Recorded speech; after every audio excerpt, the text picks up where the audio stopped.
Good morning. I'm Vivek Abraham, anchor volunteer at iSPIRT, and I will be your MC for today. I welcome all of you to the feeder workshop on transformative technology, promoting development, growth, and innovation through DPIs. Thank you, everyone, for sparing time on a weekend. It just goes to show how important this topic is. We're privileged to have with us Sharad Sharma, co-founder iSPIRT, co-founder Infosys and Axelor Ventures, Shri Chris Gopalakrishnan, who is with us virtually, Secretary NITI, Shri S. Krishnan, Member NITI Aayog, Dr. V.K. Saraswat, and our chief guest, the G20 Sherpa for the Government of India, Shri Amitabh Kant. Sirs, may I please invite you to join us in the dais for the inaugural session.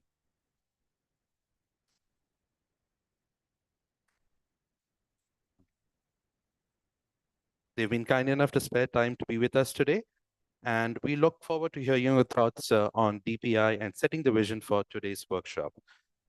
To begin the inaugural session, I now invite Shri Sharad Sharma, co-founder iSPIRT, to make the opening remarks. Sharad is a prominent voice in India's tech ecosystem and has more than 3 decades of experience in technology. He is a passionate evangelist of the software product ecosystem in India, for which he co-founded iSPIRT, a not-for-profit technology think tank devoted to making India a product nation. Sharad Sharma, so may I please ask you to come to the stage. Thank you, Vivek. Thank you, all of you being here. Thank you so much, Amitabh ji, Krishnan ji, Saraswat ji, and the rest. And I'm happy this is happening on a Sunday, less traffic. We have more undistracted time for ourselves. I wanted to make 3 or 4 points very quickly to set the stage. First is this whole notion of DPI, I think is going to become very important for the rest of the world. I want to conclude in these 10 minutes by making a case that the new yoga that India will take to the rest of the world is actually going to be DPI. And so let me see, if this resonates with you. So what first is DPI, right? DPI, believe it or not, many people are involved in it, but I think the credit for DPI goes to a street vendor. Her name is Rajni. How many of you know Rajni? So if you can bring the Rajni slide up. In 2013, in a meeting that many people were involved in, this idea took root. Can we bring a street vendor? She's an actual street vendor. The slide will come up in a minute. Can we bring her into the formal system? In 2013, and in fact, this slide that is going to come up is on the internet from 2013. So it is mostly unchanged over the last 10 years.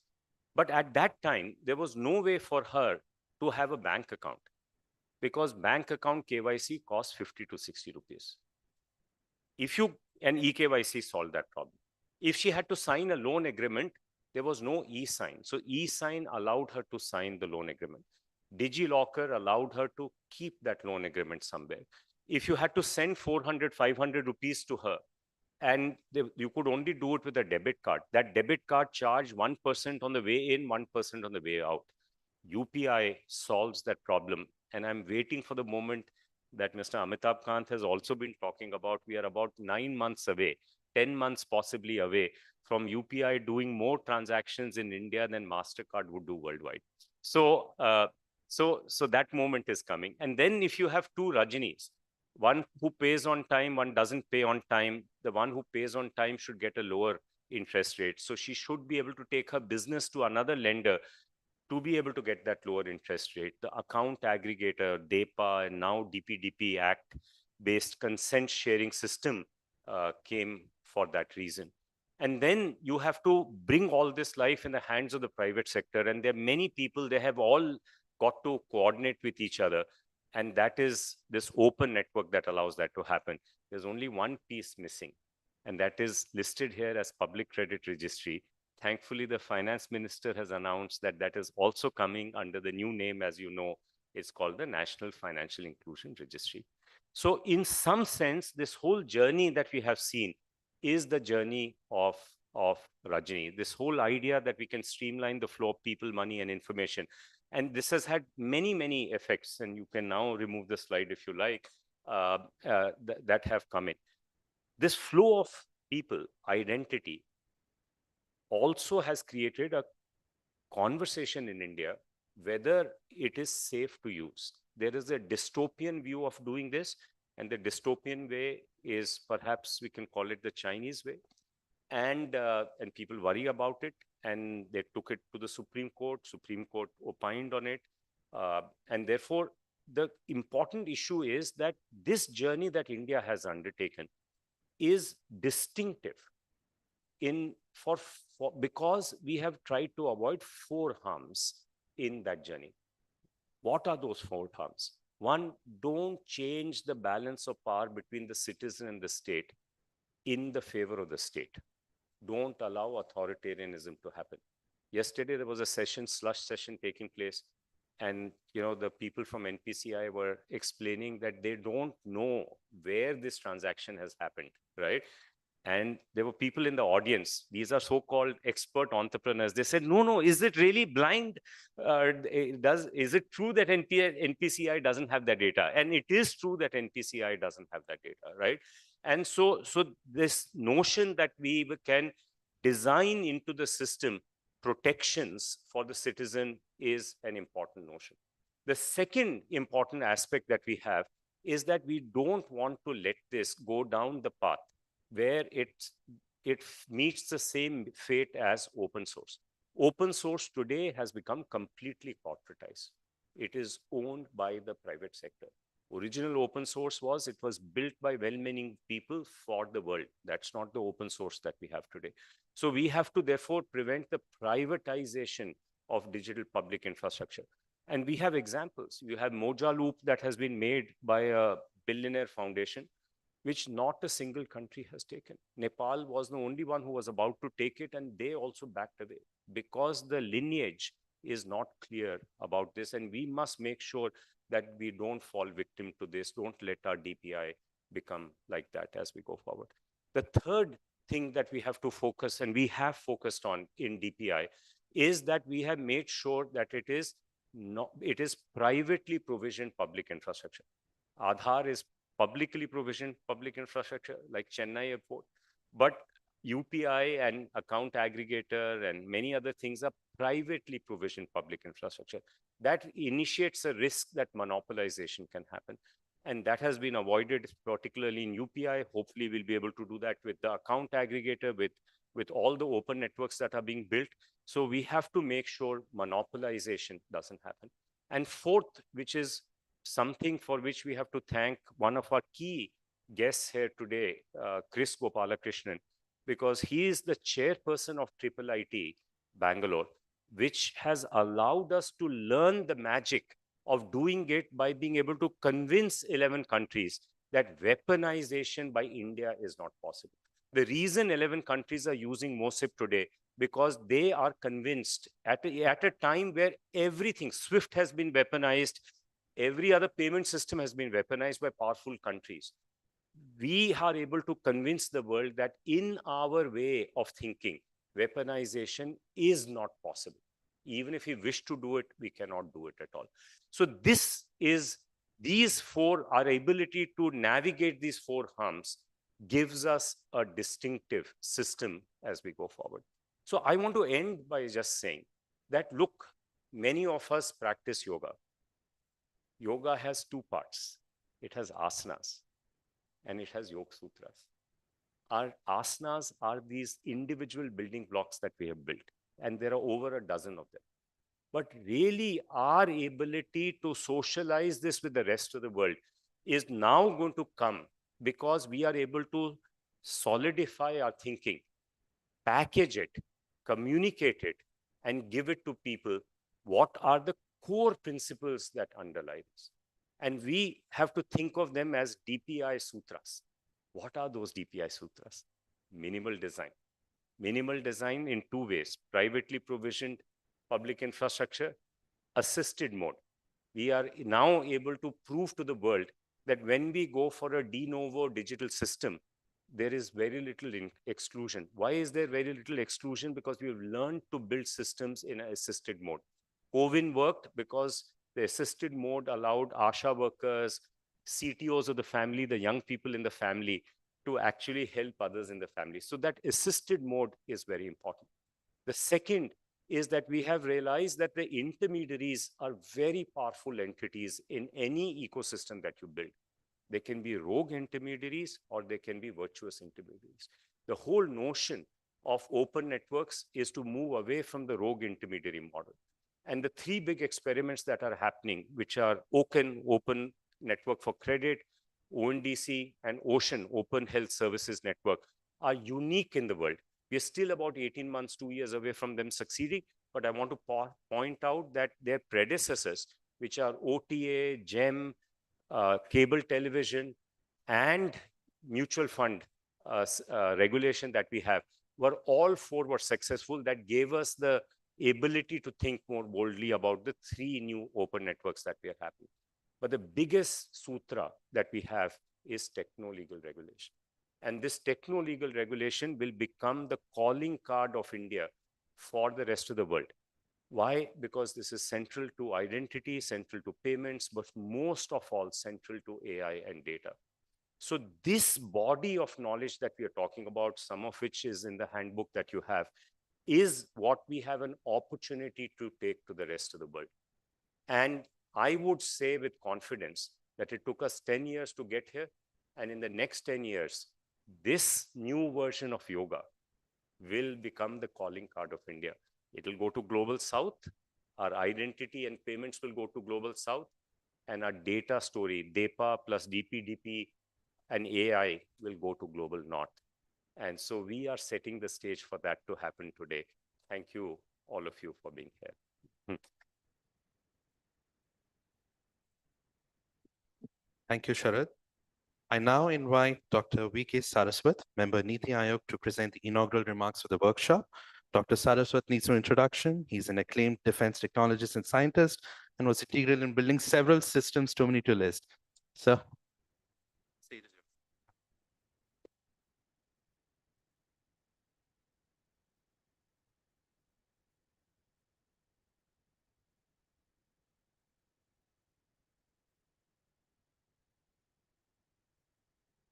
Very good morning, Shri Amitabh Kanji, G20 Sherpa, Mr. Krishnan, Secretary Mighty, Shri Sharad Sharma, the co-founder for iSPIRT, my distinguished participants for today's dialogue on DPIs. It's an initiative of NITI Aayog as a sequel to what all transpired during the G20.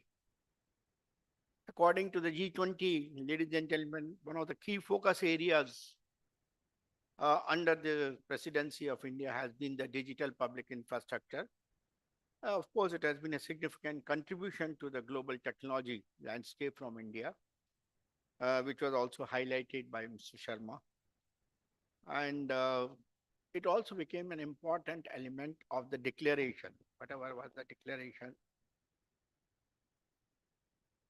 The exponential proliferation of digital technologies over the last 2 decades has led to the fundamental shift in how people live and societies work. These technologies enable a wide range of basic functions that are essential for our socio-economic living. And this also gives them an infrastructural quality. Many people have tried to define DPI, but I find that it comprises foundational population scale technology systems on which the digital economy operates, such as identity systems, payment systems, data exchanges, and social registries. It also encompasses a wide array of digital systems and technologies that are accessible to both the public and the private sectors. These systems are built upon secure and resilient infrastructure. DPI is to enable a delivery of services at a societal scale, ensuring inclusivity, fairness, security, and resilience.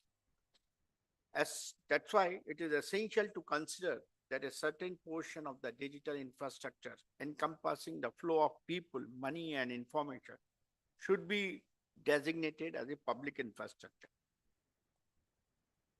This designation is rooted in the fundamental principles of public infrastructure, which operates effectively when accessible to all. In India, for example, digital identity was decided to be the publicly provisioned element within the public infrastructure framework. On the other hand, the flow of money and the information, like our UPI and the account aggregator, within the digital landscape is predominantly privately provisioned, even within the context of public infrastructure. The global community finds this concept unique due to the distinct nature of the private innovations within the realm of public infrastructure. This juxtaposition of private and public elements in digital sphere underscores the complexities of modern infrastructure dynamics. A large part of the reason why India has been effective in carrying out the message of the DPI has been because of the runway success of the Indian stack. I would like to now showcase some of the basic elements of the Indian stack. We have nearly universal Aadhaar coverage. Using Aadhaar, we have been able to increase the coverage of our banking system to nearly 80% of our population. The slide which was shown was really an eye-opener how it all started. Aadhaar has reduced not only the costs for the government to transfer subsidies, about 322 billion subsidies have been transferred directly to the beneficiaries. So far, more than 310 plus federal schemes and 600 plus state schemes use Aadhaar. It has also enabled much faster access to common services available to the citizens from the private sector. The time to open bank account has gone down from 6 days to 1 hour, and the cost of onboarding a customer has dropped to $25 from $25 to 15 cents. Through modular open source identity platform, MOSIP, we have taken the Aadhaar story international. Currently, MOSIP is present in 10 countries with nearly 100 million IDs issued. UPI, or India's Unified Payment System, has made India the country with the highest number of digital payment transactions. India does more real-time payments than China, US, and UK combined. The annual transaction has crossed 1 trillion mark, and we are doing close to 10 billion transactions each month. This is still growing by almost 100% every year. UPI has 380 plus banks, wallets, 66 apps, 22 languages, millions of merchants currently in the ecosystem. NPCI has been working diligently to take the UPI story to various countries, and right now, UPI is present in countries such as France, Singapore, UAE, Nepal, and Bhutan. India delivered 2.15 billion vaccine doses in just 2 years. All of you know that story. India built its vaccine distribution and management platform, COVIN, at the DPI, supporting its ability to scale up vaccine delivery. The COVIN platform was used for the end-to-end rollout of the COVID-19 vaccines. It was built using digital infrastructure for verifiable open credentialing and open source software for digital certification. The National Telemedicine Service, eSanjeevani, has served more than 92 million patients between its launch in November 2019 and February 23, whereas the number of households served by e-pharmacies tripled during the COVID-19 lockdown. The iSPIRT Bharat Digital Mission is realizing the vision of building a digitally connected healthcare system. Over 250 million health records and individuals have been linked to their iSPIRT Bharat account, and 5.47 lakh operational common service centers under Digital India are operational.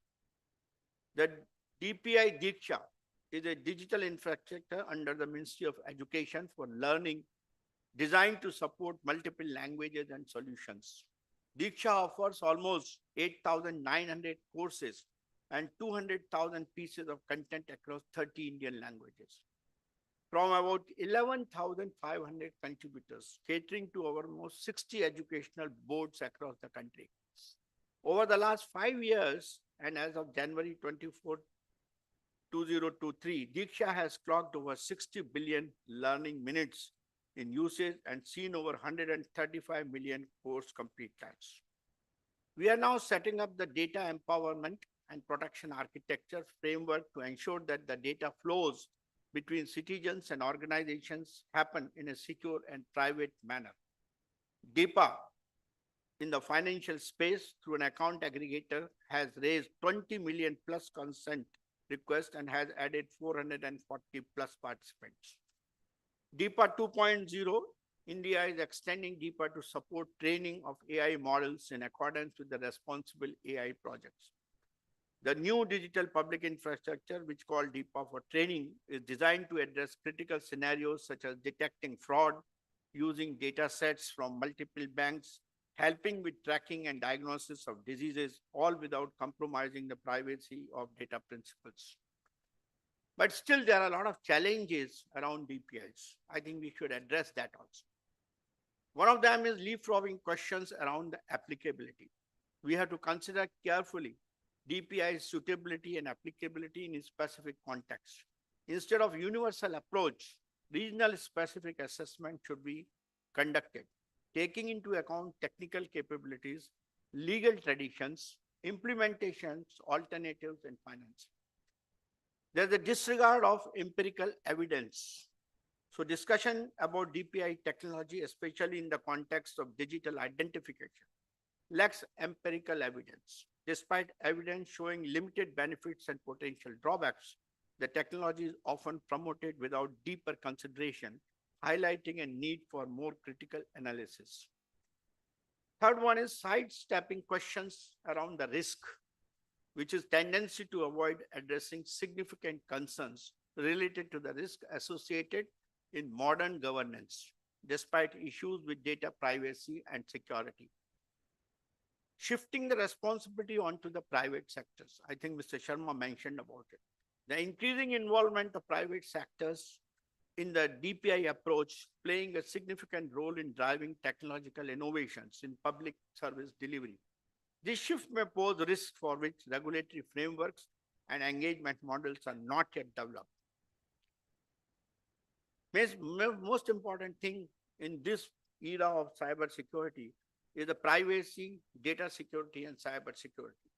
Privacy as a default, not as an add-on.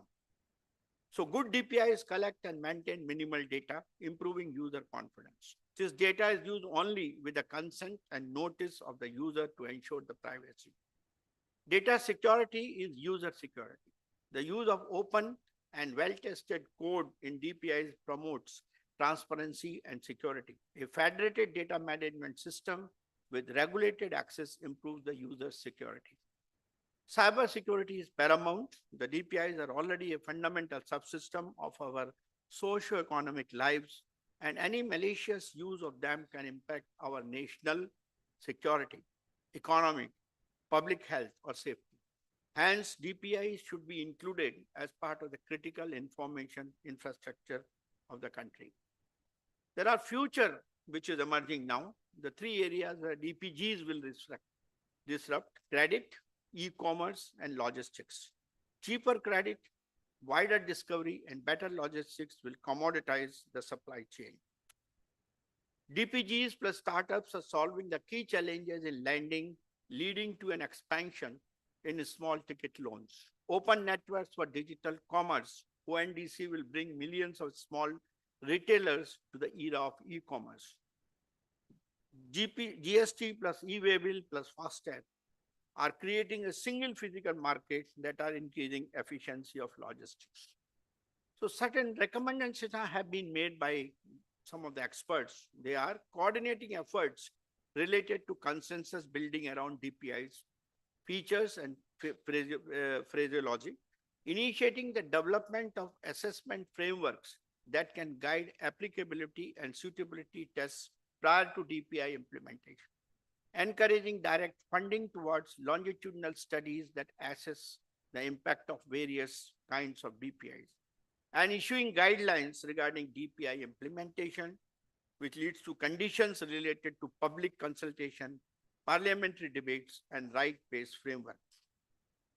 So the goals for the digital public infrastructure that have been set out in the New Delhi Leaders' Declaration are G20 framework for systems for digital public infrastructure, a voluntary and a suggested framework, India's plan to build and maintain a global digital public infrastructure, a virtual repository of DPI, voluntarily shared by G20 members and beyond.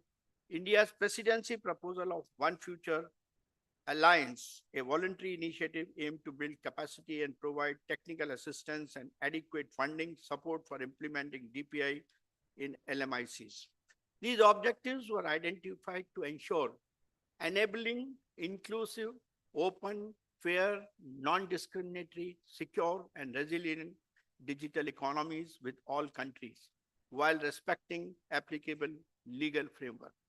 As the digital economy becomes increasingly critical for all countries, so does building the strategy to achieve success in this sphere.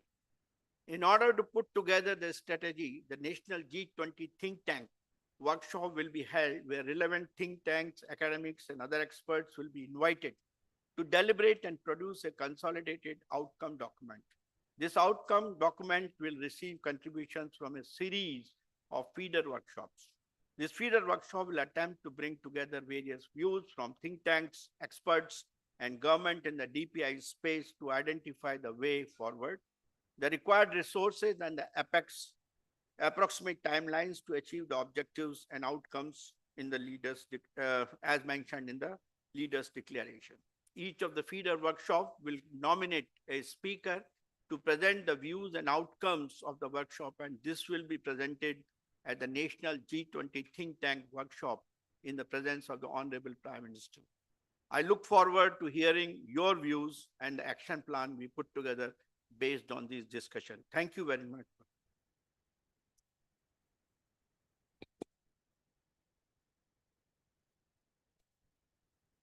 Thank you, Dr. Saraswat sir. Our next speaker is Shri S. Krishnan, Secretary, Ministry of Electronics and Information Technology. Shri Krishnan has recently taken over as Secretary MeitY. Previously, he was the Additional Chief Secretary for Industries, Investment Promotion, and Commerce in the Government of Tamil Nadu. He is a 1989 batch IAS officer and has over the last 34 years held various roles, including the Finance Secretary for role of Tamil Nadu government. Thank you, sir. May I please request you to address the audience? Dr. V.K. Saraswat, Shri Amitabh Kant, Shri Chris Gopalakrishnan, who will be speaking to us virtually, and Shri Sharad Sharma, ladies and gentlemen. First, let me thank all of you on behalf of MeitY and also on behalf of NITI for having turned out this morning on a Sunday morning for this workshop, which we think is an important contribution into the overall follow-up action on the New Delhi Leaders' Declaration in the G20 summit. One of the important contributions that India would make to the global public order, and in terms of stopping from being a taker of what the international system puts out for the rest of the world, an international system dominated in certain parts of the world. I think India is now in a position to not only take a leadership position, but also to lead the discourse in a very, very important area of governance, which could impact the lives of millions of people across the world. What we have demonstrated over the past decade or so of operationalizing digital public infrastructure and more effectively delivering digital governance to our own people is now being offered as a global product.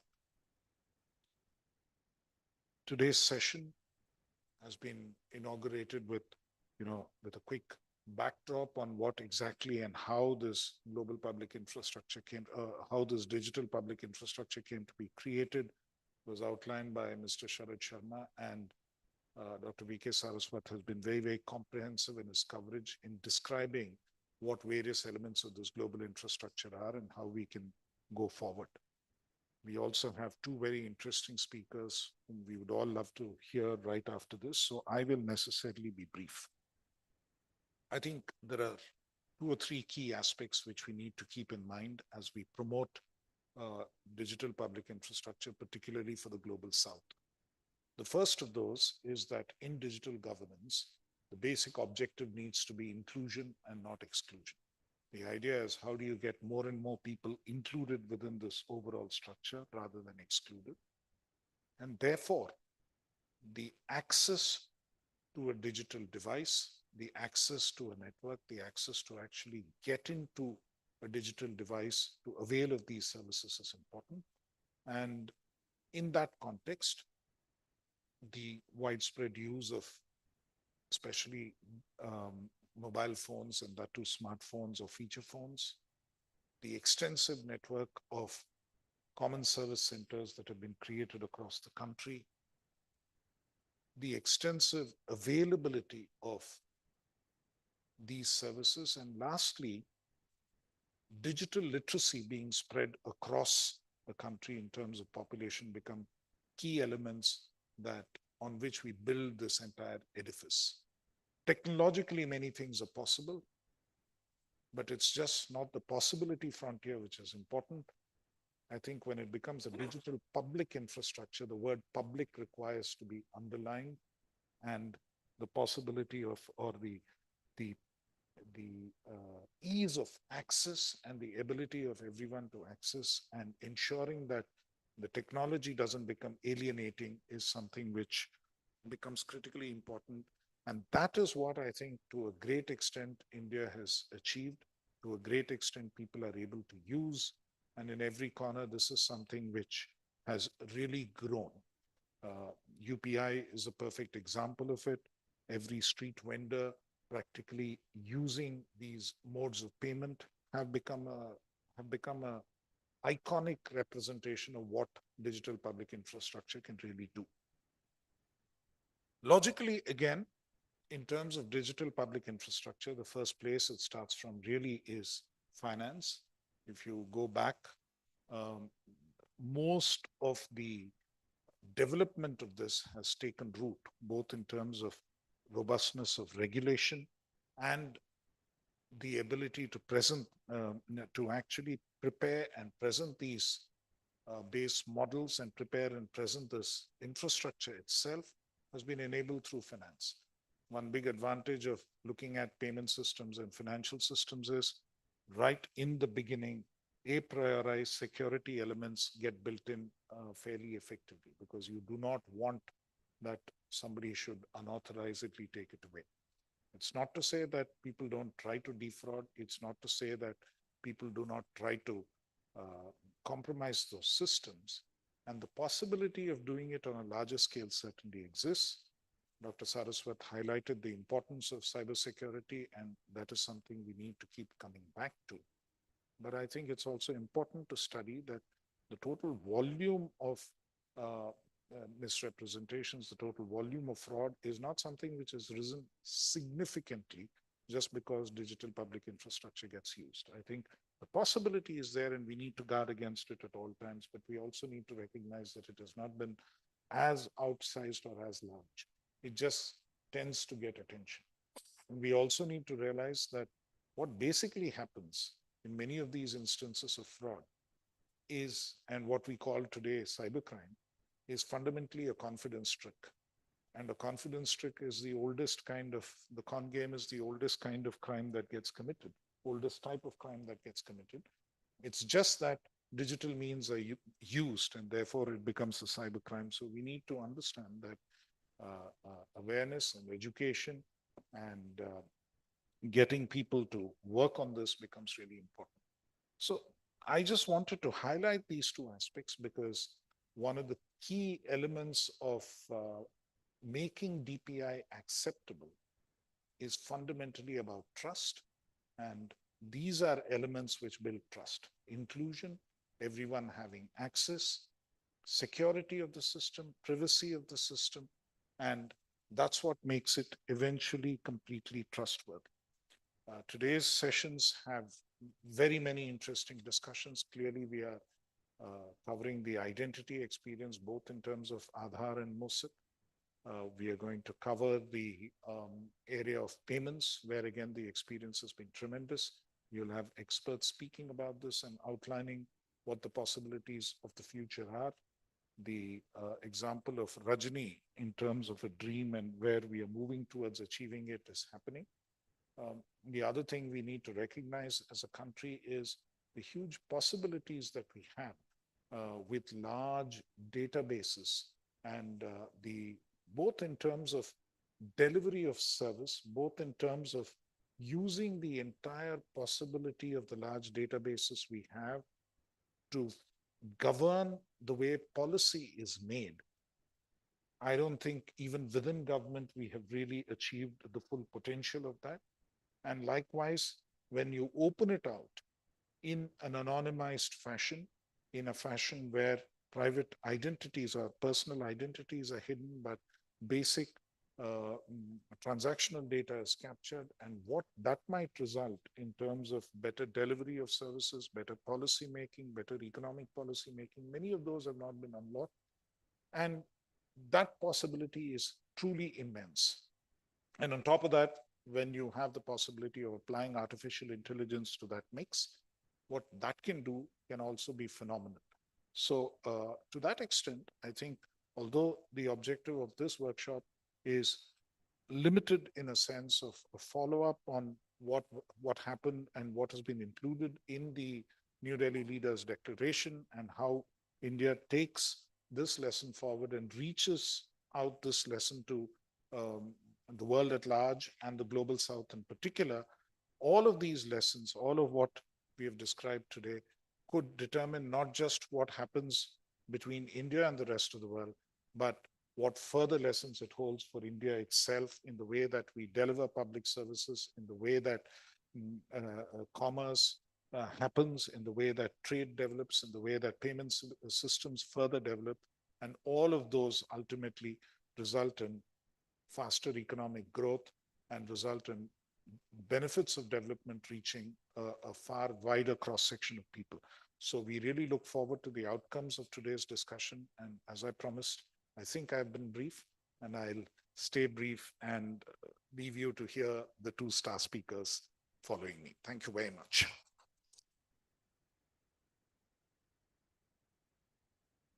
Thank you, sir. Here to deliver the special address, our next speaker, Mr. Chris Gopalakrishnan. He is a leading luminary in the IT industry and co-founded one of India's technology titans, Infosys. He currently heads Axelor Ventures, an early-stage VC investor. He also chairs the board for IIIT Bangalore and MOSIP. He also chairs the council at IISc Bangalore and was the chair of the Committee on Non-Personal Data. Mr. Gopalakrishnan was recognized for his efforts with the Padma Bhushan in 2013. Sir, may I please invite you to address the workshop? Thank you. Can you hear me? Just show Yes, sir. hands. Okay. First of all, thank you very much for letting me join you virtually. Sharad was insistent that I join this discussion, and thank you for that. Sri Amitabh Kant, Dr. V.K. Saraswat, Sri Krishnan, all the participants. Thank you for joining this, I believe, very important discussion. You know, India was able to hold a very successful G20 meeting. And as was mentioned in the communique, in the New Delhi Declaration, we were able to include a declaration on digital public infrastructure. This is based on the successful implementation of digital public infrastructure in India, the demonstration on the ground, you know, the Rajani story, you know, a lot of the leaders took photographs buying something on the street using UPI. I think that probably created awareness more than anything else in around the world, and was a true reflection of what this can do.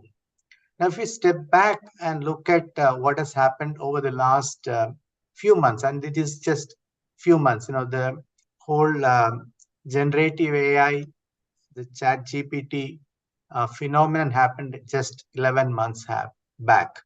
So the rapid technology innovation, I think, creates an urgency in how we take something that we have very carefully developed over the last 10 years, not just for our use, but for, I believe, the 8 billion people in the world. So we have three models today that are possible, and we need to look at what we can use in India, but we also, I believe, can contribute to the 8 billion people in the world. The three models I talk about are one, which is, if I may call, the US or the capitalistic model. Second is the European model, where they put in regulations, but it's still a capitalistic model. And the third model, which India is coming up with, is public infrastructure and private innovation on top of that, which is a mix of both, state participating in this, putting the regulatory framework around it, enabling private innovation. So built into the infrastructure itself, the digital infrastructure itself, is certain controls and certain rules and policies, etc. I'll come back to this.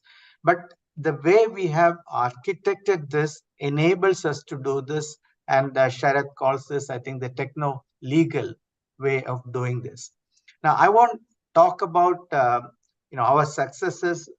All the speakers have talked about it, and that's why there is an opportunity, there is a right for us to now talk about this and take it to the rest of the world. And we are developing for our own use new credit enablement network, open network for digital commerce, the open health services network, and I hope that the UPI experiment will translate to faster implementation of this for our own use. I think we need to ensure that it indeed happens. And the learnings from what happened in UPI, that is how we can work together as a single team with one goal, which is to, as Mr. Krishnan said, inclusive development of our country, enabling every citizens to participate in the digital economy that the 21st century has created for us. Now, in this regard, what I want to submit to you is that building a good DPI, digital public infrastructure, can counter monopolization, authoritarianism, and digital colonization. And this requires both public policy and public technology. This can happen through a techno-legal framework. The techno-legal regulatory frameworks are used to achieve policy objectives through public technology design. Many of the things Dr. Saraswat talked about in terms of risk, etc., we're trying to address through technology and building that into the framework itself. So, for example, India's DEPA offers technological tools for people to invoke the rights made available to them under the applicable privacy laws. Framed differently, this techno-legal governance regime embeds data protection principles into a public technology stack. So, there is a particular, architecture that we are creating, leveraging our technological capabilities, our ability to envisage the requirements for a large country of 1.4 billion people in India. And this is what I believe is causing or creating this unique model, which truly is India's contribution to the world. Sharath talked about, DPI is the new yoga, right? So clearly, I believe that, it is feasible for us. Now, three things have to be done for successful implementation of this. And I will address these things. These are based on our experience with the modular open source identity pro platform. This, of course, as has been already mentioned, is deployed in 11 countries. 100 million plus IDs have been given out. And on top of this, I hope that we'll be able to take our UPI private sector players to global stage. So first is to establish independent DPI steward institutions. We need to create agile and responsive governance structures with independent DPI steward institutions. Implement a multi-party governance process that ensures accountability to a broad range of stakeholders, preventing control by a single entity or group. Third is success of this approach with India's modular open source identity platform adopted by 11 countries emphasizes its stewardship by the independent public university, the International Institute of Information Technology, Bangalore. So that's the model that we have to establish independent steward institutions. Then second is the global standards through multilateral dialogue. Many countries have come to IIIT Bangalore, participated in workshops led by us, of course. So we are leading a multilateral dialogue to develop global standards with India taking the helm. It is important to consider developmental concerns when crafting standards, preventing the domination of smaller countries by tech giants. This is again India's contribution to the world. Big risk of regulatory arbitrage by big tech in the absence of these standards. So these standards are very important to prevent big tech becoming dominant in this space. And the last but not the least, create sustainable financial models for DPI development, focusing on establishing sustainable financial models for global DPI initiatives. Potential pitfalls are relying solely on single source of funding, philanthropic funding. I think we need a mix of funding, and there has to be alternate mechanisms, funding mechanisms to ensure the long-term success and growth of DPI on a global scale. So we have a pipeline of techno-legal frameworks. We have only taken one to the world, which is MOSIP. And how can we now take these to the world, leveraging the model that has had limited success, but we believe that this can act as a model for taking other frameworks to the world. And I look forward to working with you all, addressing all the concerns that have been brought out. But we believe that these can be addressed with the techno-legal framework that has been created, built into the architecture. And I hope that we create a model for 8 billion people in the world. That, to me, is the goal that the G20 declaration in Delhi gave to people like me, to the rest of the world. And I conclude by complimenting all of you. All of you have played an important role in bringing out this unique opportunity. And I would thank the leadership taken by Prime Minister Modi and people like Sri Amitabh Kant in making sure that this was included in the G20 declaration. Thank you very much.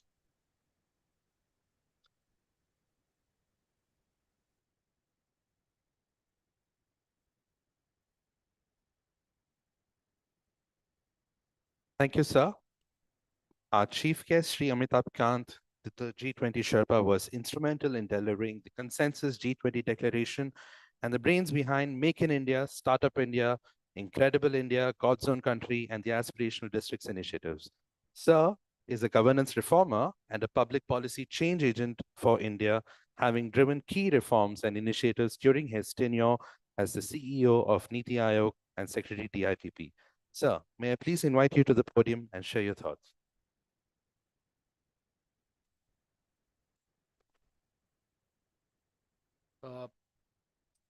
Mr. Chris Gopal Krishnan, uh,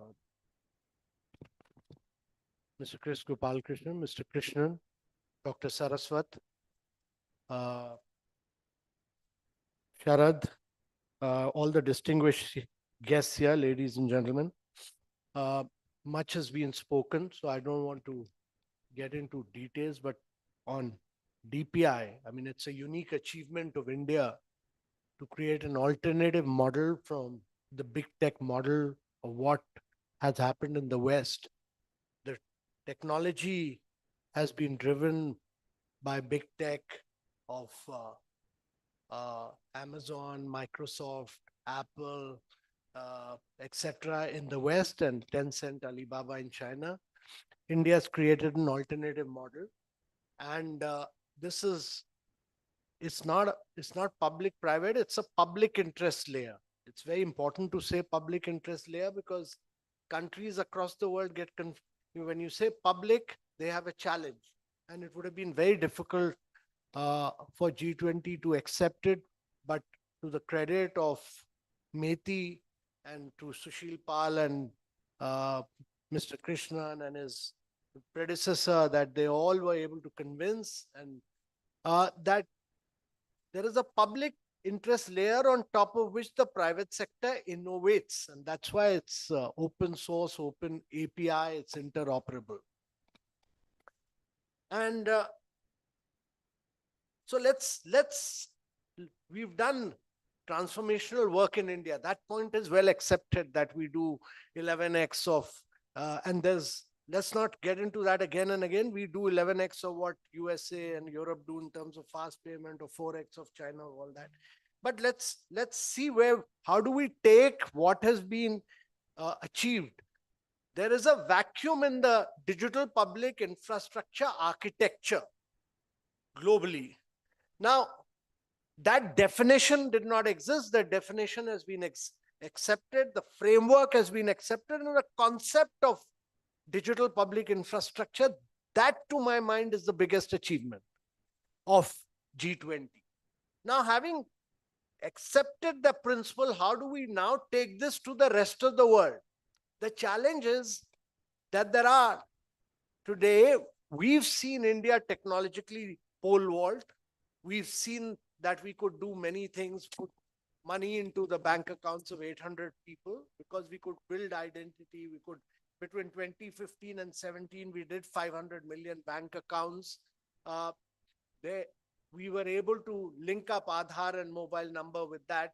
We could bring down the cost of acquisition of customer, which led to geo acquiring 450 million customers at a very low cost of $1 as compared to $100 across the world. Now, all this has been possible because of these building blocks that we have done. But let us look at what are the DPIs that India has. Right? So we have the JAM Trinity, which is identity, bank account, Aadhaar and all that. We have the DigiLocker. We have the Bharat Bill Pay. We have FASTag on fast payment.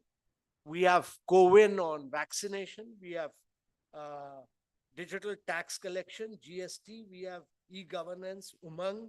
We have digital OPD, which is e-Sanjeevani. We are now building up the national health stack, and we have online education, Diksha and Swayam.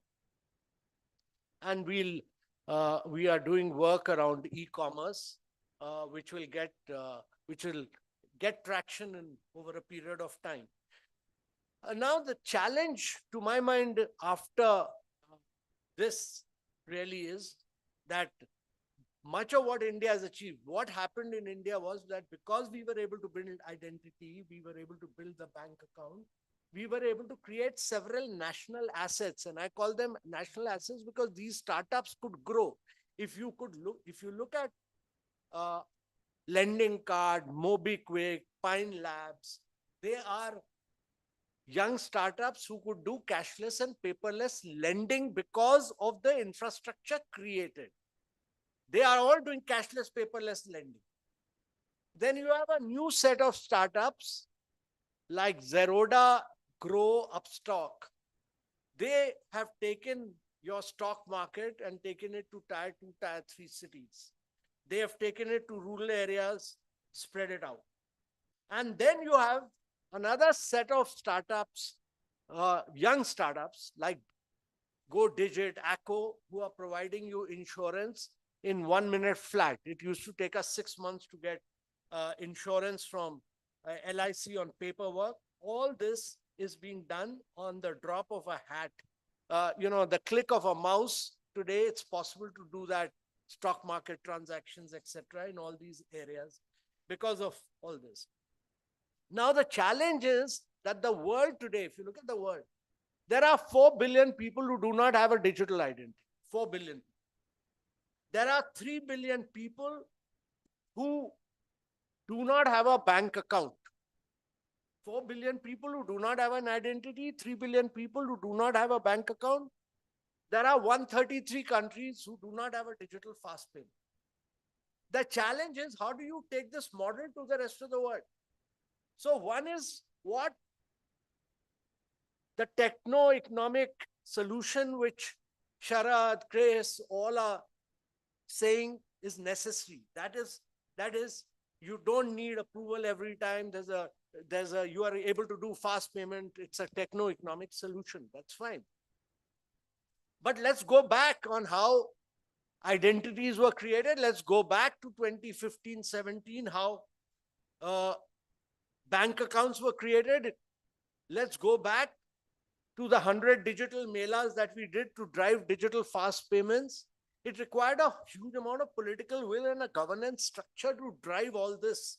It would not have been possible to do it in India without huge political and administrative will.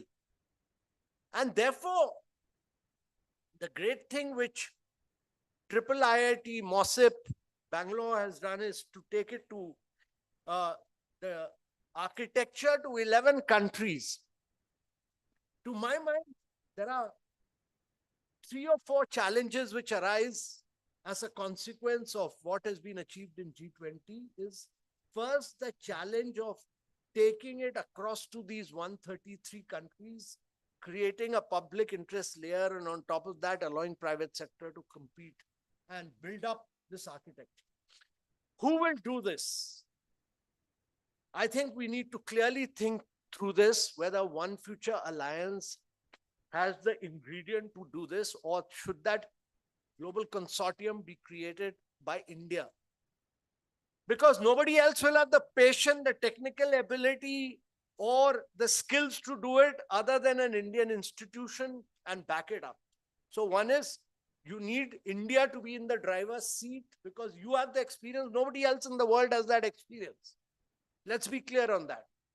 So you need to create a center of excellence which will drive it, whether it will be Triple IIT Bangalore, which should do it, which is a technical body, or does it have the marketing skill to do it? Or do you need IIT?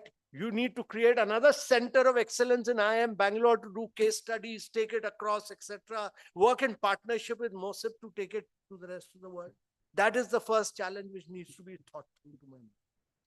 Secondly, I think we need to put in resources into this. We need to put in to my mind, you need to put in close to about 300 to 500 million resources into a great consortium, and then invite, all of them have praised. World Bank has praised, IMF have praised, everybody has done studies and said this is the model for the future. So they all want to put a stake, but I think India needs to be in the driver's seat. So you need to create a global DPI consortium in which these people will also put in resources. India to be in the driver's seat. Let's not lose that opportunity to take this across.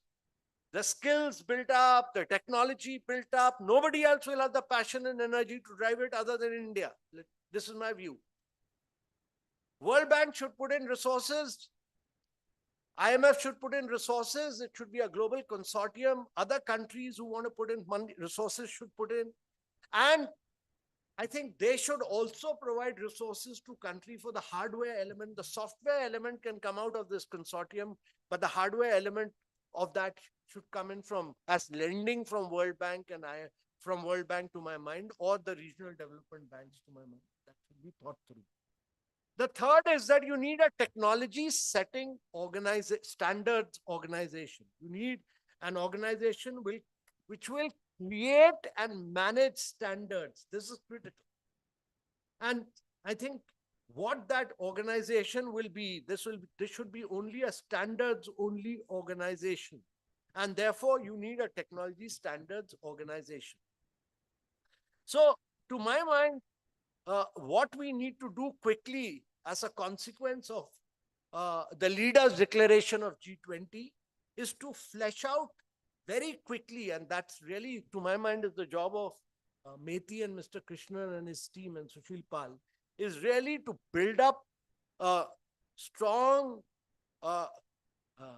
clear center of excellence, be very clear whether the Triple IIT Bangalore can be the technology partner, whether you need to create a center of excellence in Triple IIT Bangalore, or you need to create it in IIM Bangalore, wherever, which will then do the promotion marketing work of it. You need to create a global DPI consortium, which should be driven by India. You need to create a technology standards organization. All this is critical to take it forward, to my mind. This needs a clarity of mind. I think a couple of people need to sit together with Chris and Sharad and all. Methi should need to sit through together, quickly do it, put a cabinet note and take it to the cabinet and drive it. The only other two issues which come to my mind, which are important, firstly is that DPI now needs to be linked to AI in a very big way. And I think the real power of DPI will emerge from our ability to link up artificial intelligence, as has been done in the case of Jugalbandi, where we can use the power, somebody sitting in a rural area who wants to get access to government scheme in a local dialect, with all your 22 language and thousands of dialects, is able to access and get knowledge of all government schemes. And so the power of AI, if you're not an AI nation, you will not be able to survive, and therefore AI linkage to DPI will be very critical and powerful, and how to do that should be the next real frontier for ourselves. And the fourth key issue is what Dr. Saraswat pointed out, that cyber security is paramount, and cyber security will be really the key to the future. And therefore, if we are not able to take care of cyber security, the whole of DPI architecture can come into attack on a later date, and we'll have challenges. And that building in cybersecurity challenges into the DPI framework is very critical. So to my mind, very clear, the roadmap as a consequence of G20 is really really to take it globally to these 133 countries, clearly build out, lay down the framework of the technology standards organization, lay down very clearly who will be the driver, that India must have a key role because the knowledge rests here. Get other international organizations. You want to bring in Global Future Alliance, One Future Alliance, bring them in as a partner here. They will not have the energy. They'll neither have the dynamism. They will neither have the passion. They'll neither have the commitment to drive it. Make them a part here. Bring in World Bank, international, regional banks, whomever you want here. Put in 300 to 500 million resources, initial corpus, drive it with energy. And third is that we need private sector, Indian private sector, to play a key role. This would not have happened without PhonePe or the other ones who've taken on Google Pay. This would not have happened without Zerodha, Grow Upstock. This would not have happened without MobiKwik, Lending Card, Pine Lab. This would not have happened without Digit and Echo. And that's why I gave the example that these private sectors should be unleashed to take it to the rest of the world then on top of it. This is all that I have to say. Thank you very much.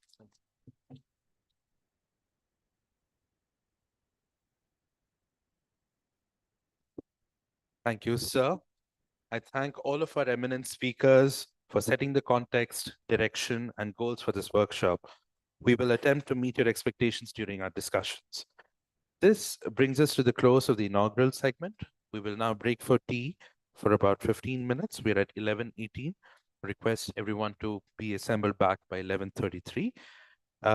A small announcement, we have created a WhatsApp group for all speakers and participants where the team will be sending in photos for today's event, which you could probably post on social media. So please get in touch with me if you've not been added to the group. Thank you, everyone.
Ladies and gentlemen, may I please request that we take our seats? We are approaching the time for the next segment.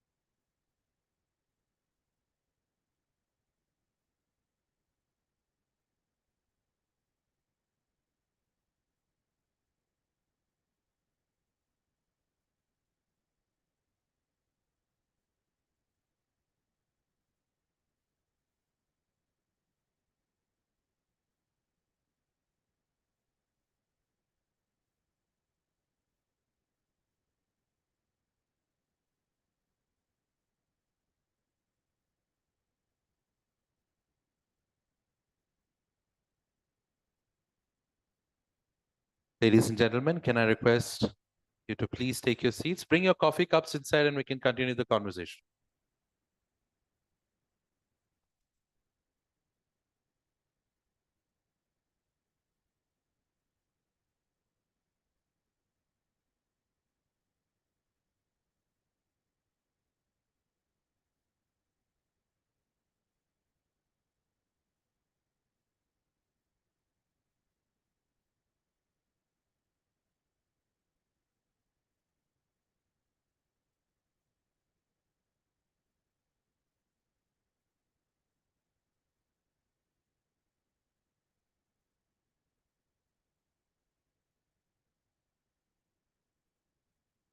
So with your permission. We now continue with the next part of the workshop. This part of the workshop has been divided into 4 segments of 75 minutes each. Each segment will feature a panel discussion chaired by a moderator. The moderator will also invite remarks and questions from the rest of the audience as well. The first segment is on digital identities for empowering people. To anchor this segment, I would like to invite our speakers, and as I call out your names, may I please request you to take your seats on the dais. Sri Amit Agarwal, CEO, UIDAI. Sri Agarwal is a 93 batch IAS officer from the Chhattisgarh cadre and is well known as an expert in the field of IT and e-governance. Sri Sanjay Anandram, member, MOSIP Executive Committee. Sri Anandram has about 35 years of experience as an entrepreneur in Silicon Valley and India, invested in the US and India, corporate executive, teacher, board member, columnist, and mentor. He's been and continues to be part of several startups and technology investment funds, both private and government. Sri Arun Kumar Gurmurthy, head of strategy and resourcing at MOSIP. Arun is one of MOSIP's founding members and oversees all operations, long-term strategy and projects for MOSIP, having helped build the team and define its vision since inception in 2018. And Sri Kripesh Bhatt, founder SignDesk.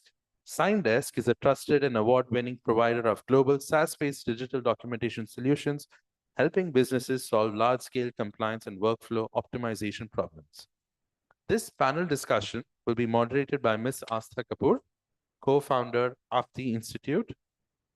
Apti Institute is a research institute based in Bangalore, working at the intersection of technology and society. Thank you. And before I hand it over to Astha, may I request that we try and end the panel by 12:45 p.m. so that we are on time for the rest of the agenda. Over to you, Astha. Great. Thanks so much, Vivek, and thank you so much for having me and being here on this balmy Sunday morning in Delhi. There's been a lot of interesting discussion in the inaugural session, and we're very well set up to deep dive into India's digital IT system, and I can't think of a better panel to do this with. We've been at APTI thinking about DPI for the last many years, and it's nice to be on the panel also with friends and collaborators who've been thinking about these issues with us. But we've been thinking a lot about questions around inclusion, around governance, and also as India's ID program reaches other countries, how do we navigate questions of demand, which, Sushilji has just walked in. We've been thinking about the DPI approach. We've tried to make a playbook and make sure that we are building ID systems that are demand-led, that are safe, secure, inclusive, but are also interoperable and standardized. So with that, I'll obviously start with Mr. Agarwal. As we think about the various countries that are looking to implement digital IDs, a couple of questions. One is, how do we think about demand, obviously, and how do we think about the different pathways? Because India had a very peculiar journey, which was a long 10-year journey, and now we're trying to put it in a box and send it out into different parts of the world. So how do you think about the different pathways that countries might adopt as they go onto the digital ID journey, which is both different and similar than India? Thank you, Astha. So let me begin by just one. I think it is not that India is trying to put what we've done in a box and send it out Right. to the world. We are very clear about it. That's never been our attempt.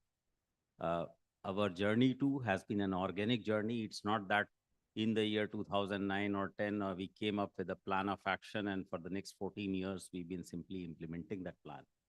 It's been a journey. It's been experience. As demand goes, as we succeeded in solving problems, a lot of latent demand as well as unforeseen issues keep coming up, and we've had to solve for those and address those and realize opportunities as things came along. And I think nobody perhaps would appreciate it at an experienced level than India itself, that you cannot have a single plan, a single solution and just persist with it over time. It has to be organic, it has to grow. The beauty of the India stack has always been that it is modular, it's been in pieces. It is each piece evolves on its own, and each piece enables the evolution of others. And the larger and more diverse the ecosystem is, the more federated it is, the better the opportunity for organic growth. While look at our payment solution, look at our ID solutions, these two are the foundational pieces of the India stack story in application terms. Now, the payment solution, yes, we did put out a Bhim UPI first, and that Bhim UPI was just as an exemplar of how things are possible and doable. But the intent was never that that should be the only solution.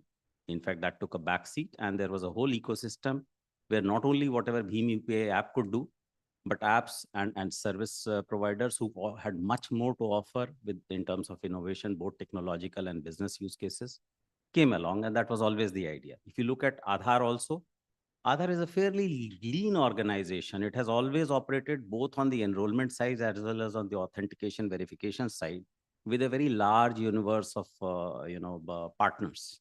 So it is an ecosystem approach, and we totally recognize that. The choices before any country would always be dependent upon where they are in their digital journey, what their aspirations are, what their policy concerns are. A number of countries interact with UIDAI regularly, and we always lay down that these were the choices we made for these reasons. And we're totally open in our discussions. Well, in your case, what are your concerns? What might make sense for you? But we do believe in that whole ethos of which was our G20 presidency moniker, that it is one world and one family and one future. And the larger the ecosystem is, the greater the space for innovation, trialing, learning for everybody. So it is in that spirit that we engage with the rest of the world. If there is unmatched digitalization within India, we would like to see it across the globe. If that space of innovation and application and use goes up, we gain naturally. There is no further agenda to that. Thank you. No, absolutely.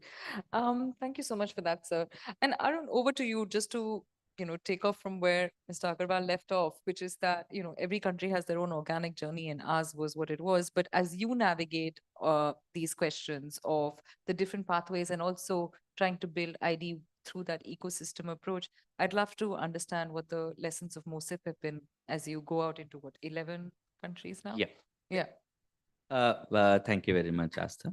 I think I'd like to echo Agarwal's comment that it's not the product that other people want. And while developing MOSIP, one important realization was that it's not just the technology, it's the breaking down of business processes into manageable parts.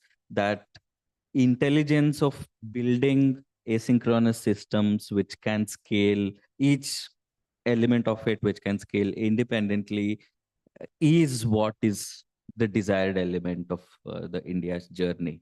Be it enrollment being asynchronous, all the complexities being absorbed on the back end, providing multiple layers of authentication, and providing for partner management and building an ecosystem of service providers so that you can distribute the effort and still have under kind of a predictable regulatory environment. That's the learning that's more useful in my opinion. If you probably build an architecture and ask any of the good product companies today, they'd probably build it and give it to any country. It's the learning and the knowledge which is desirable to these countries. And we always start from this fundamental fact when we talk to countries. So when somebody decides to talk about implementing an ID system, essentially they have two choices. One is they could buy an ID system, the procurement approach, or they could build one. I think the whole journey of the last 6 years has been, however difficult it is, the build decision is the right one.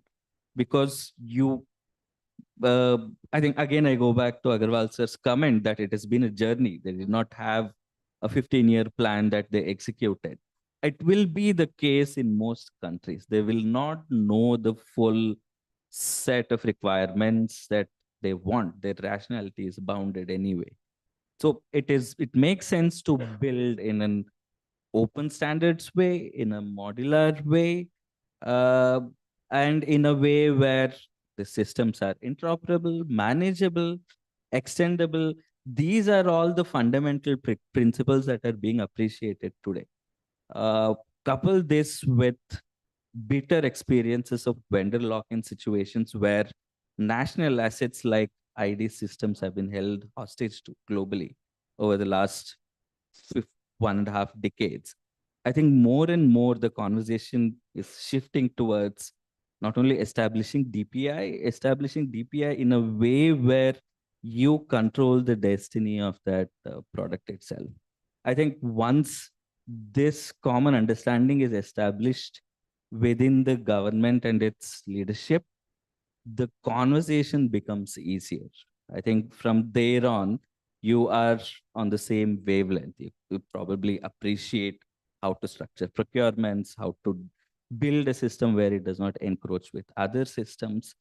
Our experience with interacting about 20 to 25 countries is that once they manage to break this abstract concepts of interoperability, modularity, etc., they are able to now imagine how to build their systems. I think the network effect will kick in and we have to be ready for it as an ecosystem. Thank you. That's really helpful. And Sanjay, from that, over to you. Arun spoke about open standards and the fact that when people understand interoperability, modularity, and all of these concepts, is there a need to build more of such systems, and whether we should be looking at developing a global ID standards body? And is that a role India should and can play? Thanks, Asta. Thanks for inviting me here on this panel. So yeah, the short answer is yes. For a very simple reason that Aadhaar is the largest digital ID system in any country, anywhere at continent scale across a bewildering array of use cases and environments. Number two, MOSIP is the largest deployment of DPGs outside of India. So it only makes sense. And both of these have originated, conceptualized, designed, developed out of India. It only makes sense that, let's say, MOSIP 2.0, Aadhaar 2.0 should be conversing with each other, evolve a set of common standards, and therefore make that something that the rest of the world can emulate, whether it's on the enrollment standards, whether it's on the authentication standards, and so on. The point being that this is a chance of a lifetime for India to be a rule maker rather than be a rule taker, right? And therefore, for the entire 4 billion plus, 5 billion plus people who don't have IDs, right? This is a chance of a lifetime. Therefore, creating institutions, standards, and accessing markets, these three pillars are critical for us to take the next steps. To be able to do this, I think it's very important for us, again, just to take the example that people have talked about earlier about yoga and so on. It's all very well for the international press to pat us on the back and say that, yoga is from India and so on. End of the day, there is no economic benefit that India gets. Zero, right? Out of the almost 60, 70 billion dollars of the worldwide yoga market, we get less than $500 million, right? So clearly that's not something we want to be happy with. People saying, yes, digital ID came from India, but by the way, we are the ones who are building multi-billion dollar businesses.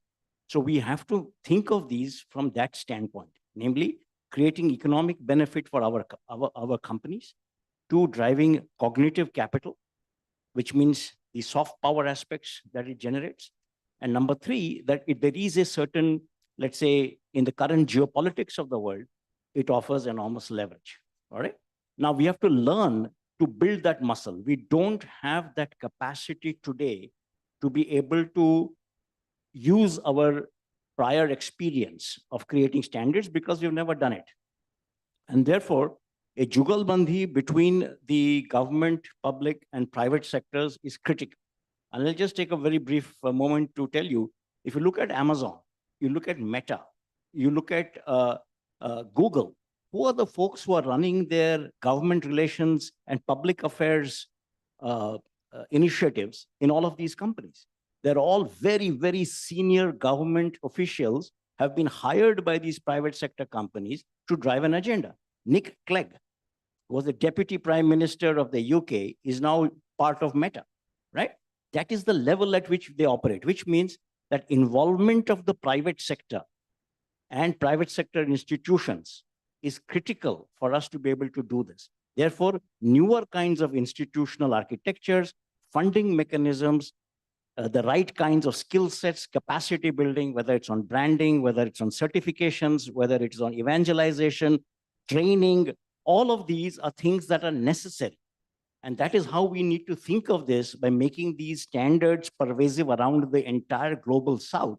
It, in my view, is absolutely critical if we genuinely believe that this deserves to become global, which I believe that we genuinely believe we do that, right?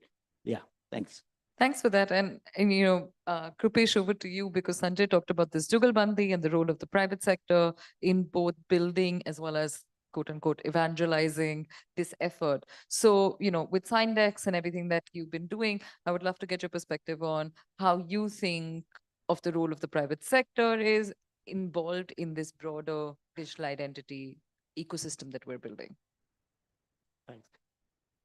I think we've been talking about the public-private partnership, right? So I think it's very interesting to note that some of the work that you have done in this field, actually there has been a public infrastructure built by the government, and then the involvement of India Stack. The thanks to the folks from India Stack, I think Sharad is here. So I think kind of infrastructure that was built, it helped private companies like us to build and then contribute to the private innovation that Amitabh ji was talking about. So when we talk about private innovation, there are things like, the Aadhaar-based digital signatures, and then the DigiLocker, and then something like DigiYatra. When you walk into an airport now, you're able to do walk in all the way to till the gate without really, having to show physical ID proof, right? So these are some of the private innovations that has happened on top of a public goods built by the state. I think in India, see, today about 80 million authentications, the eKYC auths happen every day. We talk about UPI and the success and the number of transactions, but I think the eKYC and the authentication happens on this through the Aadhaar identity. It's about 80 million, about like 400-500 million the per month. That is huge. I think nowhere else in the world you see this kind of volumes. So from my experience, we have seen that the banks, cut down the cost of onboarding, and then identifying, and then authorizing the users, and also some of the other use cases, whether it's a digital signature or opening bank accounts.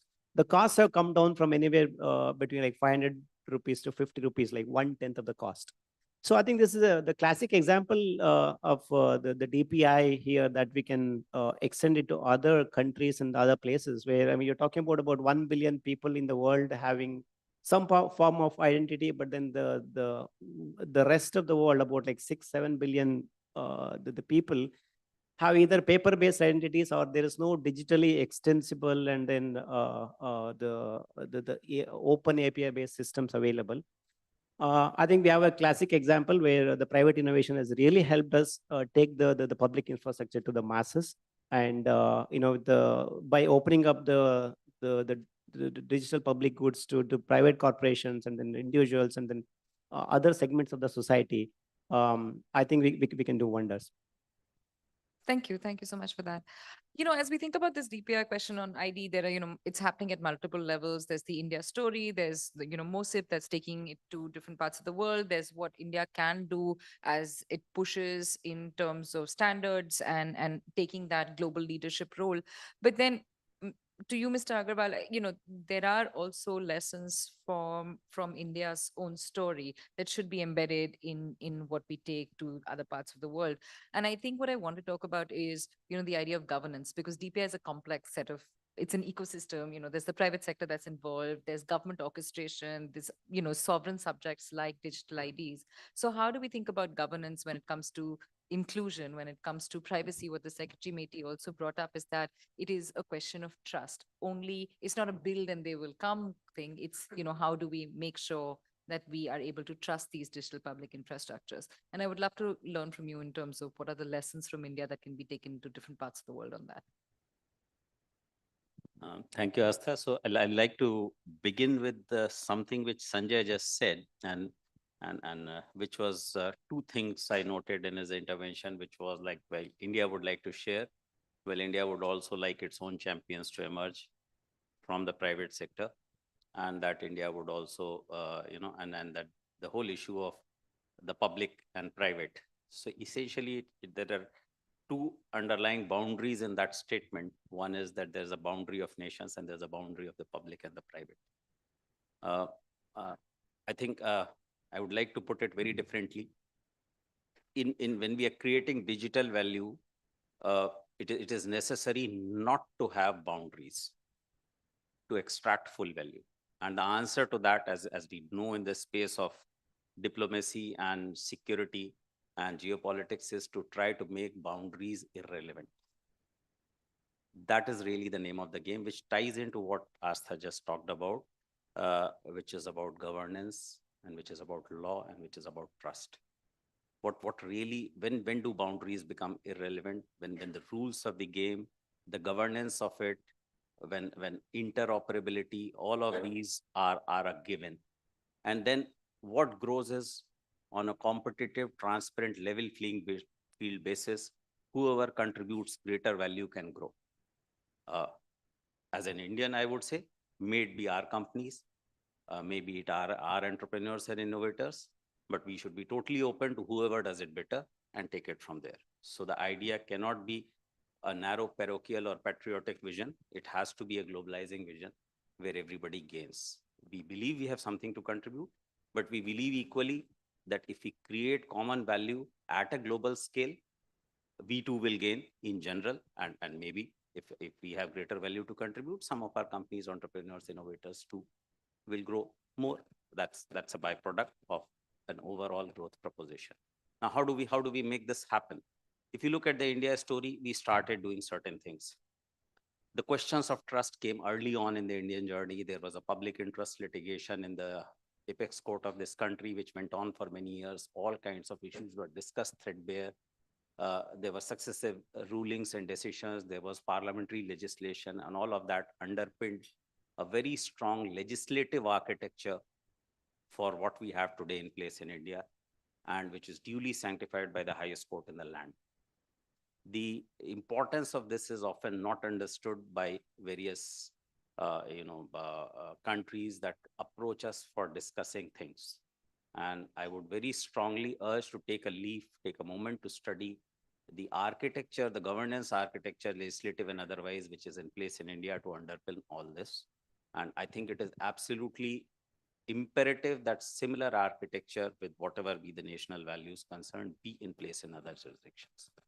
That offers us a second clue on how to dissolve the boundaries between the public and the private.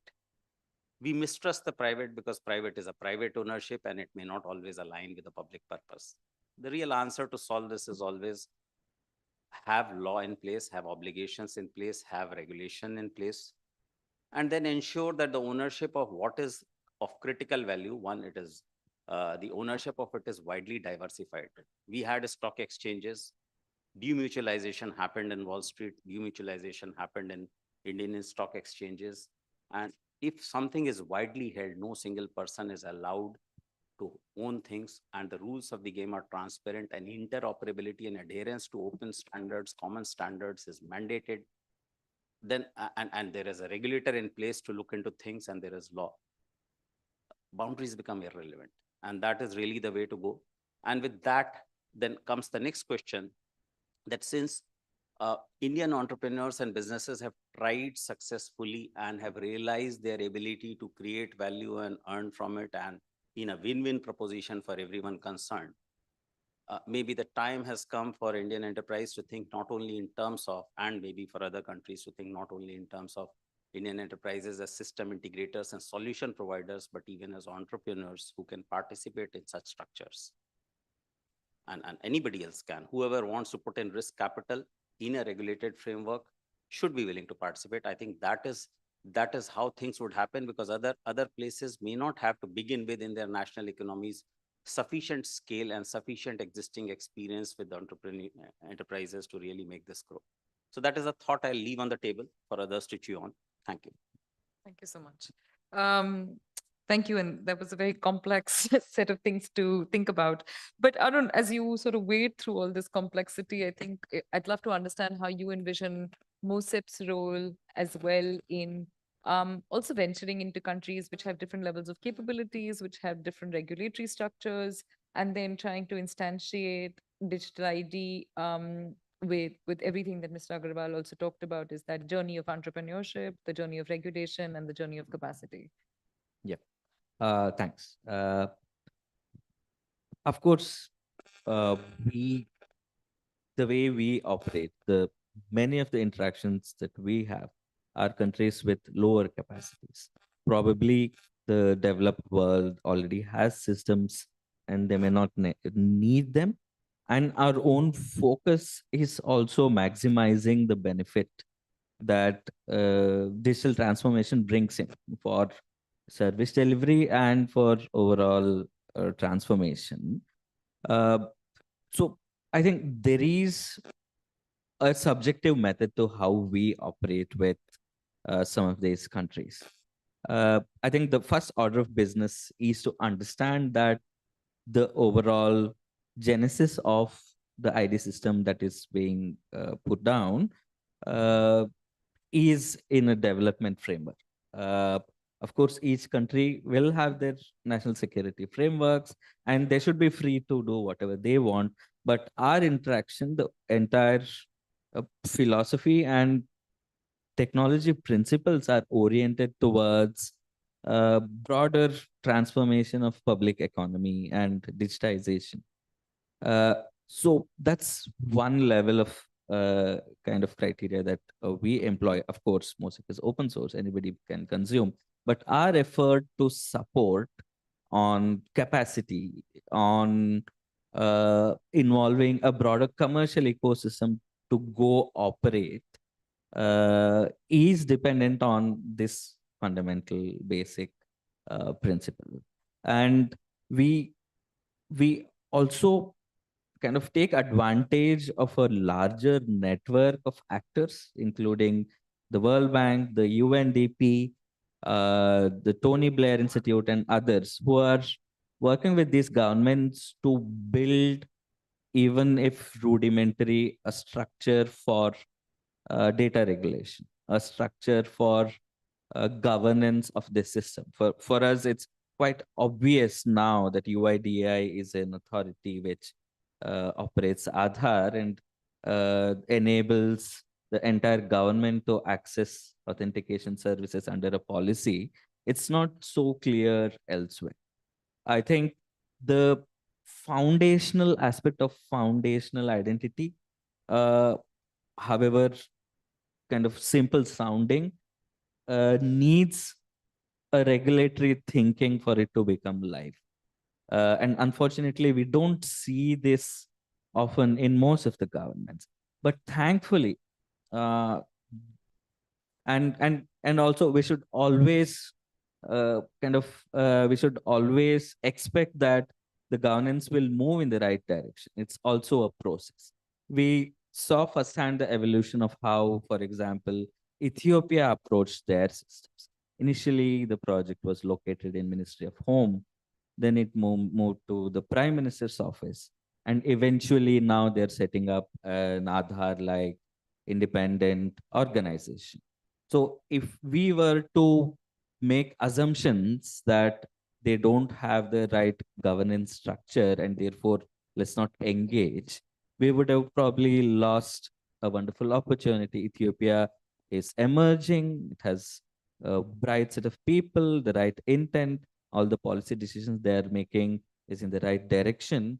So I think it's a chicken and an egg problem. We always have to be subjective, but a constant set of efforts are necessary to move the conversation towards the right governance. And similarly, Morocco took a hard look on how they want to treat privacy, even going on to define what privacy means in their context. And they have put down a timeline on establishing an independent authority for their ID system.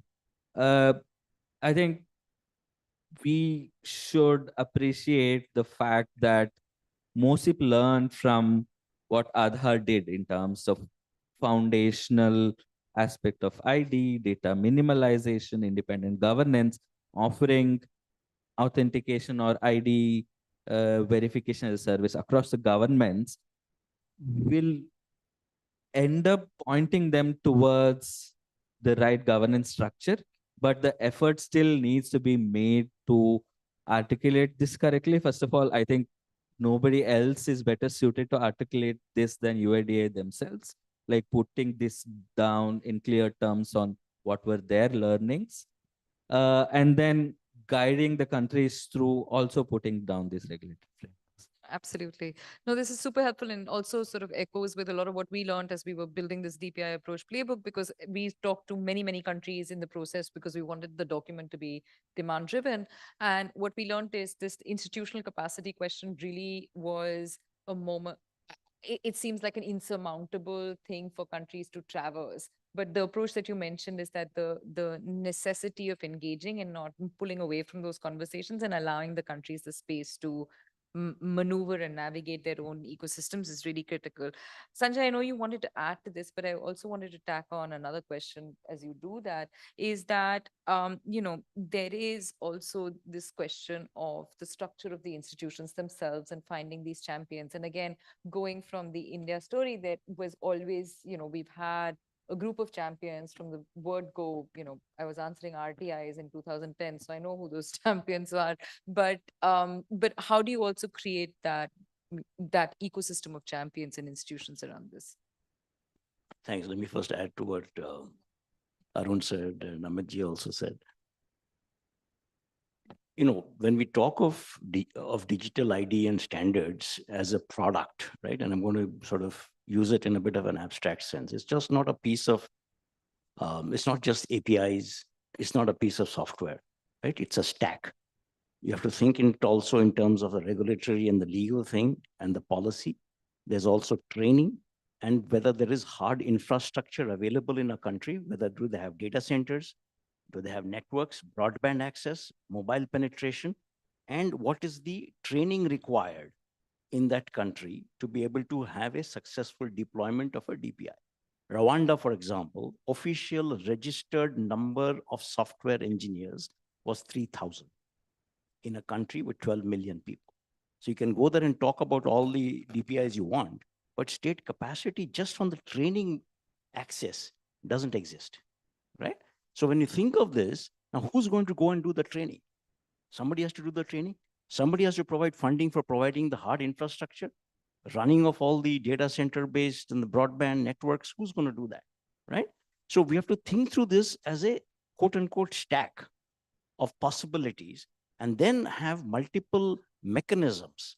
It could be a funding mechanism, it could be a consulting type mechanism, etc., done by different players, by different actors, such that we are able to ensure that that country becomes a successful user of DPIs, right?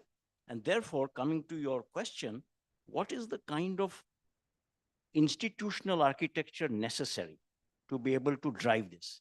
It cannot just be one entity doing this.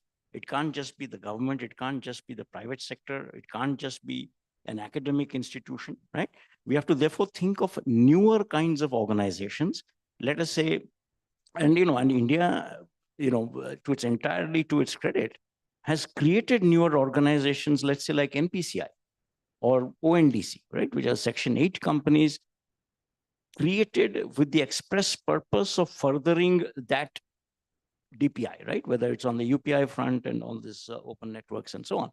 So we'll have to imagine these newer kinds of institutions with participation of the stakeholders, funding from both sides, namely the government and the private sector, but most importantly, staffed with the right kinds of skills and capacities such that the objectives are met. That is the overall purpose, that we really want to drive the standards such that citizens around the world benefit. If that is the optimizing function, what are the capacities, financial, structural, technological, etc., that are required to make that happen? That should what we should be optimizing for, not worried so much about who controls what specific aspect. And at the end of this, while we all want the world to be one and all of that, there is, whether we like it or not, a geopolitical environment within which we have to play. There is asymmetry of capacity, there's asymmetry of power, and there's asymmetry of interests, right? And therefore, we have to be sure that we are working such that those asymmetries are well factored into our design approach and our market entry and our influencing approach, right? And therefore, when you look at this entire thing of digital IDs and so on, clearly it is something that the global south, the so-called global south, is more amenable to than, let's say, the developed countries. And therefore, if it is the global south, and the good news is like for the G20, the African Union has been invited to be a partner. That's about 55 or 56 countries. And MOSIP is already deployed in about 9 of those countries. And therefore, in my mind, it offers a phenomenal platform for us to use the G20 and the African Union, let's say, entry and presence of UIDAI and MOSIP to be able to drive this. And therefore, the right kind of people. So my point about the Nick Clegg and Meta was precisely that. You need the right kinds of people with the experience, expertise, and capacities to be able to do this. And the seed capital from government, like Mr. Amitabh Kant talked about, is something that provides you with the starting velocity to make it happen. So it's got to be a jugalbandi. I keep stressing that point all again and again, because it's very critical for us to be able to take this forward. And Krupesh, to you, just for the idea that, and Amitji also talked about this, is that creation of value across, right? There's creation of value for the government, there's creation of value for the citizens. And how do we think about that creation of value for the private sector, where we bring in more capital, resources, capacity also into the private sector, and that is then willing to innovate off these DPI platforms? I think, see, if you look at broadly the architecture of identity platforms globally, right, there are broadly two kinds. One is the centralized the system, and one is completely decentralized. Centralized in the sense that the database is centralized, but the applications and the derivatives of identity platforms are also centralized in most of the developed countries. But then there are other extremes where it is completely decentralized, but that did not take off. But I think with what we have with the India Stack and Aadhaar is that the database and the foundational ID is centralized, but the application layer built on top of it is completely decentralized in the sense that, the private entities have been able to build value on top of the foundational identity. So I think that's see there is a concept of uh, ZKB in the world of the information security, that zero knowledge proof. Can I prove my identity to someone else without really disclosing anything about me? Right. I mean, some of these things architecturally are not possible in the kind of centralized approach that have been implemented elsewhere. So that has tremendously helped with with rolling out the value added layers on top of Aadhaar in India. Things like we have a concept of limited KYC, where you don't necessarily share everything that is available in the foundational database, something like Aadhaar. There is a yes or no authentication. So it proves you that you are whom you are claiming to be, but then you're not necessarily sharing your the address or your the full name, date of birth, any of those.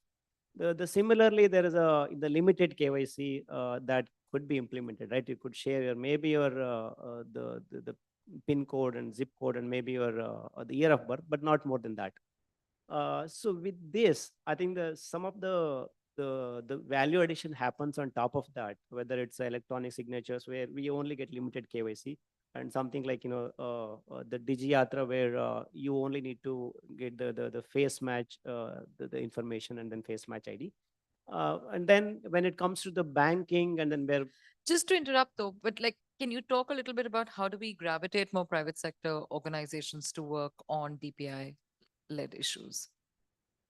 I think in terms of the DPIs, some of the things that I talked about, right? The architecture, I think this identity, the architecture supports supports adding, creating more values on top of DPI. Now it's only up to the private sector organizations as to how do you keep building innovation layer on top of it, and also think about exporting this technology to various different segments, right? And what has worked here, if you're talking about expanding this and then implementing this in a country like I've been to one of recently I've been to one of the Pacific the nations where they're talking about implementing foundational ID and then for the purpose of the voter identity automation. But that approach may not work because you need to build trust, and then you need to be a bit patient, and then you build the foundation layer first rather than implementing the value additions. I think something like that we have learned from in India also, whether it's a social media company or a government, when you try to collect too much data and then when you have too much control, the people don't like it. I think that's the right approach is to solve the first set of the problems, and then allow the value addition to happen on top of it. Perfect. Thank you so much. So we have about 10, 12 minutes for questions from the audience. And we can open up the floor. And if there's anything that the discussion hasn't grappled with so far.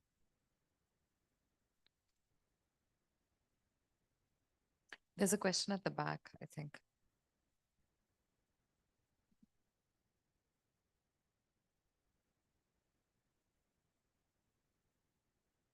And if you could also introduce yourself. Hi, I'm Aviral. I was previously working with the National Health Authority and worked quite extensively on the Aadhaar aspect of things from the government side of things. I think one issue that we grappled with, and that I even today grapple with, is the entire stigma around the physical Aadhaar card. Whereas we talk about it being a digital identity and the uptake of digital, everyone always feels that, having a physical card is more authentic, or gives you some kind of basis.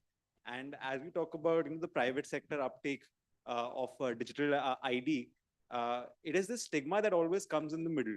And as Mr. Krupesh also talked about, sharing of your information in an authenticated way and doing a minimum KYC.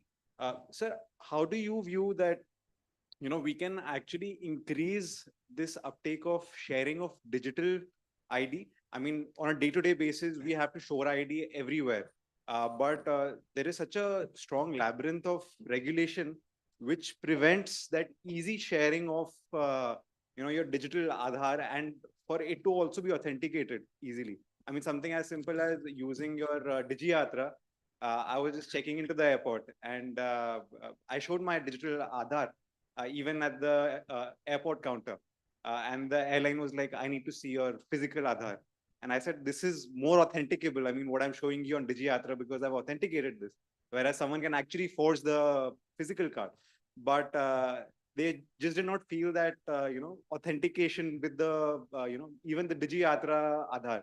So how do you think, or how do you view that, UIDI can actually help in changing that mindset? Because till the time that mindset doesn't change, even the private sector can't actually drive that innovation or uptake because it simply is not accepted or understood in that manner, the digital ID in its true sense.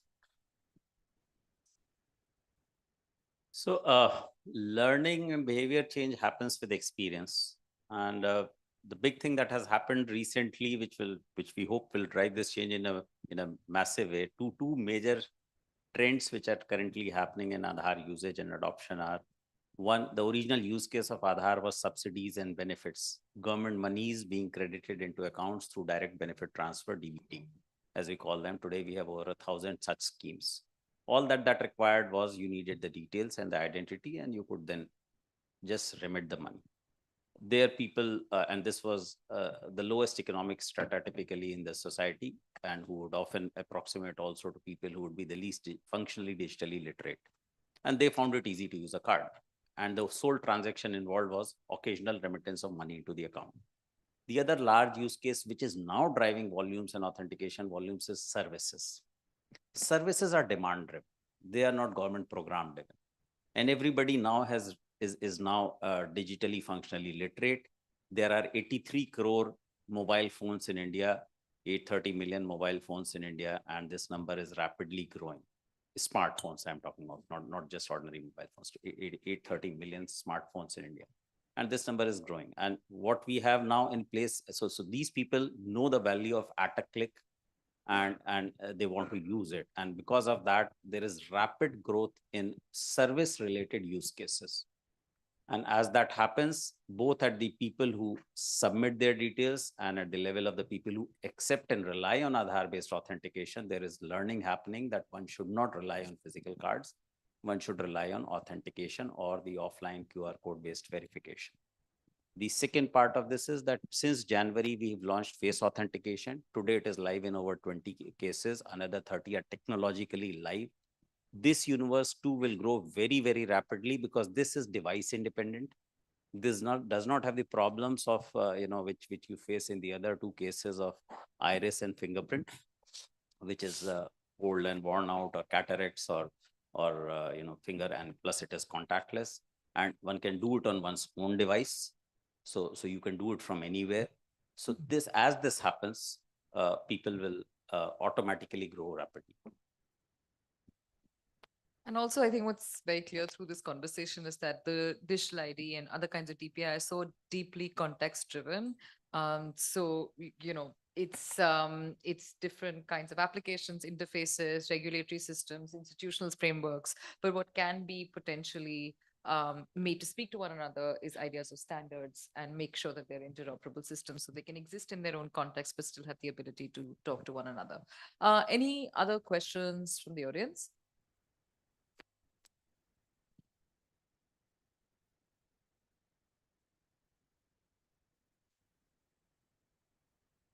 Hi, my name is Akshay Mathur. I'm a senior fellow with a Canadian think tank called Center for International Governance and Innovation, which also works on digital governance. My question is for Mr. Sanjay Anandran. I was taken by your comment about being a global rule maker rather than rule taker. And you made a case clearly for taking an interest in the rules and regulations that are being formed. My question is, there are already global regulatory agencies and alliances and conversations that are already happening. The Americans are doing it with their interests, the Europeans are doing it with their interests, and the Chinese are doing it with their interests. So can you give some insight on some of those global conversations where we need to be plugged in to make sure we're shaping those rules and regulations in our favor? Thanks.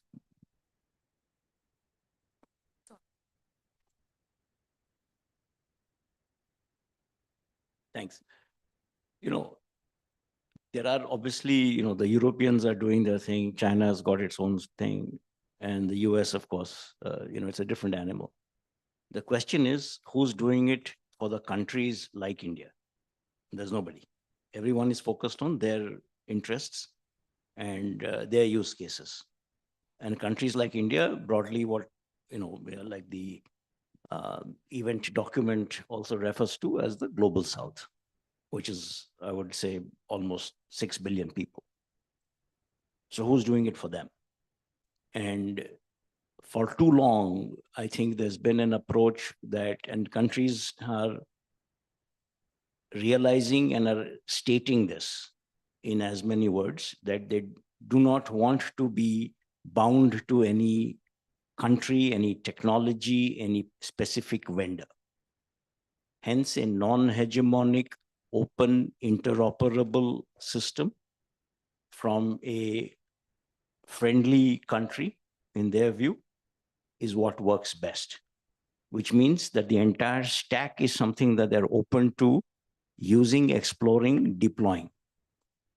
And when I say the entire stack, it is not just, like I said, a API, but or piece of software, but understanding how it will work in their contexts with the freedom to implement it the way they think makes most sense, right? And that is another area where a country like India can offer great insight given its enormous learnings, because no other country offers the phenomenal range of use cases, devices, environments, languages, socioeconomic standards, whatever dimension you want, that India provides, which is true in these countries where the 6 billion reside. I cannot take a US use case and transplant it to a country in Africa, right? And you find that the US, for example, has been very, very strongly resisting something like a UPI. Though in 2018, Google wrote to the Federal Reserve suggesting that the UPI-like standard is what the US should adopt. It's only now that they've come up with something that has not found any traction, right? So there are interests in all countries. The question is, for the rest of the world, there's a great opportunity for India to take the leadership and to be able to drive that agenda, such that they don't get digitally left out and are able to offer great benefits to their citizens, in as much as we've been able to transform a lot of the lives of our own people, thanks to the DPIs that we have implemented. Nobody else is going to come and do it for them because they don't have the money, right? And that's an important thing that they're very concerned about, becoming, quote unquote, a colony of different dimensions. Yeah, of course. Just a couple of points on this about as to what is happening in the identity space globally, right? There are around 2001, I think the Estonia come up with this X-Road approach where it was an identity platform that was, is still being evaluated by certain countries. However, it's not really open and interoperable model like Sanjay stated. And then there is also a Singapore model where they have a SingPass, which basically connects all government departments, and then it makes your transactions seamless. However, that is not really a scalable model because with a smaller set of population, you could implement that with a fewer departments. But then in a complex the geographical area, and then the different with a multicultural segment like India or a country like India, I mean, these models do not really take shape.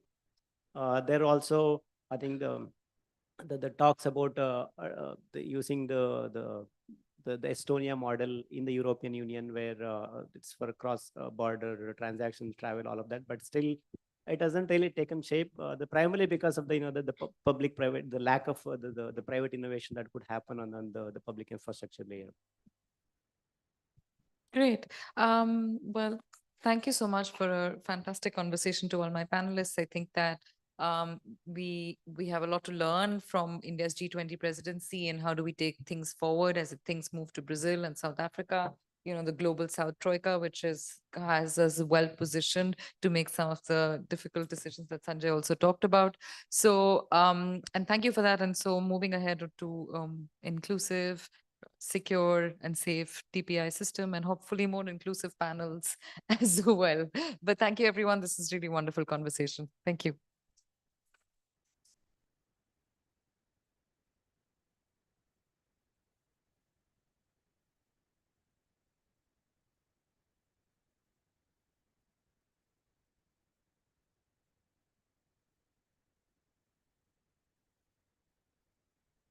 Well, thank you everyone for that great panel discussion, and Asa well noted on the comment on inclusive panels.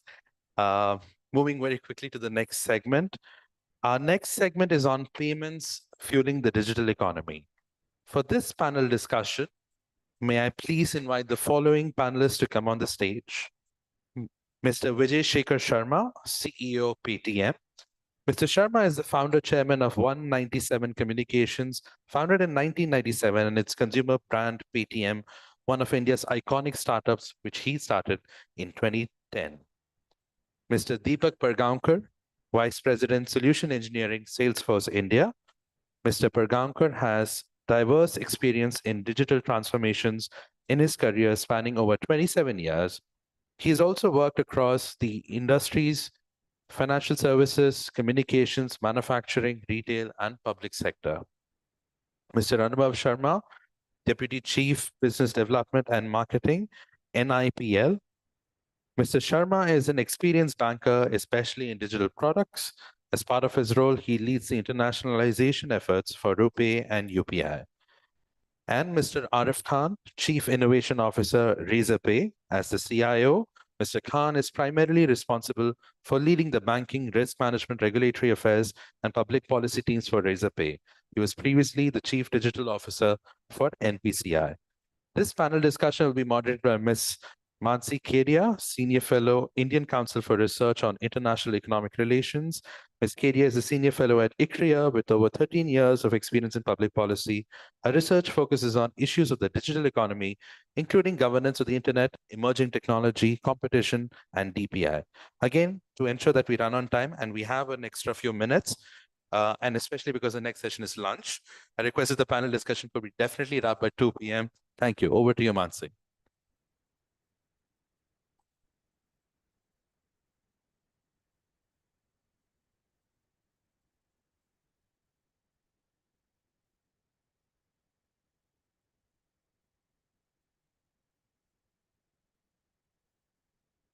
Thank you, Vivek, and thank you for making me a part of this panel. This is, I think, one of the most well-established use cases of digital public infrastructure, which is digital payments. And everyone has been talking about how India has championed digital payments, also not only domestically, but also in terms of engagements we've done internationally. So I'm absolutely privileged to be a part of this panel that has speakers that are fountainheads of the digital payments industries and ones that are trying to take it forward and establish some sort of global pathways for India. So let me actually start with Mr. Sharma.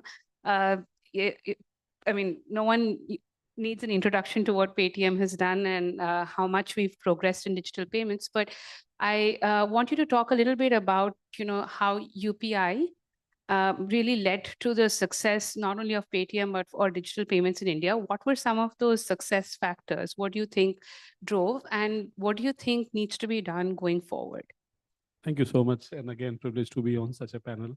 And like you very well pointed out, the beginning has to be from the UPI, because when you look at the world over, and I had privilege to build a payment system in a company in Japan also, and it had stark differences from what we have built in India.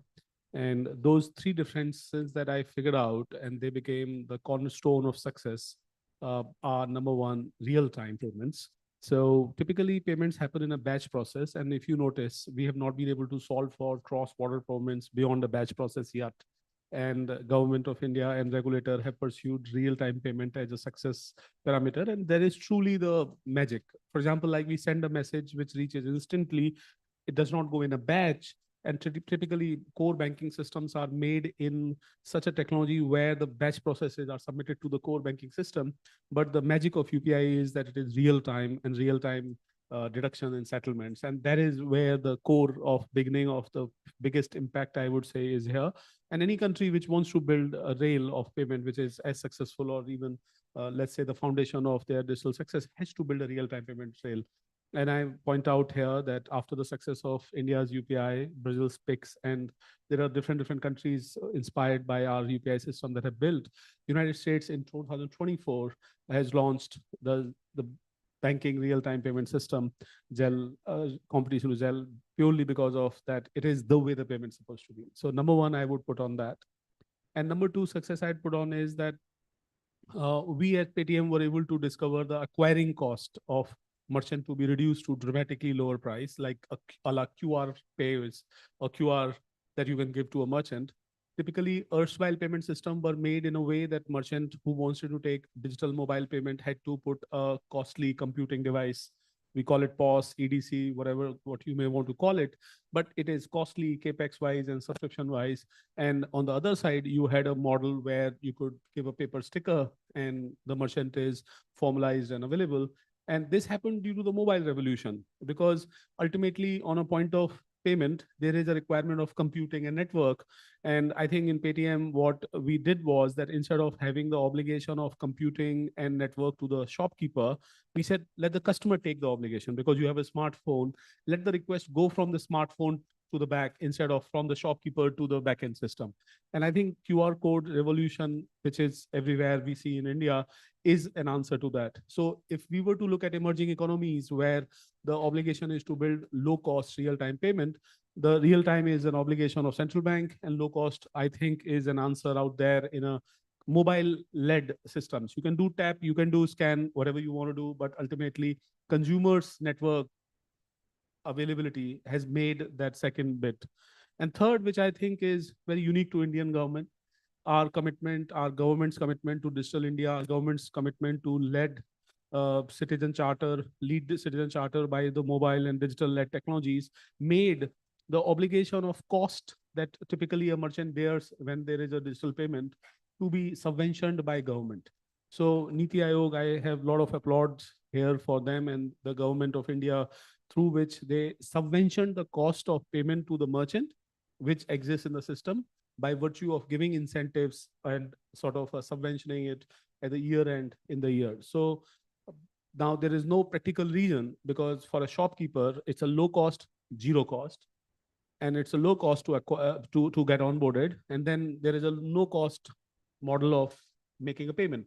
So a shopkeeper now is restricted by their own side of reasons, if any, sometime perception that it could mean something else, technology dependency, risk of technology, etc. Those over the period. Now I would applaud once again the regulator that they've been able to do a dramatic good job in the country of that surety, trust, and assurance. So the restriction on the system of capex and the transaction cost is zero in India. UPI success is hindered based on this very thing. And then the hindrance of real-time payment has solved by making the UPIs real-time payments. So these key critical things, that zero cost onboarding, zero cost payment, and real-time settlement has made UPI the benchmark of global payments. And I believe that it is how the model in different economies, and I'm going to say successfully that this is the three fundamentals that when we built PayPay in Japan, we put it up and it was shockingly the same success. So many economies are cash centric. I mean, we can take Japan as a cash centric economy. We can take Germany as a cash centric economy. And sometimes we mythically understand this is related to privacy reasons, but it is not. It is more about that one of the three factors has not sorted out. So these three factors, in my opinion, are the foundation of the success of UPI. Anything on the way on going forward? Well, if you notice, it has solved for retail payments. It has solved for small payment on a counter, on a shop.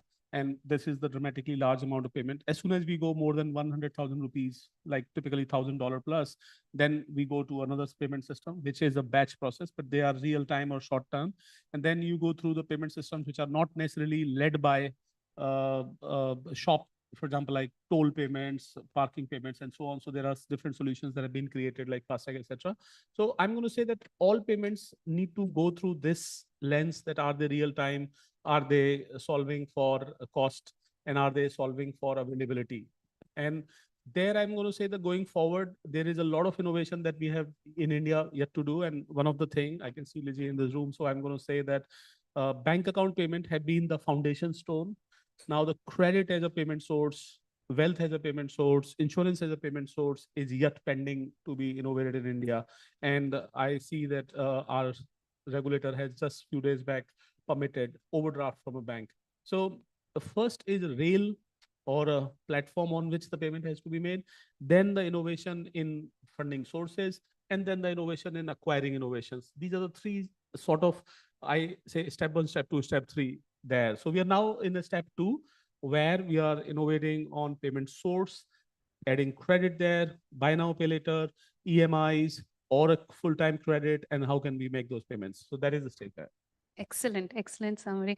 So Arif, the other sort of private sector beneficiary of UPI, can you, from your lens, speak a little bit more about India versus international experiences, what has worked and what would be the way forward in terms of trying to build and collaborate more with other countries? Sure. Actually, Vijay ji ne 3 minute mein pura sum up kar diya hai. And I was a bit surprised he left the Hindi to me. So let me just, maybe add a bit of what he's left. Okay, I mean, he's covered everything, right? I think when you go back to UPI, and I'll tell you my side of the story, right? And I was working in a bank, handling some bit of product and technology. I'm not sure how many of you would relate to that. The problem was your boss would always come to you and ask you to build something. And the expectation was, आप आगे के 2 साल का सोच लोगे. और problem होता था, आगे के 2 साल पता नहीं क्या करने वाले, शादी कभी की वो पता नहीं है, I don't know what product we'll build, right? And there is no idea what is going to happen. And India, with our population demographic, was moving at a tremendous pace, right? I think what really appealed to me as UPI when it came in, right? It was not about society and how digital commerce. I thought it's solving my problem as a tech. What it meant was basically there was a basic standard, a building block, and it was not trying to think through all the value-add use cases. A lot of things that Vijay just spoke about, the stuff that has happened on the POS, and I've been part of that journey, right? Not only was it costly, but it expected the counter guy to have some ability to operate it also. A lot of that has been simplified, right? We were talking about queue busting, that's out of the window now, right?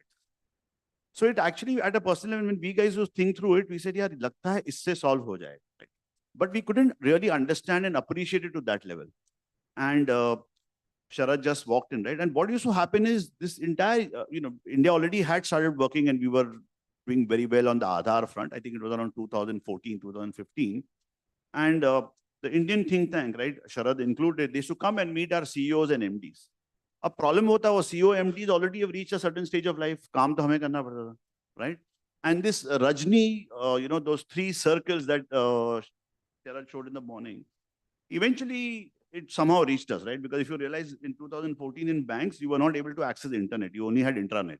I don't know how many of you guys remember that, right? बाहर नहीं बोलना sir नौकरी नहीं मिलेगी. ठीक है तो anyway, so I mean, open internet was not as freely available. No, they used to restrict. There was whitelisting करते थे ना वो time पे. So it was restricted. आप क्या कर सकते? तो अगर हाँ एक बार अगर पुरी जी को लग गया कि Paytm is now a competition, तो we should know more. तो चलो whitelist कर दो उनको देख लोगे वैसा. It was pretty restricted. Of course, it was also because those days if you got internet, you were doing a lot of hanky-panky stuff. So probably that was the reason. But anyway, so I'll come back and these, we came across this concentric circles of Rajni that Sharad presented in the morning, right? And I am from Bombay and I could really relate to it. If you've been to Bombay, in those days, we used to go to Dadar market to buy vegetables, right? And this Rajni as a character really comes to you and you actually experience it, right? The only problem is in the earlier diagrams, I remember vaguely, is it did not say who's going to do what. So when we guys used to meet up and say, yaar, ye to Chakravyuh hai. इसको solve कौन करेगा? And what we realize is कि जो outer layer है, if that gets solved, I think we have the ability to do everything else, right? And I think that's in my mind was what really got me and made me understand DPI. Right? Now, having said that, today, I mean, look at it, right? For us at Razorpay, our biggest bet has been UPI. Why UPI? Because unlike some of the other payment companies that, I mean, or the payment networks that existed, everything came as very defined, right? The specifications were very hard. UPI came across as yes, there is a standard, but the specifications allowed you to do something on top of it, right? So, for example, it was the only one which could do push and pull, right? So, I mean, you could do this side, you could do this side, you could do intent, there was collect, there was P2P, there was P2M, there was QR. So all these things allowed us to think as independent entities and say, hey, this is our area. And we are primarily into P2M, right? I mean, our primary business is to help merchant collect money. So, and then we said, okay, and the app revolution was happening that time. So it actually allowed us that, hey, can we do something natively much more better orchestrated, real time? Even if the settlement to the merchant is happening subsequently, the information that this transaction is committed and you are definitely going to get your money, it allowed us to do all that. Also, as a part of this, the data flow, right? The mix of financial and meta allowed us to do so much more. So in a nutshell, a lot of us, basically UPI became the nucleus, the fulcrum, upon which we built. Our claim to fame started with UPI. We started going into market and trying to say that, hey, look, if you, like, for example, that if there is an app and not every small entity, they manage to make an app, but they don't really have the ability to make the entire payment layer, can we put a component over there, take some kind of sponsorship from the bank? And that's really helped us, right? So, there are a top 20, 30, 40 apps in the country, but there are a bunch of others, and that's where we could play very well. That's actually a great point, in terms of companies enabling innovation. So, Deepak, I understand that Salesforce is not directly, one of the private players in the market, but as one trying to think more about how to bring more private players, how to enable more innovation, how do you think companies as yourselves or others that are not part of core payment solutions could get more integrated and benefit from UPI type DPIs? Thank you so much, first of all, for having me over here. Great to be here. When we look at UPI, I mean, before answering the role, I'll just try to think about what are the aspects which have made UPI such a big success. I think value. I mean, that's the most important principle. And when we talk about the entities who are involved in that, it is people like you and me, first one. For us, it was the ease of doing the payments, as Mr. Sharma was talking about. The other stakeholder was this merchant for whom there was a big value. And there were a lot of other collaborations also, right? So this is a big collaboration of various entities. Scale differs, right? There are PSPs, there are consumers, there are merchants, there are banks. So this is a huge network. And of course, this platform created, that is a UPI platform created value for everyone. And obviously, there was a great communication. Now, as we talk about what next, and again, Arif and Mr. Sharma spoke about what some of the next things would be. See, it is essentially going to be a lot of ecosystem that gets created, right? It will essentially be creating ecosystem. As he spoke about the insurance part, the credit part. So more and more services, more and more players, as they start coming in, the right communication, the right service, the right engagement, right analysis of the information are going to be extremely important. And one of the important aspects in India that we have is our tech talent across the board. In the organizations which are creating various apps, the organizations which are developing, and organizations like us also who are bringing productized innovations. And it creates actually that big possibility for each and every player, including the player like us in multiple areas. Somewhere I was just reading and I was also hearing about now the plan to embed service in the app itself. And that's essential. When I'm going and trying to do my payment, if there is an issue that I am facing, then I need to have the possibility of getting service over there itself. At the same time, Mr. Khan spoke about some fundamental aspect of AI, that you have to be in AI if you have to succeed in any walk of life today, including the payments and the UPI. There will be players coming in, building models, testing models, and adding value to various stakeholders. And I think there is that big role, though it's not that many organizations will be typical TSPs or the one who are processing the payments or facilitating the payments. But there is so much that is happening to add value to all the stakeholders who are engaged in the ecosystem. And that itself is an opportunity. And that's a very exciting opportunity. Thank you. So you're saying that horizontal capabilities are being developed in ecosystem. Yeah. Fine. Anubhav, so you have like the tough job of taking, or maybe naturally so taking UPI global. So what are some of the things that you've been thinking about? How is this being championed? If you can tell us a little bit more about what is happening on internationalizing, on the internationalizing UPI front. Sure, thanks, Mansi. So Mansi, I'll come back to the DPI part of it because that's the core, the theme to this workshop today. But from an NPCI international perspective, there are 3 remits that we run, right? One is to create interoperability with countries overseas, which means that if Mansi travels overseas, she should be able to use a UPI app to scan the QR as you do here in India. That's one. That's from an outbound perspective. The other is also to look at building interoperable rails to provide for P2P remittances real time. And that's one announcement that we did with Singapore, where it's an account-to-account transfer real time. And it's also embedded very deeply into the G20 agenda in terms of making it real time, efficient, less cost. All of these things can be done.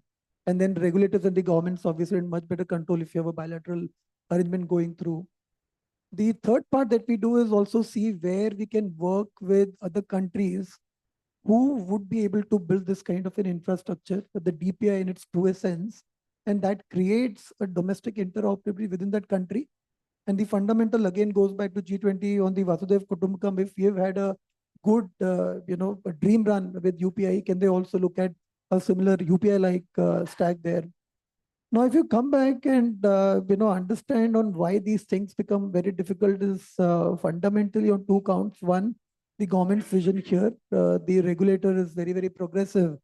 Now, when we talk to other countries and we're looking at changing the payment landscape from a DPI perspective, it's sometimes very interesting to note that we're at least 7 to 10 years ahead in terms of where the other countries are, at least from a global south perspective, where immense potential exists for a DPI like UPI. To the extent that sometimes the central banks may be able to talk about the protocol and the software layer in the same breath, they may not be able to tell the difference between a protocol and a software, right? So that's where we have to start. And when they start understanding what we have done in the times that we have been in the last 7 to 8 years, it takes at least 10 to 15 calls for all of their technology teams, the operations teams to understand the depth that has been created. But our positioning is very, very simple, right? What we tell the world, and this is again coming back from the experience that we got from something like IMPS, which we built about 10 to 11 years. I believe we held it very close to our chest, saying that it's a product approach that we took as NPCI.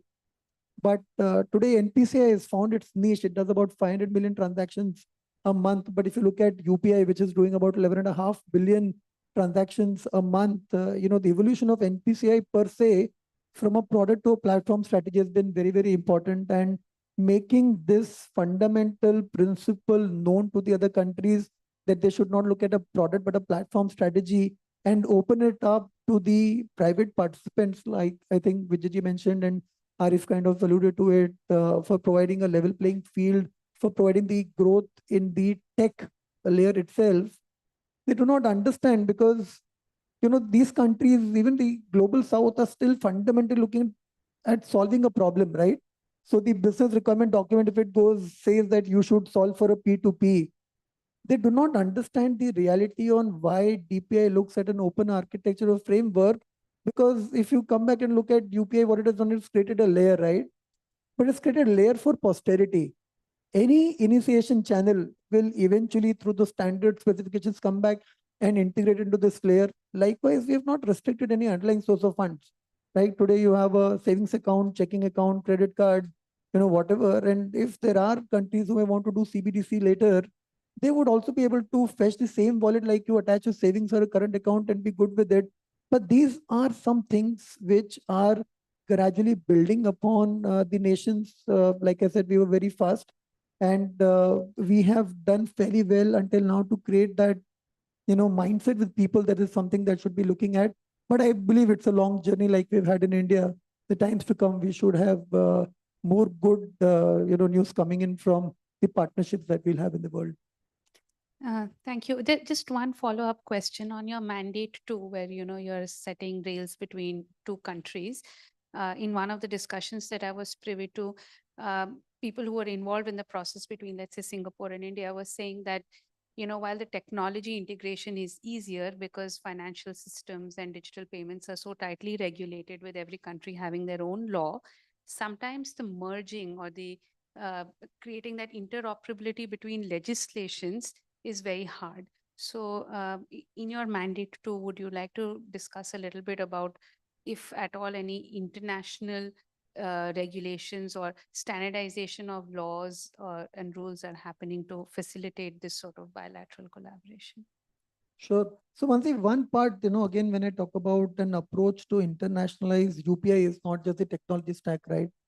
What we are committing is to make the other country equally successful in the technology plus the scheme framework, right? Which means documentations, which means standardization, which means the processes, which means operational requirements, which means risk mitigation, so on and so forth.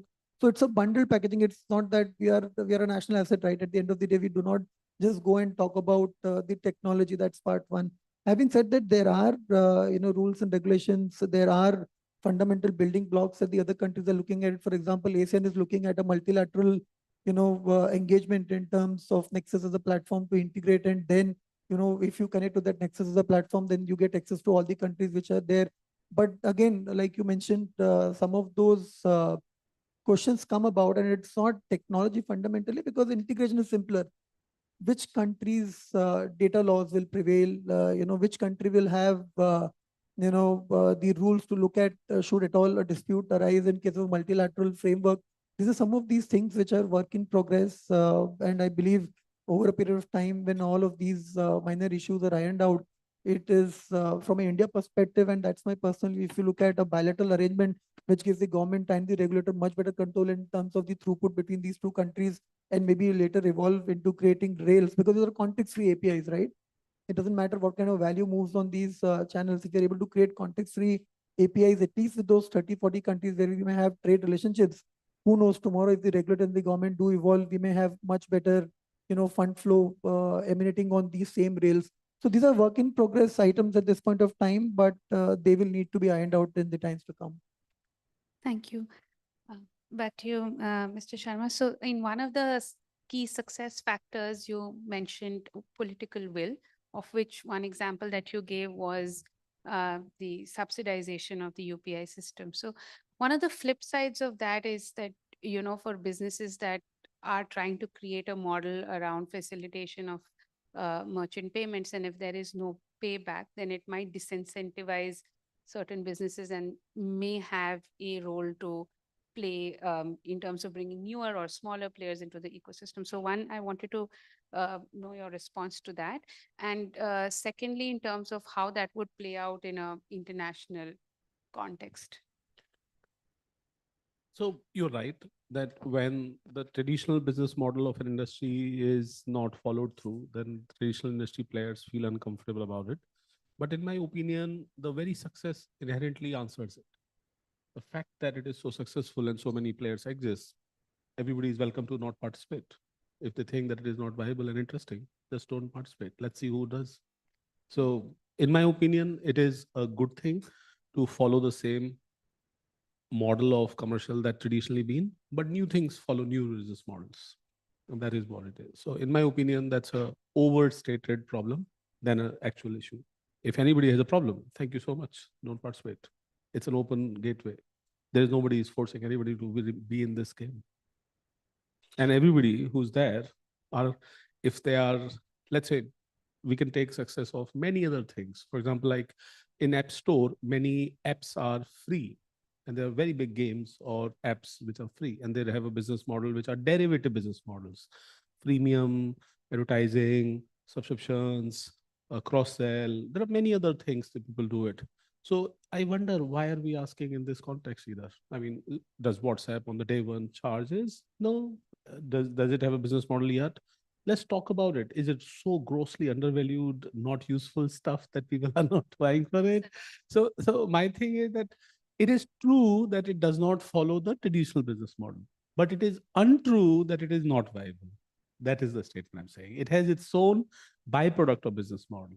In fact, one legendary businessman said, your margin is my opportunity. So I rather say that UPI attacks others' margin is the reason that it is an opportunity and others have not been able to challenge it yet well. The very fact that UPI has been able to successfully attack cost of, let's say, many other networks is because it challenged their margin structurally. Does that mean then it becomes an opportunity only for people with deep pockets? I mean, No, it's not. Everybody is players. In fact, it's an open network. It's everybody is welcome and discovering. In fact, so let's see, what did UPI supersede ahead of and what is behind? The behind is something that has been there, priced rail. UPI is a rail. UPI is not the end business. End businesses are free to charge and banks charge that, okay, I'll give you N number of payments for free. I'll give you N number of services. You can create value add on top of it and so on and so forth. So there are many other businesses that are existent out there.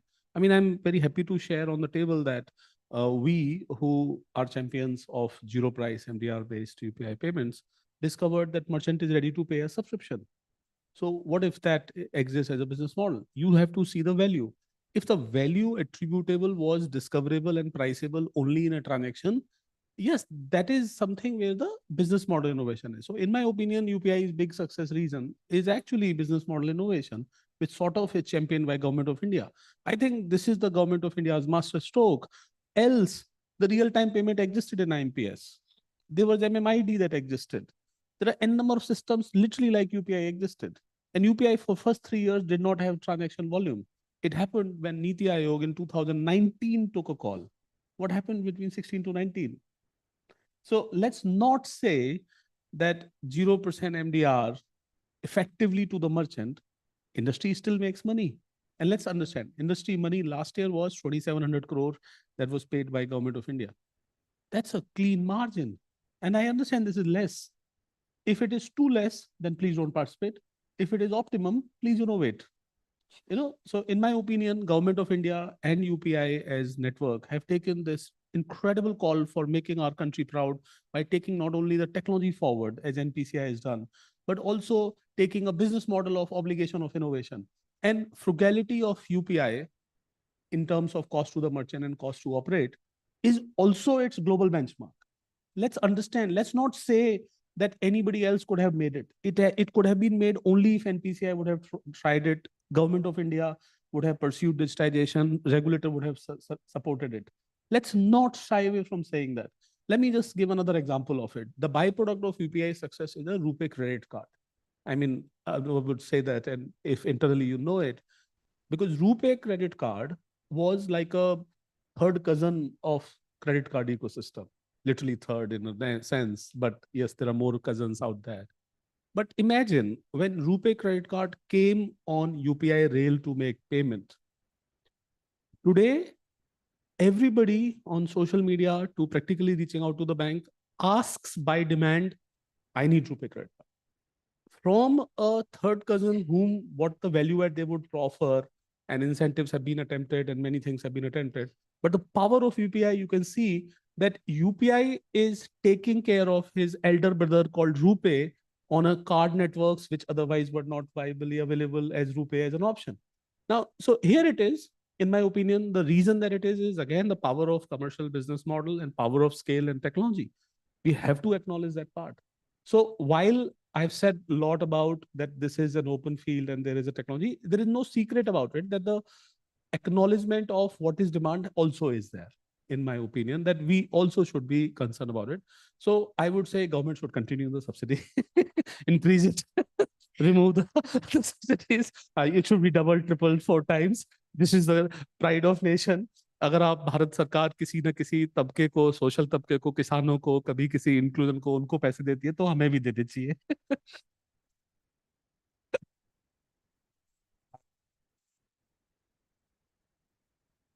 Besides let's also understand, right, what UPI has done, right, beside what is done for RuPay, which I completely agree and understand, is look at it, right? There are so many of us now using UPI, creating a digital exhaust. And potentially when earlier we used to talk about 20, 25 million digital customers, now we are talking about 300 million digital customers. Those customers are now available to people like us, to banks, right? To do wealth management for them, to do credit and so many other services.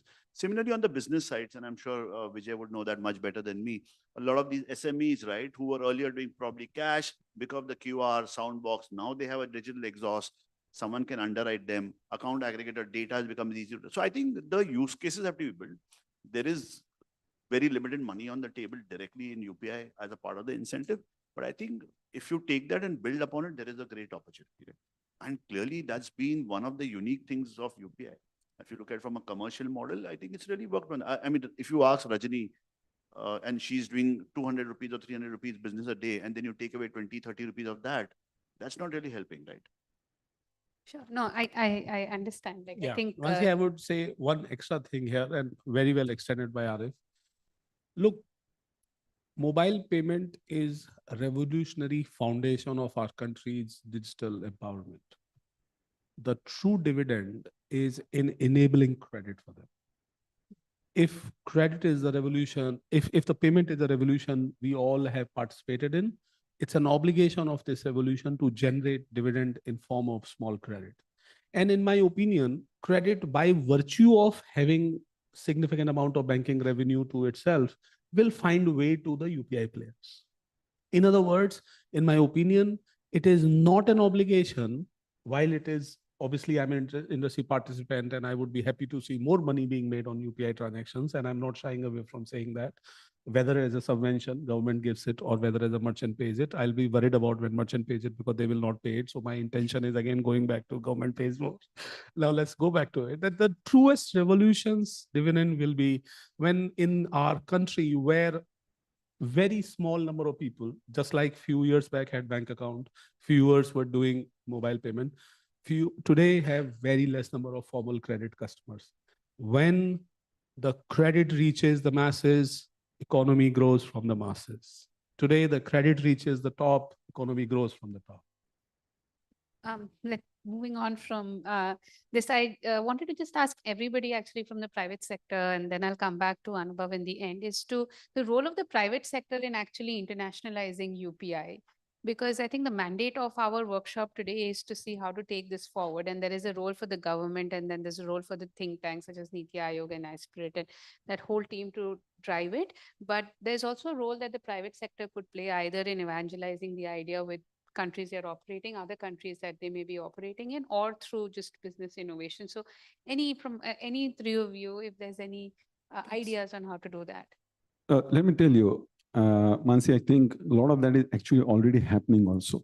Because at the end of the day, for anyone, any business, private sector or public sector, success, replication is important, right? And success, earlier what used to happen is that in the morning, we heard from one of the eminent speakers, we used to bring those best practices, right? And deploy over here. Time has come when the best practices from here are actually being taken globally. And what are some of those things?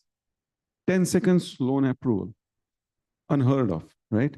Today, with all these digital pathways or digital public infrastructure, it may be UIDI, it may be a payment system, we have the ability over here to create that entire business scenario and actually execute on that.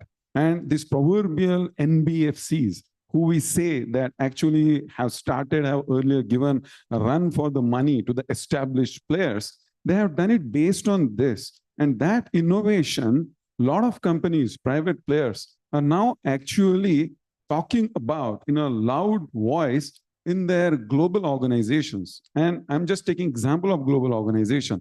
There are a lot of Indian product innovative organizations also. They are also building, taking that capability globally in their global markets. Companies like ours are also building those capabilities based on the experience in India and taking those capabilities out. So that actually, in a way, is saying that there's a great innovation that we are doing over here. Time for us now to take that innovation. And as I said, it's actually happening as we are speaking. Any other I example? think there are two parts, right, to NPCI or India stack being international, right? One is, I mean, if you look at from a payments lens, one is the cross-border, right? And we being 1/6 of humanity, obviously a lot of people overseas, they want to use, I think that's one part of it. I think the second and the more interesting part, I mean, or the bigger opportunity, the way I look at it is say if UPI or RuPay as a standard or as a scheme gets adopted in say UAE or the Middle East, right? So, and we spoke about it, right, in the earlier session. So it's not just about adopting that, then there has to be someone to help them build it out. There will be an app ecosystem, there will be an acquiring ecosystem. I think those are the opportunities we can. So it's likely to be that, NPCI leads the way and then allows a lot of Indian entities. And also that's a monetization option. It also allows for Indian entities who have done it, have referenceability to be part and compete and probably have an edge. But yeah, there, Anubhav, I mean, my ask would be from NPCI and IPL that whenever you go overseas, take a bunch of us with you. Simple as that, right? I mean, we obviously it's going to be a competing market, right? But the very fact that some of us have done some of this in India, you stand a good chance. Great suggestion, I think. So I have one more feedback on that one. I think one of the rule of buying any technology by any of our organization is what are we trying to solve for? And then only we go for the technology and so on. If you notice, India's real-time payment came at a moment when the real-time payments or DBT or need of it as a part of the government benefit, etc., were added. And in my opinion, if we have to target, let's say, a particular geography to help DPI created in India to reach elsewhere, we have to see the governance problem of that location and find out the reasons that they should use this technology instead of saying we have something good. For example, like let's say a small family who has to, let's say, buy a car. I think if they're using bus, they would think that why not an auto rickshaw could solve my problem?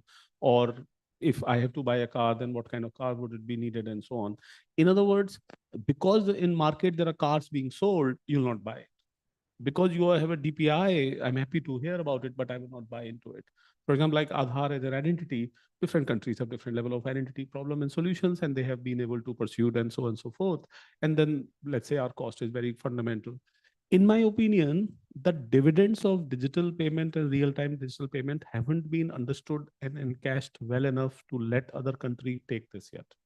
If, like we just now heard about real-time credit issuance and various other byproducts, those dividends or benefits will drive the organizations. Now think about it, in a country like Japan, where there are old people primarily, why would they need a real-time payment? And it's what is that I have to fix?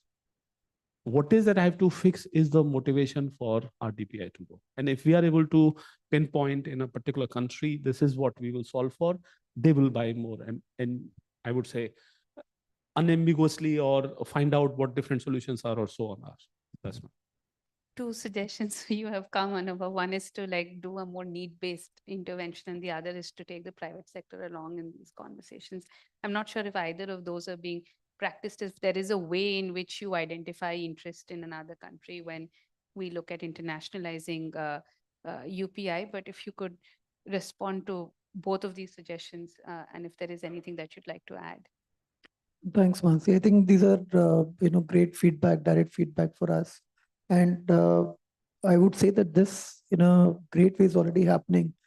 From the perspective on why would a country buy this solution, there's some very interesting aspects that have come about in the discussions that we've been having. I can quote without taking names of the countries in Latin America, for example, right? A part of the global south. Before the regulations kind of came about, there are private ACHs, right? Who came together as a consortium of banks, and they've built their own real-time payment systems, which are beyond the regulation of the central bank, right? And this is where the central banks have come back, and they've also assessed something very interesting. They're saying, is there a possibility for us to even look at a Bhim app being available with us? Now look at the conundrum where the central banks are saying that they want to onboard the end consumer, and going outside the regulatory and the policy provision, they're saying, I want to onboard the consumers. So this is where these countries are wanting to compete with these private ACHs and then see how we can align. So this is one of the very interesting aspects that came about. So there are needs which are there, which should be solved for. And I believe in what Vijayji said. It's not just about the private players who are going to be the market participants, but from a remit that we run, the central switch is going to be with either the central bank or a central bank nominated entity. But there are two very distinct aspects which come about. One is the standardization that we spoke about, with the standards remaining the same, and the APIs remaining the same. It is for the participants, including, for example, Vijayji, if there's a market of business interest for him, he would use the same standards to build, the consumer interfaces, because Paytm is one of the most accepted apps. Similar interfaces will drive the consumer behavior, right? That's a given. But beyond that, if you build a central switch, the financial institutions there would also need to build a mini UPI switch, which they would need to connect to. So it is not just about the market participants, but even from a technology service provider perspective, who would find a market there? Because within India, we would have at least 15 to 20 of these technology service providers who have done the bank side switch, and with the standards APIs remaining the same, they will find a market there. It is in the interest for us to look at seeing how do we collaborate and go back to the global market and position everybody in the ecosystem appropriately to derive the dividends out of it. I think those suggestions are completely taken and acceptable. So anything in terms of the Global Future Alliance is do you feel the need for like institutional strength or institutional support that could really help this process? So I believe a lot of hard work has been done, Mansi. As an NIPL, we've made outreaches to over 80 central banks, right? When I say outreaches, we are doing continuous engagement with them and bringing them up the curve. There's a lot which is happening today from the position of DPI. I think G20 summit was one of the very important aspects to get that position globally, and the declaration that we spoke about gives us a very strong segue in terms of building on it and seeing how do we eventually make this a reality, because the market is now warm. What NPCI, what India as a country has done is known to the people. And I believe one of the fundamental aspects of this workshop that we're doing is to kind of come together and see how do we now really make good use of what has been done, culminate into some very objective decision-making items, and then take it from there. I think, sometimes maybe this builds on what Vijay just said. And I think some of this we are talking more like, okay, how can we come together at technology, specs and infra and all? And these are very important things. I'm not saying no, right? But also what I'm sensing is that, when you go to different societies, right, the situation over there is very different, right? We need to figure out, like, you don't have a Rajni existing in UAE. So who's the Rajni you're going to find over there, and then understand that situation and then build around it, right? So I think that need to understand behavior, that society, etc., is far more than the technology. Of course, technology will come into play, is far more important, right? And I think that's where, if, through regional development associations, etc., if we can participate, understand a little more, I think we will stand a better chance, right, to solve it. Otherwise, what's the, outcome dividend that we are looking for by doing real-time payments, right? Yeah, I completely I agree. was just asking BARD, and because I know some countries that have launched, and I tried asking it which all countries have launched, and you'll be surprised. UK has it, Singapore has it, Thailand has it, Malaysia has it, Indonesia has it, Philippines has it, Vietnam has it, US has it right now. Yeah. So actually, this as a technology, in my opinion, have been now pervasive. Like we're talking, and I think very well pointed that ACH systems, which were batch processing, they themselves have realized their existence will be challenged by something either regulator will bring or some other third-party system will bring. So people have actually created. So this is a very successful DPI, in my opinion. Certainly. I just want to do a check-in on questions on things that we've already discussed. If anyone has any questions, else I can ask some more of my own. But if there are any questions on issues that we discussed related, yeah. Can someone bring the microphone? If you can also introduce yourself, please.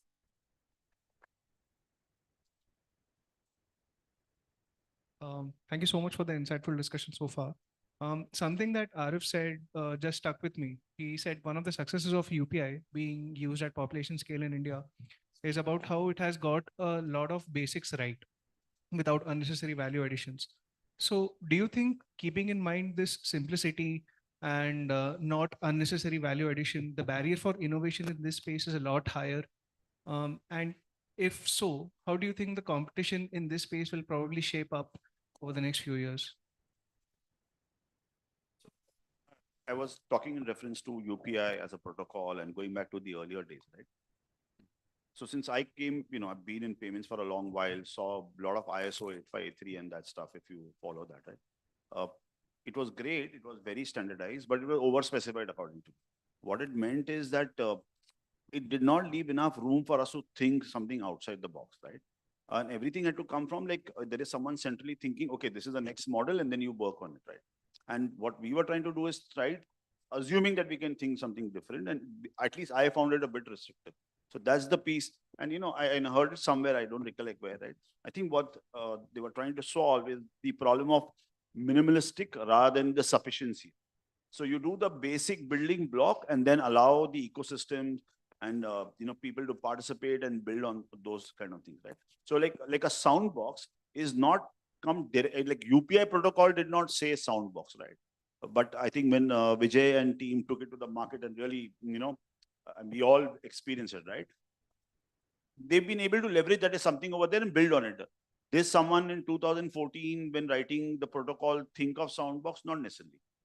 But assume that, yes, I don't know. We didn't do exactly product thinking, right? Where end to end, how we going to do. And I think that's what I was trying to say. It allowed us to do more, which I did find that in the ISO world did not exist that time. Anyone wants to add? There's another question. I think that also resonates with the whole DPI, and Sharad introduced me to Yoga Sutras. I think minimalism is one of the, yeah. So the minimalistic design, I think, is one of the core things. So may I please? So I am Colonel UK Sharma. I'm the joint advisor at NITI Aayog.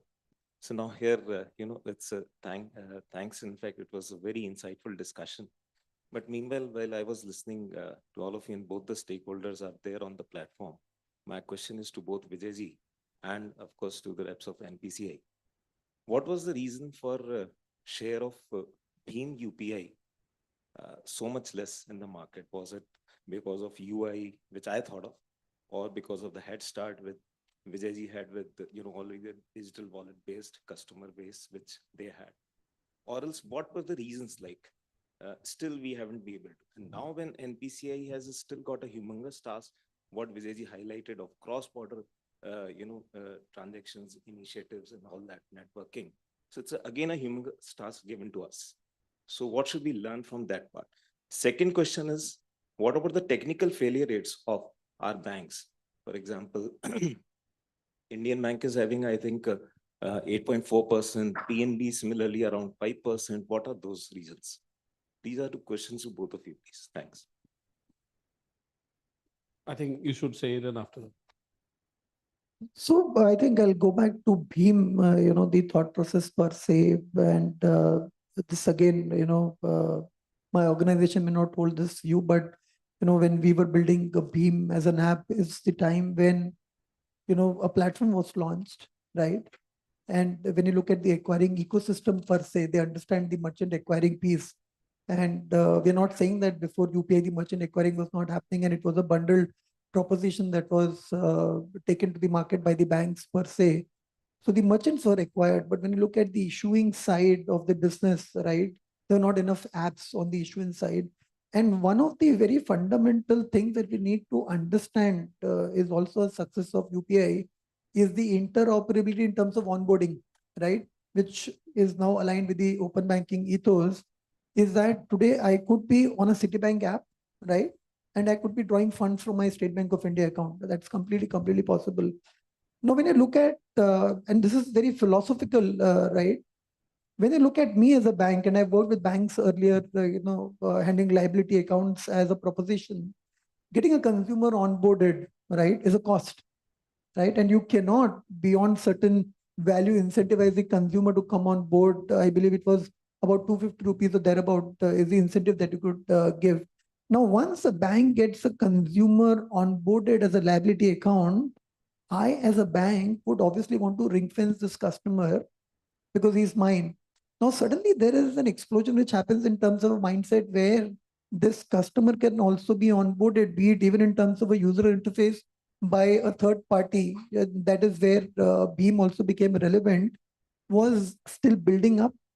And that is where, if you look at it globally, other than Amex, which runs that kind of three-party model, if you look at NPC as a network, it's a very, very strong exception, because as a network, which is a B2B player, it is only fair for me to say that government and Reserve Bank of India took an exception for NPCIB to running onto a B2C space, right? And that is where Beam came about. But essentially, we are, as NPCI, for the banks. We want to retain the B2B, essence in what we do. And therefore, today, if you're using Beam, you would realize that, there is no name for Beam, right? There is no logo. And if you attach a bank of State Bank of India, it takes the color screen and, the brand of State Bank of India. We have obviously made it a logical extension from the bank's perspective. This was done as a very critical juncture where the merchants were acquired, but there were not enough and more issuing apps available, because the thought was gaining ground, and it was started as a starter app for people to come about and then get a learning of what the user interface could do. And if you allow me, I would very loosely want to equate it to the Android as an operating system. So Google today, I don't think that they are original equipment manufacturers for Pixel, right? The Pixel 8 has come in, and what are they trying to say essentially is a parallel that I want to draw, is that if you want to render a beautiful interface or a device using my OS, this is how you do it, right? Now, when we got into this game, this is approval from the regulator and the Reserve Bank of India, essentially, we go back to the ecosystem after we've delivered on the innovation that we are doing, right? Be it the mandate, be it now the Hello UPI or the credit that we'll have, it is available. It creates a benchmark, but it does not compete, right?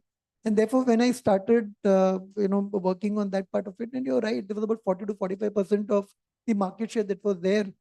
But you come back into understanding that this was only to set the context from a consumer perspective. And then there are more apps which have come about and done that. But I understand the challenge that you're saying. I believe from the perspective that UPI needs, or Bheem rather, needs to become a bigger app, the mindset in terms of a consumer behavior, right? Understanding the consumer behavior, because the consumer on the app behaves very differently than he would otherwise, right? And therefore, every app provider would want to retain the consumer in that logged in session for him to hold that attention all this while, and UPI provides that convenience. From a network perspective, I believe there is enough and more in terms of research that we need to do on the consumer behavior and then align into the thought process that we are looking at. It's a tedious and a long journey. I think we have collectively embarked on that. Yeah. So this was related to PPI, sir. Yeah. So I'm going to say that maybe if I go back, I figured out there are two milestones that sort of didn't work out as PPI industry would have expected it. One was that there was mandate change of PPI. It was not allowed to do P2P transfer. I mean, it was obligated to open a bank account like PPI, which is like full KYC and restrictions or those kinds. So basically, onboarding and features were shut down. Second was commercial. The rest of the networks with their participant priced adding money to the UPI at an e-commerce level. So Paytm standalone. And I was just calculating the question. You'll be surprised. 25,000 crore rupees of investment was done by Paytm as a private organization in this country to make QR, wallet, mobile payments successful and reach everywhere it is. 25,000 crore of equity. Obviously, we ended up investing even further, but I'm talking about pre-PPI. And the industry, as a rest of the industry, which was hooking to UPI through the PPI wallet, was making money literally so merchant was not paying, because like we just now discussed, and we were paying 1.5%, 1%, and then there was a 0.64% was the minimum that we were paying for any money that was coming into the system. The system was using this money for two parts. One was moving the money between people, another was merchant who could take to the bank account. Intermoving was blocked, moving to merchant was free. So it was made to where it is. And to the credit of UPI, to the credit of NPCI, it not only embraced it as an opportunity, it also embraced, like I was saying a few minutes back, 0% MDR. Also, I mean, I would give it to government and regulator here and NPCI to scale the technology impeccably well, that whatever the discovery sort of happened, if at all, it became scalable and in pride of this country today. Now, the challenge is going forward, like you said about the banking or the banking part of the bank part of the network, because banks never built the deposited account at a real-time throughput of what NPCI's payment system or UPI payment system of our country is actually processing.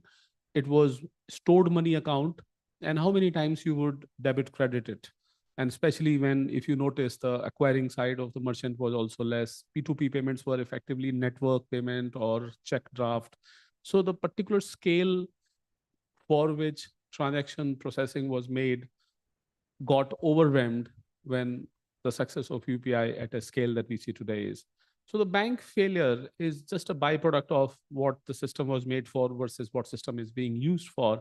And to the credit of NPCI, like we just now hearing it, that they've been able to innovate, including UPI Lite as a system where it does not go, and so on and so forth, and many other things. I mean, banks are refactoring, banks are investing in technology. I remember that one of the sessions that we used to have was bank have to invest on technology to make this successful. And it is important as bank to invest, but again, this is a universe of banks. There are good tech savvy bank, there are yet to figure out great tech, and then I may not be a tech savvy bank. So that's where we are. But I would say that it is now clear to a bank that if I do not offer my customer ability to do scalable, good transaction experience on UPI, whether through their app or third-party app, I'm not offering the core services that customers expect as a core now. And that's the beauty about it. And I think the different funding source would add to it. But PPI was signed off long back.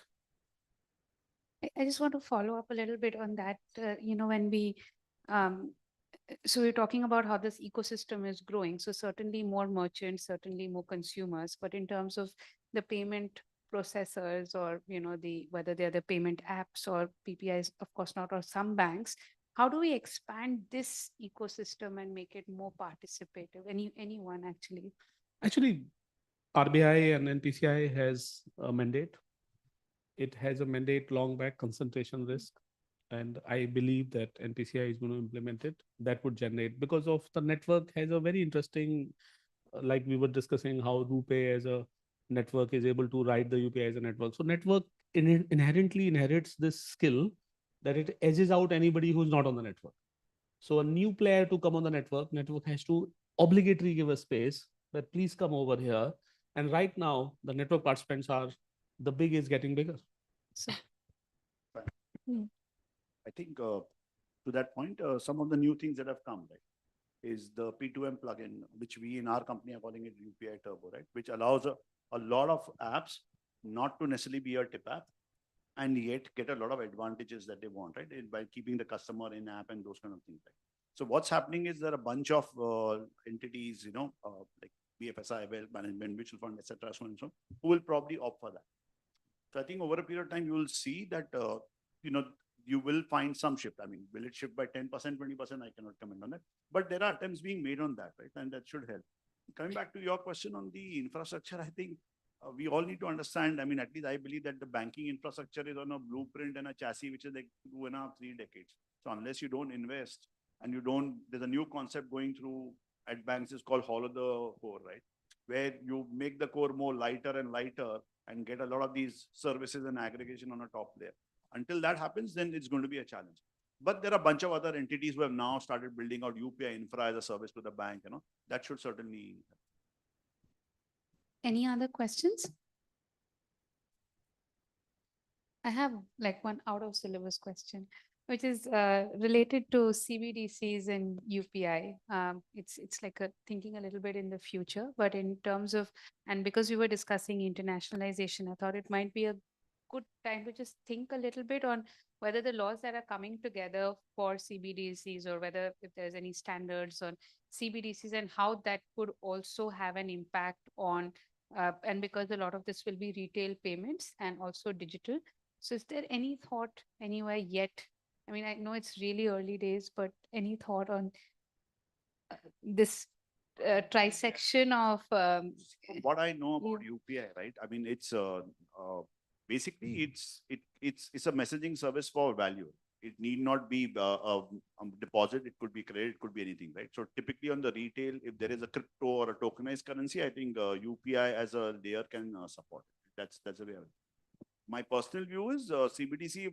I mean, I'm not sure about the use cases and where it will go, but it needed us to, kind of figure out, innovate, get something going, empirical data, and do some capability building. What are those two capabilities? One is offline that is getting built along the way. I would assume some bit of DLT know-how at scale. How does it look like? And third is the entire tokenomics, right? As to how do you operate in, and again, linked to the offline one. So I don't think it's bad for us, at least at this point in time, to look at a capability building side of you. Whether CBDC is something for the future and really would be the big payment instrument or payment method, I really don't have much view on that. No, if I'll choose to pass, because a regulated entity, I don't want to comment on that. But I think, UPI has gained scale. We're talking about 11.4, 11.5 billion, kind of transactions, and $200 billion worth of money being settled on this platform at this point of time. It is humongous, right? So CBDC is not a competition, right? It's a regulatory aspect which is being driven. And I think it is only fair for us to see what comes about and let it evolve. The CBDC, in my opinion, will solve for some things which typically the current payment systems have a structural limitation. Wholesale payment is very clearly one of those aspects. For example, like when you trade a share in a stock exchange, the money through the various batch processes moves in your bank account literally still in days. And if you have a mutual fund that you are redeeming, you just don't get it because through the settlement agencies and so on and so forth. So in my opinion, CBDC is a programmable ledger. So the trigger of the programming of your act of any security exchange transaction can go trigger, and your settlement can go on. And the core fundamental will be a revolutionary there, that the core exchange system works on CBDC, because the depository accounts and regulator in exchanges have also reached to a level that they do not prefer the broker to enjoy the float benefits, which typically is the reason that the money is kept in one block over other, and swift movements are disincentivized commercially. But there are good initiatives that have been taken, and they're changing. In my opinion, when the CBDC for wholesale arrives, the money is kept in a central bank as a digital coin, and then it is moving between places as real time as UPI is moving. So the truest revolution, in my opinion, for our country is waiting for wholesale use cases for CBDC, and interbank transactions, etc., are wholesale, and there is the regulator who's holding the account. Second CBDC benefit obviously is a nostro-vostro account that we use globally.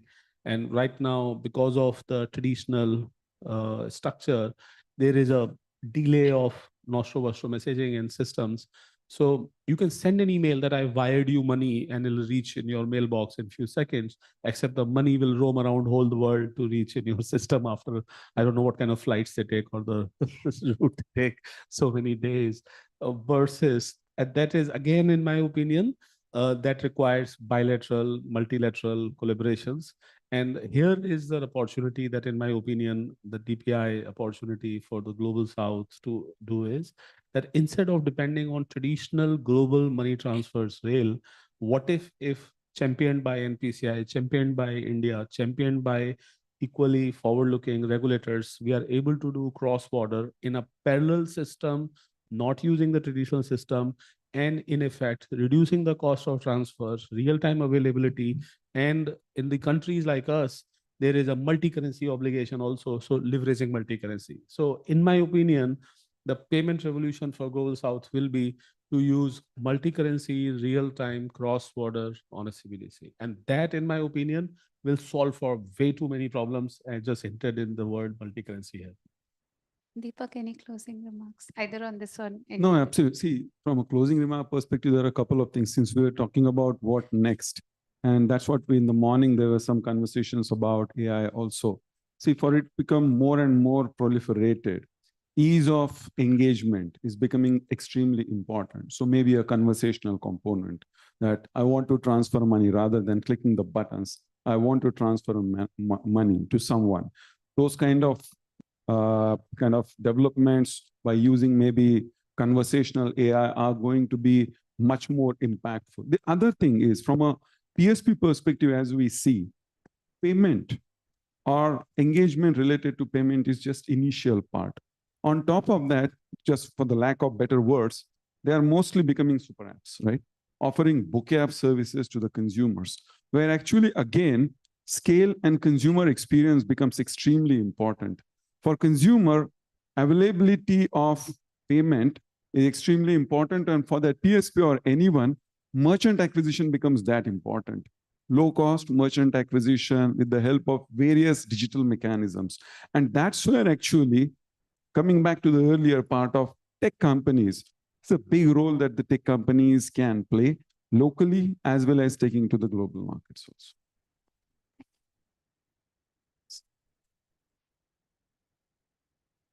You talk through it, right? So I believe Beam is already implemented in already, yeah, partially, that's right? happening. Yeah. And maybe that's the reason Beam yet exists, right? It's not necessarily to capture the market. Whenever something new comes out, there needs to be a reference app or something. So that Absolutely, absolutely. I mean, there are dedicated use cases for everything. So any closing remarks from the panelists? Anything that, yeah, given that the mandate of this workshop is to look ahead and especially in terms of internationalizing DPIs. So Mansi, like I said, enough and more work has been done. The world knows what we have done. I believe the G20 summit was very, very, useful for us. And there are multiple, in fact, I think April or May, the DPIs within the G20 summit happened in Pune. There were some agreements which were signed between the governments to see how we could take it forward. And once we do that in one of the countries and make it a benchmark, my sense is that the replication is going to be much, much faster, right? We have to go through the entire rail once to see how we do it. And once that has been done, I think we'll be much, much better. But the world is woken up to the idea. The world is woken up to the opportunity. World is also open up to the fact that there is a country like India, which is in a position to provide this in a sovereign way, right? Because the positioning is very, very simple that if it is a government to government or a central bank to central bank engagement, it's not just the protocol, but also the switch layer, the software layer that can be transferred, and then you can start building and reaping the benefits much faster. And then the fundamental, positioning is that why do you want to build again and not build beyond, right? I think that's the future that you spoke about. And as long as we are able to kind of portray that very consistently with one or two pilot projects that have scaled in a country other than India, where it is obviously successful, I think that is where the proof of pudding would lie. And then we should be much, much faster in the times to come. Thank you, Anubhav. Good closing words. Yeah, I'll just say that the world is and should look up to India for frugalized, or I would say frugal, billion people, billion customer scale innovations. And in my opinion, when we look at Global South, there is absolutely no doubt about it. India is a champion of technology. India is a champion of scale. India is a champion of delivered success. And that is what is most impeccable, legit claim for us to offer our DPIs. Okay. After a lot of good words, Vivek, with your permission, can we close the panel? Thank you so much. I think I learned a lot today. So thank you very much. And I think we have some key takeaways. Vivek, you'd appreciate we have at least something that we can take back in terms of how we want to take the DPI efforts forward. So thank you so much to all the panelists for joining me.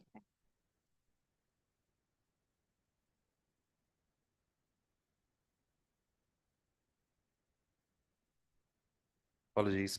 Thank you everyone for that great panel discussion. I think I agree. I think we all agree it was a great conversation. And I think we must also acknowledge the sudden appearance of a very rare unicorn in Delhi, a workshop that's running well ahead of its time. So now we can take advantage of the time that we have. We can break for lunch, which is served right outside the hall. We will reconvene in about 45 minutes, which is 2:30 p.m. by my watch. Two small announcements. A follow-up on the previous announcement, we have a WhatsApp group where we are sharing photographs of the event. We would also request if you could post those photographs on your social media. Details on how to do it are available on that group. Also, there's a small change in the itinerary in the afternoon. We will have both the remaining sessions, both the remaining panel discussions, one after the other. That is segment 4 will begin right after the third segment, and we will break for tea after segment 4. That's it. Thank you. We'll see you at 2:30 p.m.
Ladies and gentlemen, may I please request that you take your seats?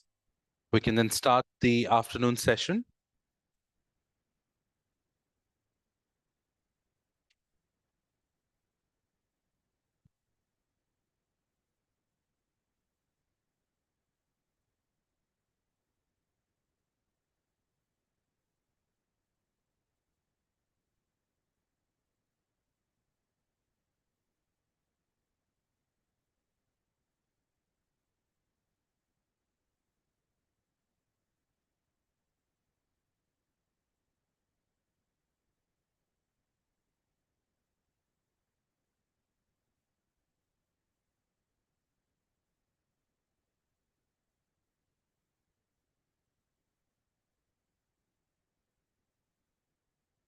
Uh-huh.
All right. Welcome back, ladies and gentlemen. We now very quickly move on to the next segment on data empowerment and protection architecture, DEPA, a DPI-led approach to help India become an AI model building nation. For this panel discussion, may I please invite the following panelists to come on the stage.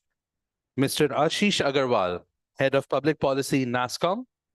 Mr. Agarwal leads NASSCOM's regulatory and policy engagement with the technology industry, regulators, and the government.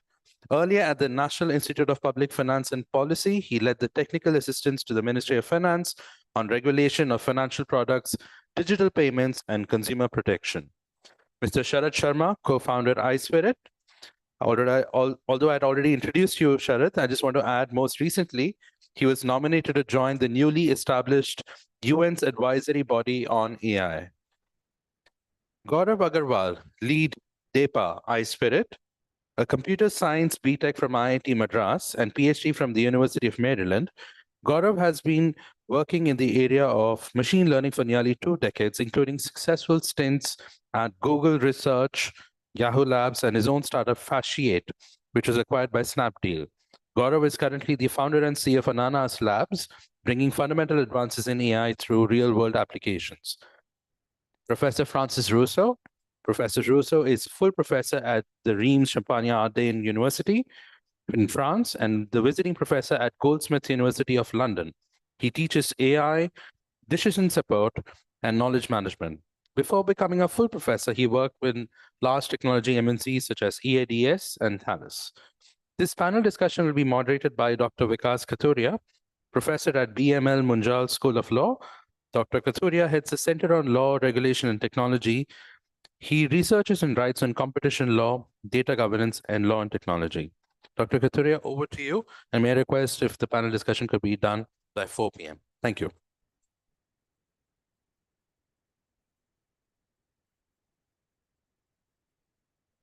Yeah, I'll just go looking for him. Yeah. Let's start. Yeah. So, thank you so much. Thank you so much. So welcome back after the lunch.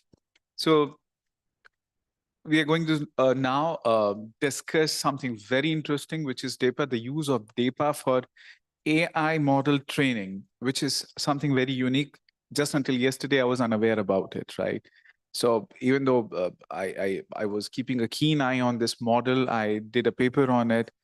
It's an amazing techno-legal framework that harnesses economies of scale and scope in data in real time and provides amazing solution so far as innovative products and services are concerned. So in this panel, one by one, I'll request the panelists to bring in their ideas and knowledge about this framework so that we have a very informed discussion. So with that in mind, may I first invite Professor Russo to tell us about, the very basics of AI, what it is, the kind of data it needs, especially the kind of data that is required for training purposes, and to what extent this framework, this techno-legal framework, which is in the offing, which is in the works, can help us attain the promised goals. Professor Russo, over to you. Thank you very much, Professor Kathuria. We don't know each other. We are colleagues. You are a professor, I am. And you asked me a very difficult question. But maybe you trust in the fact by if we interact about that question, we should raise it. We should attend to improve that question, maybe to get some results.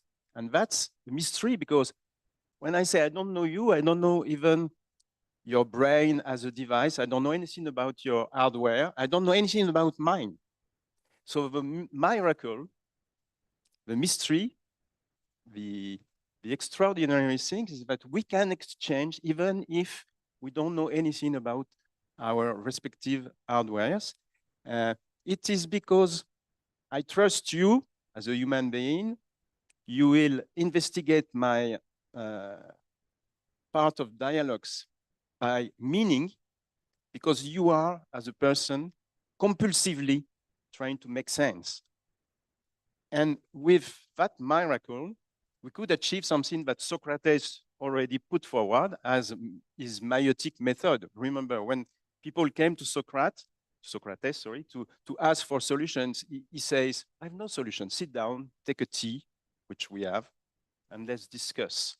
The idea was, by that kind of discussion, people could improve their problems and maybe find a solution. Usually, the people invited by Socrates at a certain point said, even didn't forget to say thank you, but he said, goodbye, I've got the solution, without knowing that that solution came from that interaction. This is AI in the first meaning of AI, the original project of AI. The Turing test is not so different than the Socrates meiotic. The idea is, what if a thing, let's say, I should not say a device, because we are 60 years ago, computer science didn't exist, but the AI project already existed. The idea was, what if we could imagine an intelligent thing in the sense that that thing could, by interacting with humans, allow us to get some meiotic effect, to find better solutions. This is the implicit idea of first AI, which is, we'll see, very different from where we are with, I should call it, second AI, this AI you probably got in mind, considering machine learning and deep tech, convolutional neural networks and so on. And this project wasn't born like that. It was born, remember, at the end of the Second World War. In fact, I should say the beginning of the Third World War, which was the Cold War. And the Cold War appears immediately as a new war. The Manhattan Project is no more useful, even if it could be reused as a way to manage a project. But the idea now is intelligence. And you can get the military exception of it, like in CIA. How can we, and I am American when I speak like that with my allies, how can we win the Third War? That's to say, trying to enter into the very difficult problem of interpretation of intelligence. So that's the problem, in a way. And that problem, at the moment, we had no computers, but also no data. Data didn't really exist, except in some very particular, let's say, very industrialized process, like military ones. We already knew, for example, how to, by using a kind of feedback loop, trying to control, for example, the trajectory of a missile by trying to reduce the gap between the position of the missile and the target. So that we knew that, but the AI project was not to use that, was not to use calculus, scientific and mathematical calculus, because it appeared that we needed at that moment more efficient, more quick win technology, and that leads to the AI project. It relied on representation of human knowledge. Representation is very important. So it doesn't care with the ultimate reality, ground reality, but only on the representation. It was supposed to be enough to make us intelligent, like in the Socrates space. And people figure out that we can reuse many knowledge because science provided structured knowledge based on words. Like, remember, for example, botanists, they try to classify things. So we had knowledge structured by trees, by semantic networks, many things like that. So science provided the base of the establishment of knowledge as useful for that intelligent thing we were wanted to do. That's very important because that led to many success, as we know. But finally, to make a long story short, it failed when it tried to scale up, because knowledge representation is very idiosyncratic. That's to say, it's not so easy to compare and to share representation of knowledge. We have our own way to behave, to conduct our life, but if we want to structure it, to share it, it's a very difficult negotiation. You will say, no, I don't see the things like that. So it's quite difficult to share knowledge. And last but not least, it's very difficult to maintain those structures. So people wanted to scale up in companies, for example, in American and European companies too. They invest many money to get some reusable knowledge structures that were supposed to be reused in AI systems. But the maintenance of it appeared to be very costly because things are changing very quickly. And that is, I think, the more important reason for the failure of that first AI. But at the moment of that failure, remember that perceptron model I left on my left hand, using the very fact that during that period, 60 years, data and big data arrived, computers were more powerful, many reasons, and also some algorithm has been improved due to the acharnement, the incredible perseverance of some researchers, like for example, the French one, Yann Lequin. So we acceded something very old, in fact, older than the AI project. And the idea was to, as you know, because we enter into the second exception, the contemporary exception of AI, to, provided you've got big data, provided you've got, of course, exceptional means to calculate, we discovered that we could, with those special convolutive neural network, we could predict things, again, using many data. And prediction is very interesting. Prediction is not understanding, is not explained. So we have to get it in our mind, because it's very interesting to predict, but if you cannot explain, there's something like a cut, an epistemological cut between the way our experiments tracked the theory, which is very important in science. If you can predict, if you can make applications, disruptive applications that are very useful, but if you don't understand why they work, you cannot track, let's say, knowledge and science. And we are at that moment quite new, where what we all have in mind as we consider AI is that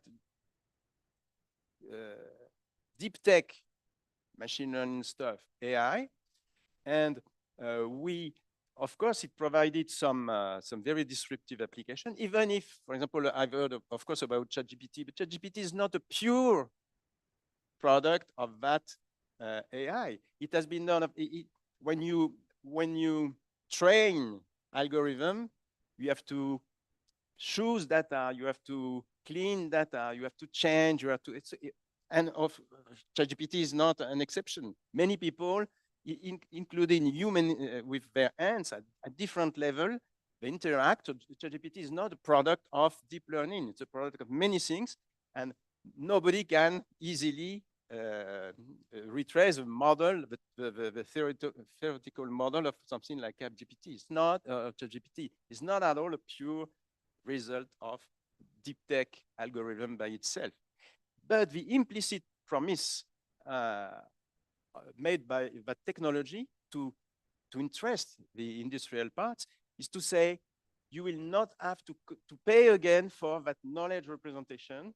So those people we have fed during years and years, named knowledge modelers and so on, it's finished. We can do deep learning without domain knowledge. Only some common knowledge like mathematics could allow us to achieve the problem. But I promise you that we didn't enter yet that scale up step. But what if tomorrow, because the data will change, the application will also need to be aware of those changes. So people will have again and again to tune, to train the algorithm. So the scale up will be costly too. Is a data scientist less expensive than a knowledge modeler? I don't know. So this is a problem. Another one is, of course, a story of science.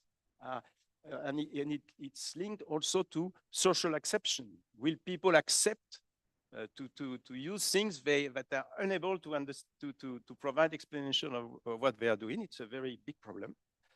And of course, it raises also problems about calculation, because as you know, those algorithms need energy, and energy is not so green. So we all know that it's a big problem. And also, of course, maybe last one, very important, the problem of regulation.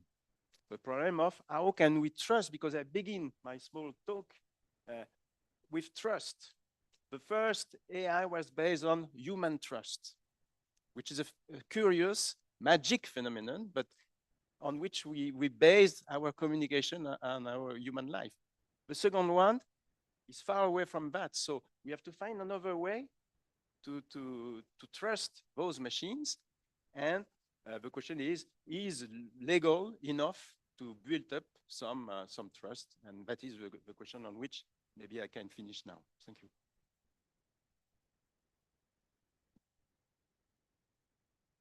Thank you, Professor Russo. Well, you have raised many questions, and thank you for explaining the building blocks, or in a way, some bit of history also of AI. And also, you touched upon regulation. Well, I have many questions. Others have questions too. But before we delve into questions and follow up,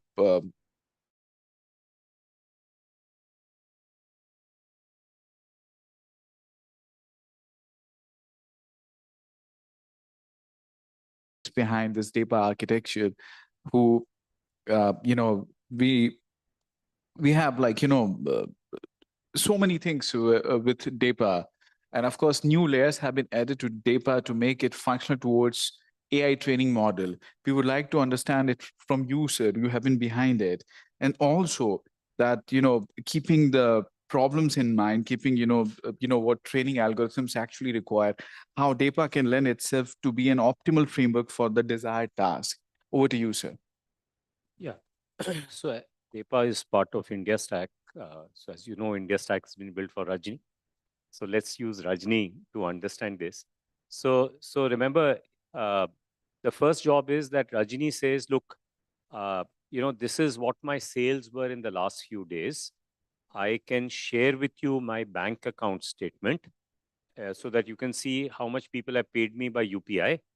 And therefore, on that basis, you can decide whether to give me a loan or not. Is that fair? Right?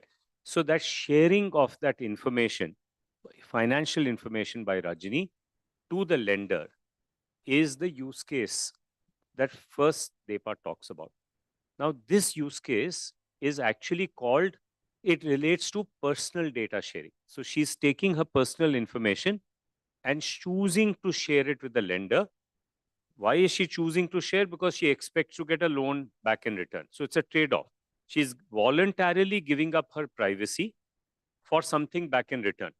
So in the Indian system, the only person who can decide whether this is a good trade-off or not is her.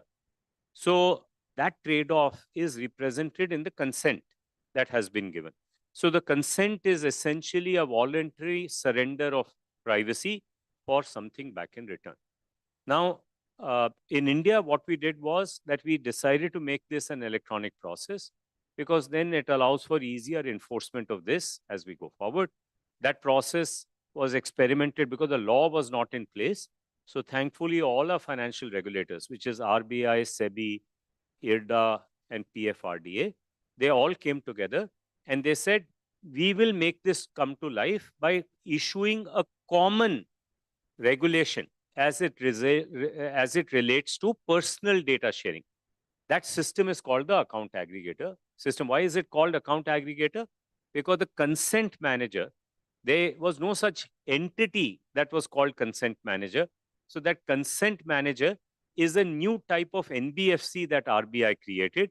And that type of NBFC is actually called the NBFC AA. So everybody refers to this type of regulation as the AA regulation. Now, why it turned out to be very useful? Because it's being used at scale now. And as it is being used, we are finding that it's working actually very well. We've not had any major problems in its use. Interoperability is a problem, but that's a teething problem. But in terms of privacy and those kind of issues, nothing major has happened. So when Government of India was looking to figure out how to regulate personal data, they had an example before them. That example before them was the account aggregator system in the financial data, right? So the DPDP bill essentially requires that system to be applied for all other sectors, right? Are you with me so far? So that's point number one. Now, this part, right from the beginning, we have actually given it a name called DPI inference. What does inference mean? Why do you call it inference? Inference is, can I give my data to a lender so that the lender can infer whether or not I am eligible for a loan? Can I give my data to a doctor so that doctor can infer what is wrong with me?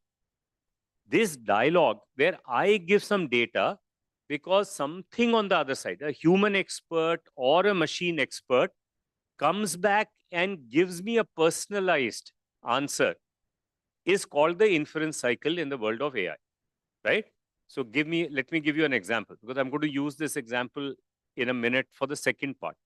Supposing now Diwali is coming up, there is a long break. So supposing, Francis is in Delhi and he wants to know, where should I go? I have 3 days. Do you think he can go to ChatGPT or to Make My Trip and say, look, these are my interests. This is what I like, what I don't like. Can you recommend a 3-day itinerary for me? Do you think an AI system can do it on the other side? Right? So AI system, he's choosing to provide personal information. And based on that, AI system is giving you back an inference. Now, if supposing, somebody else on the panel was to do it, then it might give a different inference, because they'll say my interests are different, right? And so this part is called the inference model. So if, let's say, that was happening by ChatGPT or by Make My Trip, then the question is, how do you build that model so that it can give us an inference? Inference happens once you already have an expert on the other side. But how do you get to a machine expert on the other side? To train that model, you need what is called as training data sets, right? So in the DEPA framework, that cycle is called the training cycle. Now, what is happening now that inference is already up and running?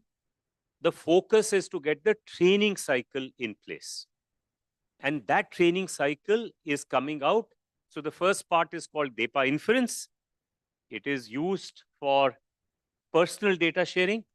The second part is called DEPA training, and that is used for collaboration between the model and training data sets. Now, there are many kinds of training data sets, so we'll discuss that in a little while.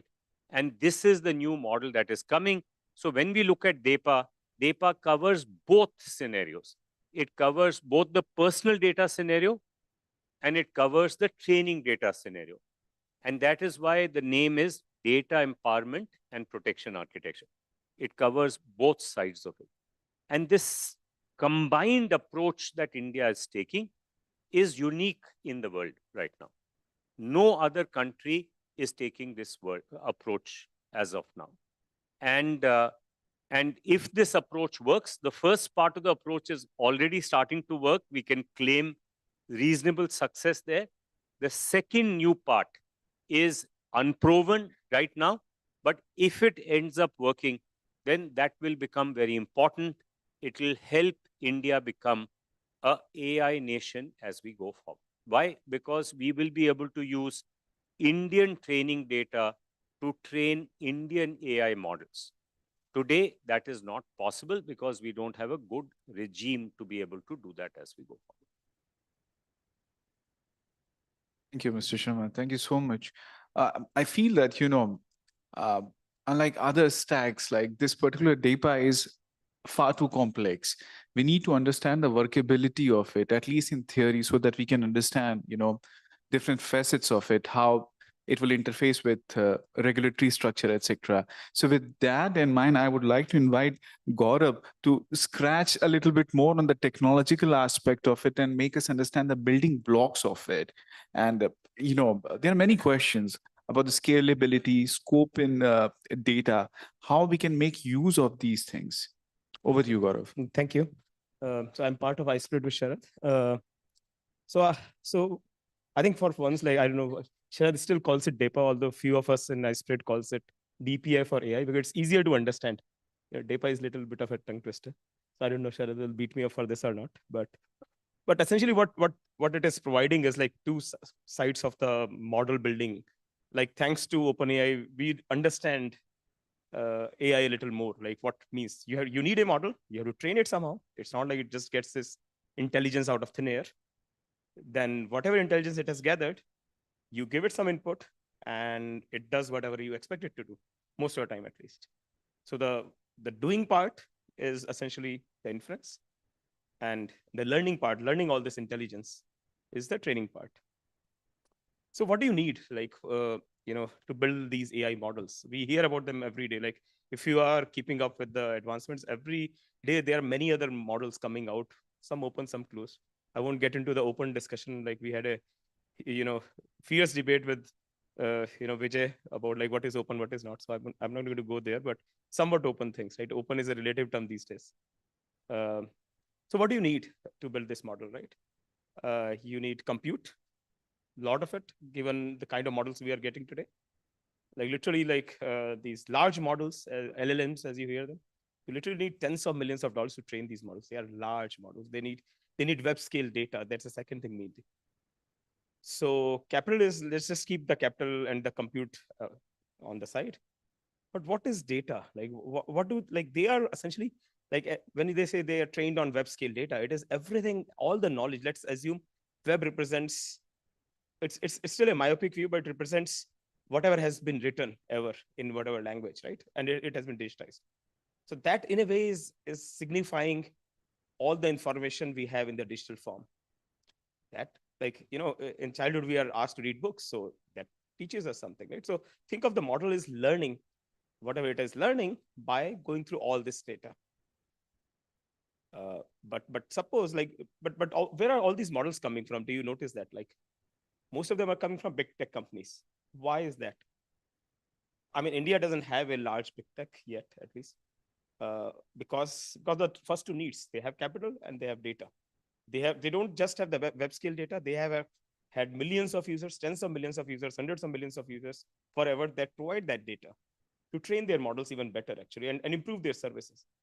So in a way, they're like, this gap is providing like a sense of data haves and data have-nots. And obviously in India, we are largely in the data have-nots, because while India is diverse, we have like 1.5 billion population. So we are generating data. Every time we make it click on our smartphones, and we have like over 800 million smartphones now. I mean, we are doing something, right? I mean, so, but where is that data going? Let's get back to a simpler example. I'm an entrepreneur myself. Suppose I want to build a model for the obscure kind of cancer which exists only in India or few countries which West doesn't care about, let's say. There are many such diseases. TB, another one. I think it's more prevalent in India, not so much in Western countries. Why will like, who will create models for them? Like, if suppose I'm really passionate, I want to create this model, but I am just like a loner, literally, right? I know the technology, I can build these models, but where do I get the data? I can't just, imagine, if this happens, this is what causes the disease, and this is how early I can detect it, so that there is a hope of sort of keeping the patient alive. But that data exists actually even in India, because this is an Indian disease, it's a, but it lies with decentralized hospitals around the country. They have their data, but they are not the tech centers. They can't use the data. First of all, they are decentralized. Maybe every hospital has 10 patients of this kind. So it's probably not very useful. You can't do much with 10 patients. But probably there are thousands of hospitals like this. Then we are talking about tens of thousands, maybe lakhs of patients who have suffered from this disease. And some of them recovered, some of them didn't. But that is the data you are talking about. Now, what do? I am the model builder. Now and so let's, in our terminology, sometimes data consumer. I want to consume the data to build that model. On the other side, there are these data silos in the form of these hospitals, which have that data. Now the question is like, yeah, I mean, it makes sense, right? I mean, I should go to them, they charge some money and give me the data. But that doesn't happen. Why? Because this data is sensitive. It has, like, your health information is as sensitive as it gets. We sometimes talk about financial information, but health information is more sensitive. I mean, financial realities may change, but health realities are what they are. So for hospitals, there is no major incentive to actually share that data with us. I mean, even if I pay something, it's a lot of reputational risk what I do with that data later on. And then again, another problem is like maybe there are 10 other entrepreneurs who want to do the same thing. How many sort of contractual obligations they will get into? Maybe one of them will turn rogue and do something, not so kosher with the data. So how do you do it? Like, I need data. I need to build my models. I need to create an AI economy here. it's a deadlock of kind, right? And that's what we are suffering from. That's why we talk about where is India's OpenAI or Google, right? This is the problem. We have entrepreneurs, we have really good talent. We create a lot of data, but there is like a frozen data market, if you want to call it, because of which the modelers, the AI people don't have access to that data, and they are separated because we still don't have those large companies. So that's where the data training comes into picture. What does it do? I need data, so I need some access to data.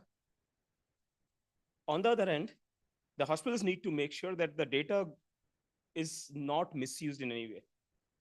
So what we do here in this data training is we create a sort of clean room. I'm using these terms in a very English sense and not technical sense. In this clean room, my model code, the model is not, model code is some software basically that I have developed with my IP, because it is my intelligence that I have put in there. It goes to this clean room. All the data from all the hospitals come into that clean room and they meet. No, it's not a physical meet. It literally happens on a virtual machine.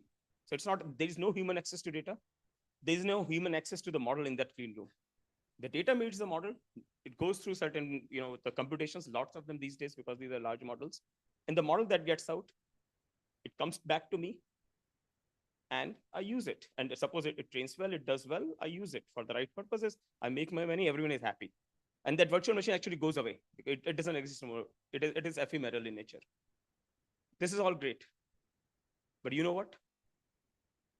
These days, if you have used any of these Gen AI softwares, apps out there, especially the visual kind, sometimes if you ask it to create a face, sometimes it actually creates a face which is very familiar because it probably just imitated some face in the training data. So what happens in these large models is they actually memorize training data. But here we said we are all about privacy. We don't want the privacy of our individuals. This data is about privacy. Privacy is in the data, training data that came to the clean room. But these models are smart enough, while the data doesn't go out, but they can memorize all the data. It's like a child doesn't, like my son, like I live in Bangalore, my son has to study Kannada there, it's compulsory. He doesn't understand anything, he just memorizes everything and scores highest. And then his teachers think that he's the best Kannada student there. He has no idea what it is, but he memorizes everything. And our school system is like that, it works. So models are like that. Actually, many of the amazing things you see, it's because they memorize very well. And any of us, you who are from mathematics or statistical background, these models are over parameterized models.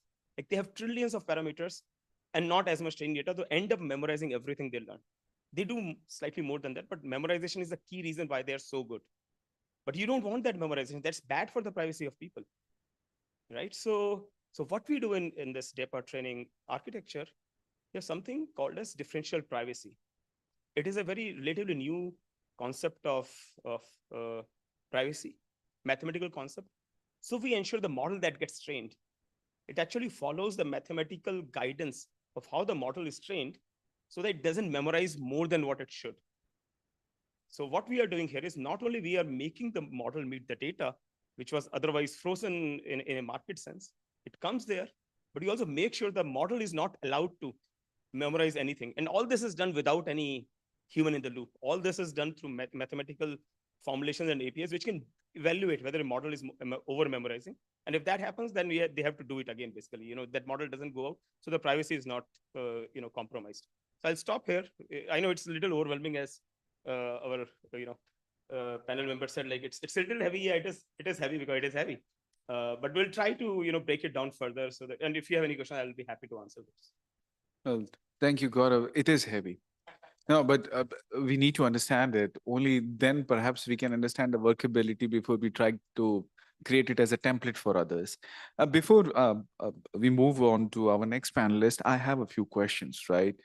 You see, human mind invariably responds to incentives. Unlike a free service, which takes my data in return and asks me, okay, are you okay if I share this data with someone else, perhaps with a data broker? This is how I part with my data. In this data model that we are discussing right now, what incentives do I have as a user to let you use my data?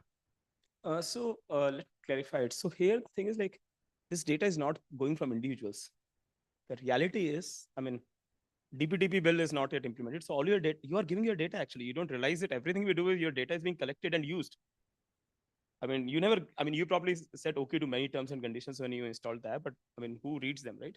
But your data is already being collected and used and abused maybe sometimes, a lot of times, I think. So it is already happening. So now what we are talking about is that data that exists with your permission, because you have given consent without reading the terms and conditions. It exists with the, in a way you can call them data principals. In this example, hospitals are the data principals. They are the custodian of your data. You gave them consent to keep your data, right? So it's not like we are asking like, because this data is like at a very massive scale. We're not talking about going to every individual and asking them, can we use your data to train our models? That's impractical because that data already exists. If we have to solve problems of like these,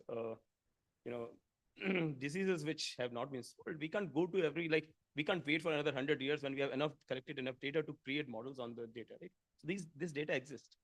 It's not like we are going back to people who probably didn't even survive the cancer I mentioned. So you can't go back to them, but we make sure the data is still, the privacy of the data is maintained through this clean room concept that I mentioned. So you are not going to customers asking them for that permission. That permission has already been sought. But in this case, hospital, in other cases, maybe some app. But you use that in a very privacy preserving manner, mathematically guaranteed, to train models through, through very structured APIs and checks and balances in the framework, so that there is no way of misusing the data. So think of it like two ways. It serves two purposes, two almost contradictory purposes. One is it allows growth of AI companies in India. On the other hand, it makes sure the privacy of the individuals is not compromised in any way. So that's another thing I want to mention. Like, sometimes DPIs seems like, we are sort of taxing in a way businesses to maintain privacy of customers. Actually, DPIs training is other way around. It is about providing access to training data, which is important for them to compete in this AI world. Like Sharad mentioned, you go to Make My Trip or ChatGPT. India would like you go to Make My Trip, right? I mean, you don't want all the business to go to ChatGPT. Right? That will be disastrous for us if all our AI needs to go to OpenAI, and that's not going to work. So DPIs training is not about putting constraints on how business operates. It's about helping them grow in this deep tech world. Thank you so much. Thank you so much. So finally, we have Mr. Ashish Agarwal from NASSCOM. So Ashish, what DPI is like and how we are planning to use it for the AI training purposes. How do you think that startups and industry in general can make use of this structure?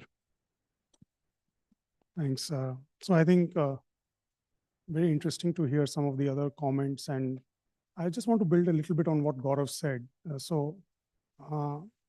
When you think of AI and when you think of DPI as a way of solving for AI in terms of making it accessible and all of that, I think it's a great problem to attack.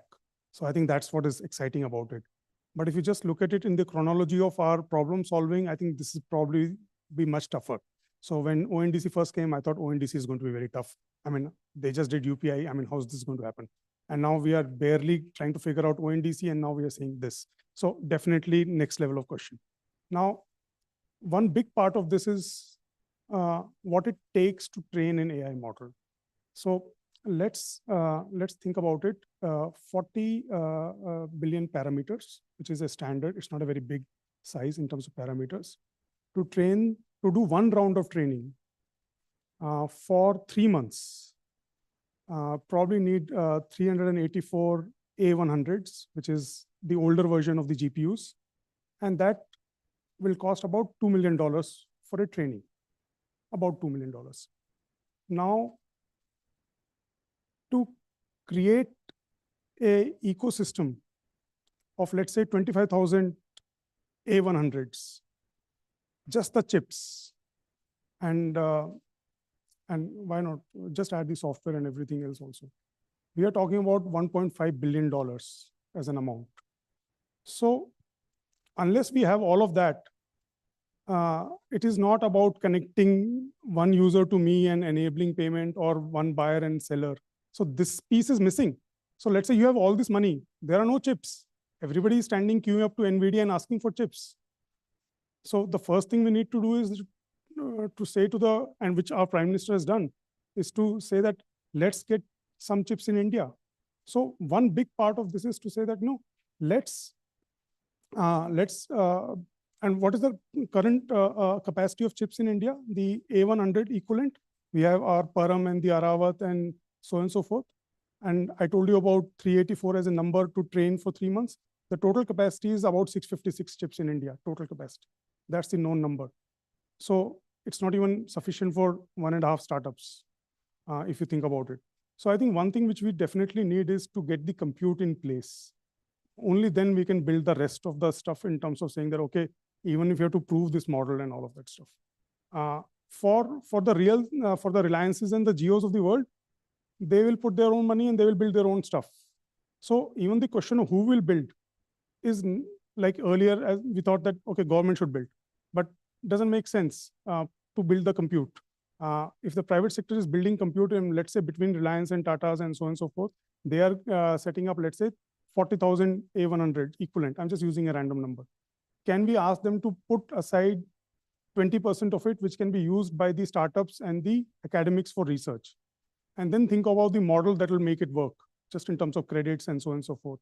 So I think that is one big part. And if that, in our DPI model, we can weave that kind of a thinking and that financing model is built in, I think that's first problem solved. Second thing is that, okay, why would I still want to get into this model?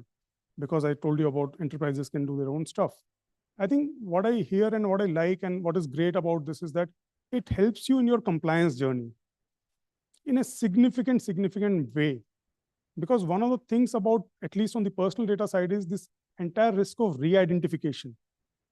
So if it can solve for that, if it can give that comfort, and which I think it can, I think that's huge. Second thing is that just in terms of use of privacy enhancing technology, some of the things which Gaurav mentioned, but again, we have to, and I'm now pointing to the complexity of this, AI is not a technology, it is a range of technologies.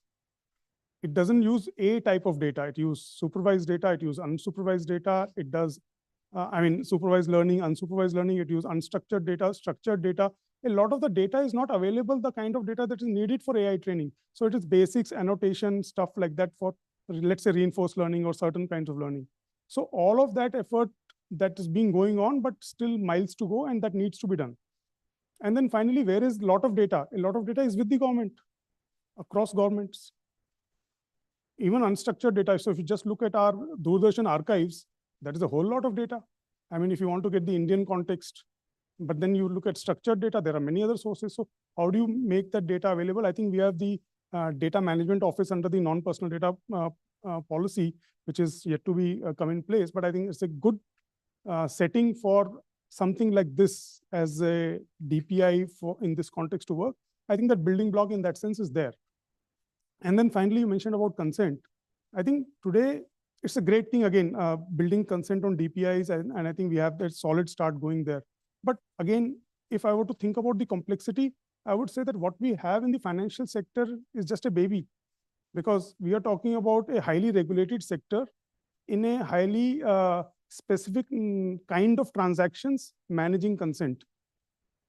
More generally, under the data protection law, and when we think of AI as a tool which is so broadly applied to, I think the nature of consent management will be much more complex, because it is not about just giving consent, it is about management of the consent, which includes withdrawal of the consent. So how does that entire thing work? I think it just points to the complexity of it. So I think there are some of these very interesting things which are there. And last bit of data. So how many generative AI startups are there in the country today? Any guess? Just about 60. So for a country which is third largest ecosystem of startups, and it's obviously chicken and egg. So how do you break that cycle and how do you get this up on speed?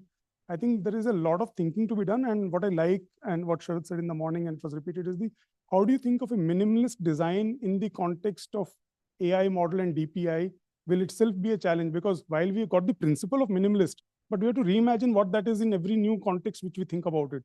So I think that is something that will be interesting. Yeah, so a lot of interesting stuff.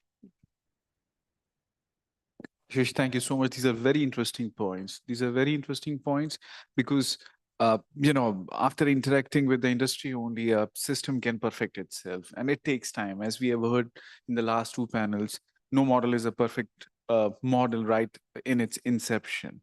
So the point's well taken. So we have a lot many questions. Like Professor Russo, I come back to you. So not only have you worked with the industry, you teach also, you understand, what sorcery goes into AI, right? If I can just put it this way. So understanding the DEPA framework for the purpose of AI training, what do you think of scalability in training data itself? Because as Ashish mentioned, even training data requires swathes of data. Do you think that this model can, satisfy on the parameter of scalability? Yes, thank you for your question. Just a precision, maybe. When we talk about those deep learning models on which you put forward some constructions, those models are very specific because they don't manage abstraction. Tell me if I'm right. There is nothing like if I've got a cold, turning on, if somebody has got a cold, like in an expert system, the data are part of the model. They cannot disappear because the model is a gigantesque calculus on the data. So if you cancel the data, you can anonymize, you can do many things. But if you cancel the data, you cancel the model. The model is the set of data in a way. It's only a calculus on it. That is very different. That is very important to have in mind. No abstraction. So no way to get rid of the data, even if you can turn it, you can secure them. But the model on the data is something, and it's a black box in a way, again. So it will require to scale up. And as you explained, it's very costly to build that model from data, to build that enormous structure. If you want to scale up, you will have to maintain, to change, to make things evolve, and it will require some giant calculus. So that's a very important problem. So in a way, and that's for me a very important question, maybe it's more a question than an answer, is DEPA, for example, and are those DPI approaches able to tackle that kind of thing? In a part, yes. But if we address that kind of problem, which is difficult to avoid because of also the sustainability of the problem, as you mentioned, we cannot afford to make enormous calculus all the time. It will cost too much energy and so on. So I think having that in mind to design DEPA is something that could make the difference, because if we don't make the difference within DEPA, you will go to another world. I mean, so taking that into the native specification of DEPA, for me, it's something that could be done, and that is very important.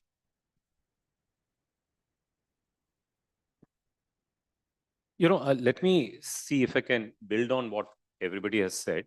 See, this is obviously a new field. As Professor Francis pointed out, it's a new area. But so far in the discussion, two things are important. Established, data is important, compute is important, right? In fact, if you remember OpenAI, what did they do? They threw more compute at the problem than anybody else had the gumption to do at that point in time. And so they got ChatGPT-3, which impressed all of us. Is there anybody who has not used ChatGPT so far? Everybody has used it. Who all have used ChatGPT? Everybody's used, right? But they were also very quick to realize that whatever we are doing, now anybody can copy. Isn't it? In fact, has anybody heard of Falcon? A Falcon LLM. Can anybody tell me where is it from? UAE. Because they have no shortage of money. They have all the compute. They said, if it's only a matter of throwing money, compute, at public data that is available to everybody, we can easily copy that. In fact, today, Falcon LLM outperforms GPT-3 because they spend more money at it than anybody else.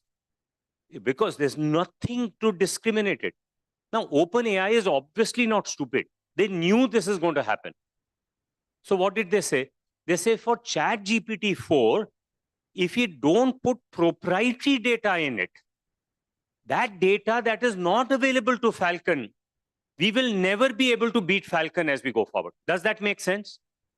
Now, why can't Falcon copy it? Because a small country don't have enough data. Why can't Singapore copy that approach? Because Singapore is a small country. They don't have any data. Does India have that problem? No, India has lots of data.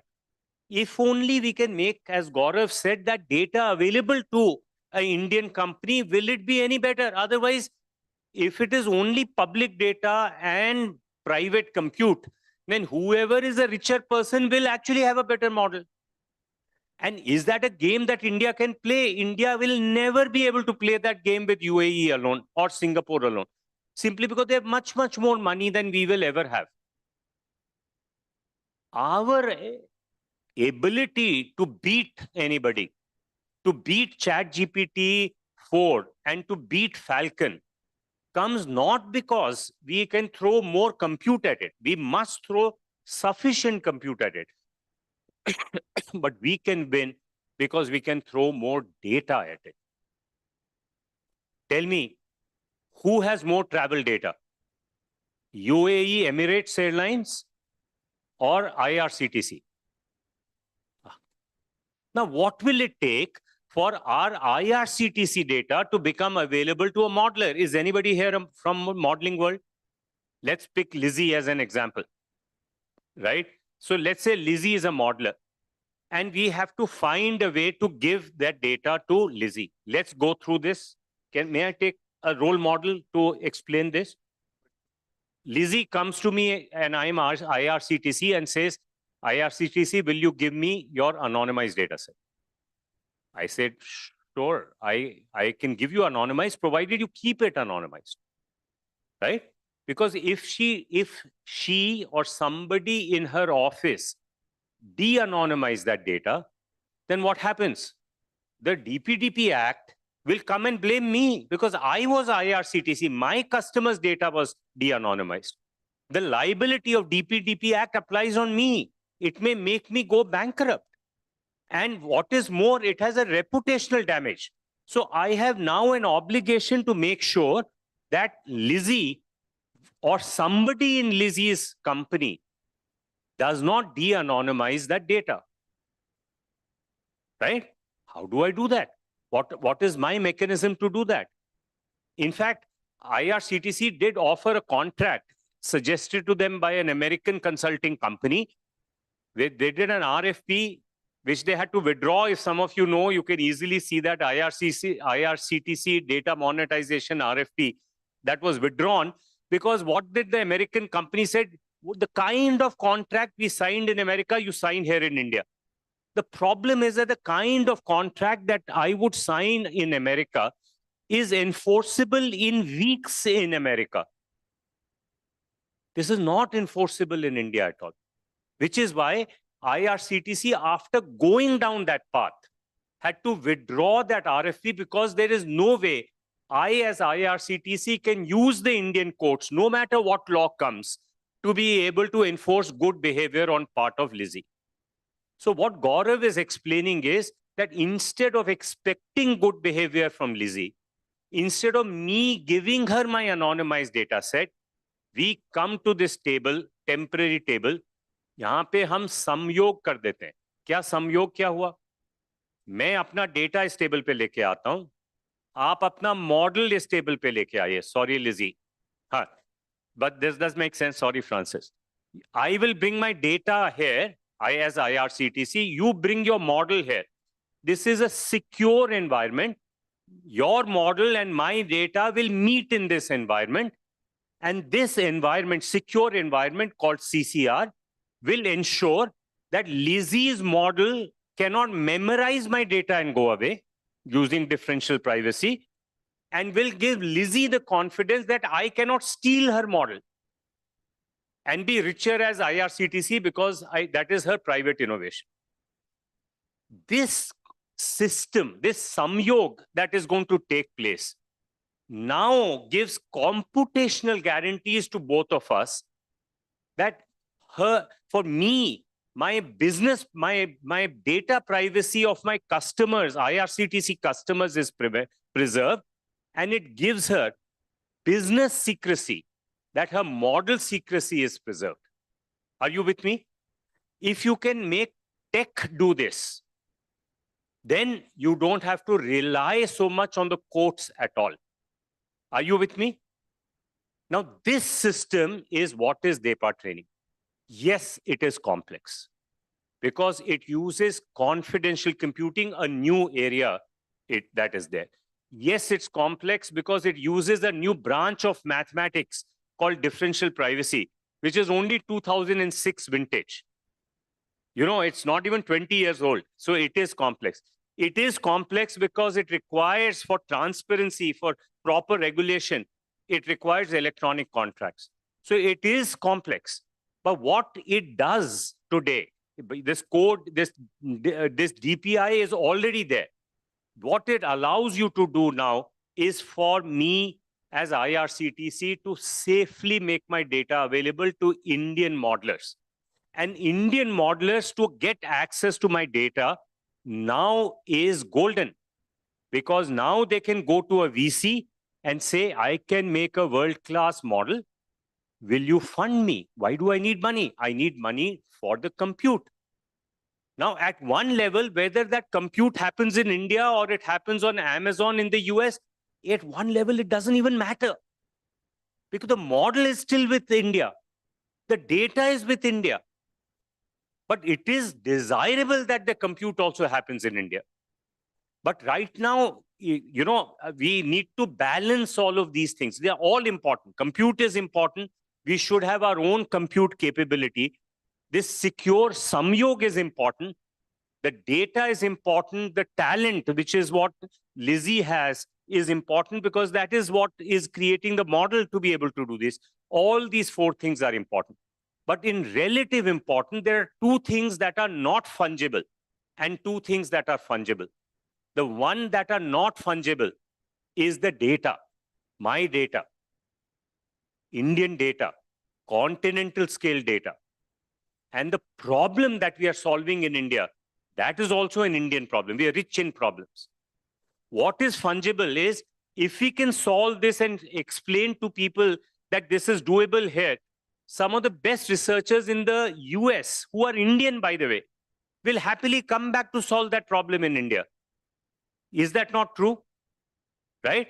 And if they are willing to come back, many of the VCs will happily invest, because what do VCs want? Global VCs, Indian VCs, they want to find a way that you will create a competitive model, a world-class model that is only possible if you get continental size data sets here in India.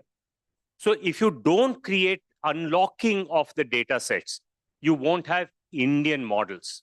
You can do what Falcon did in UAE. That's going to be helpful, but it's not going to be important enough, right? So this is the story of data that India is bringing to the table.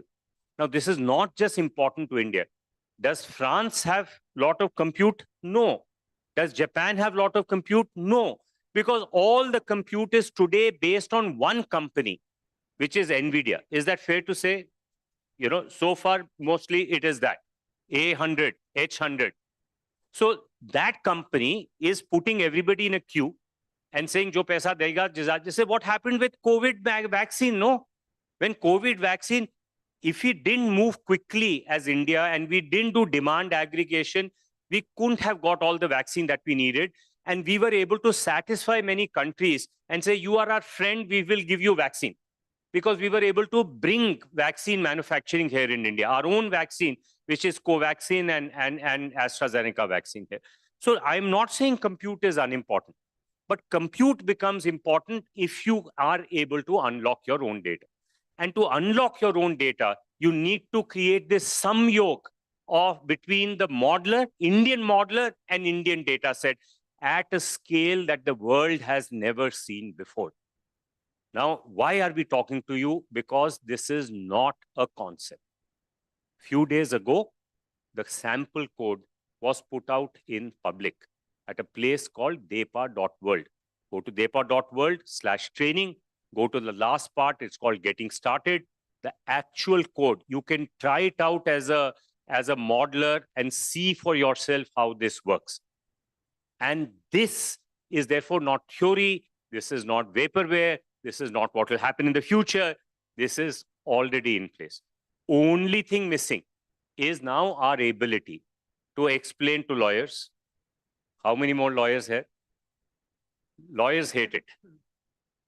Because lawyers love this American system. You know which country has most lawyers? Huh? They have 5% of the population, but 25% of the lawyers. You know which country? Huh? It's obviously the US. You know, lawyers are the most important people. They have more lawyers per density than any other country, per capita, right? And than any other country. So the lawyers love the legal system of the US. They say this behavior that you have this samyog that is happening, hamare legal system se kar do, ye aapko ye public tech nahi chahiye isme. That's what the US lawyers tell us. And they, to their credit, have created a system like that in the US, which is going to be the source of their competitive advantage. Unfortunately, until all our lawyers get together and reform the court system so that the cases can happen in 10 days instead of 10 years, that system is completely useless to us. So we have to therefore supplement it with this digital public infrastructure. So the lawyers are the hardest to convince because they are conditioned that this kind of trust, bilateral trust, legally hum banayenge.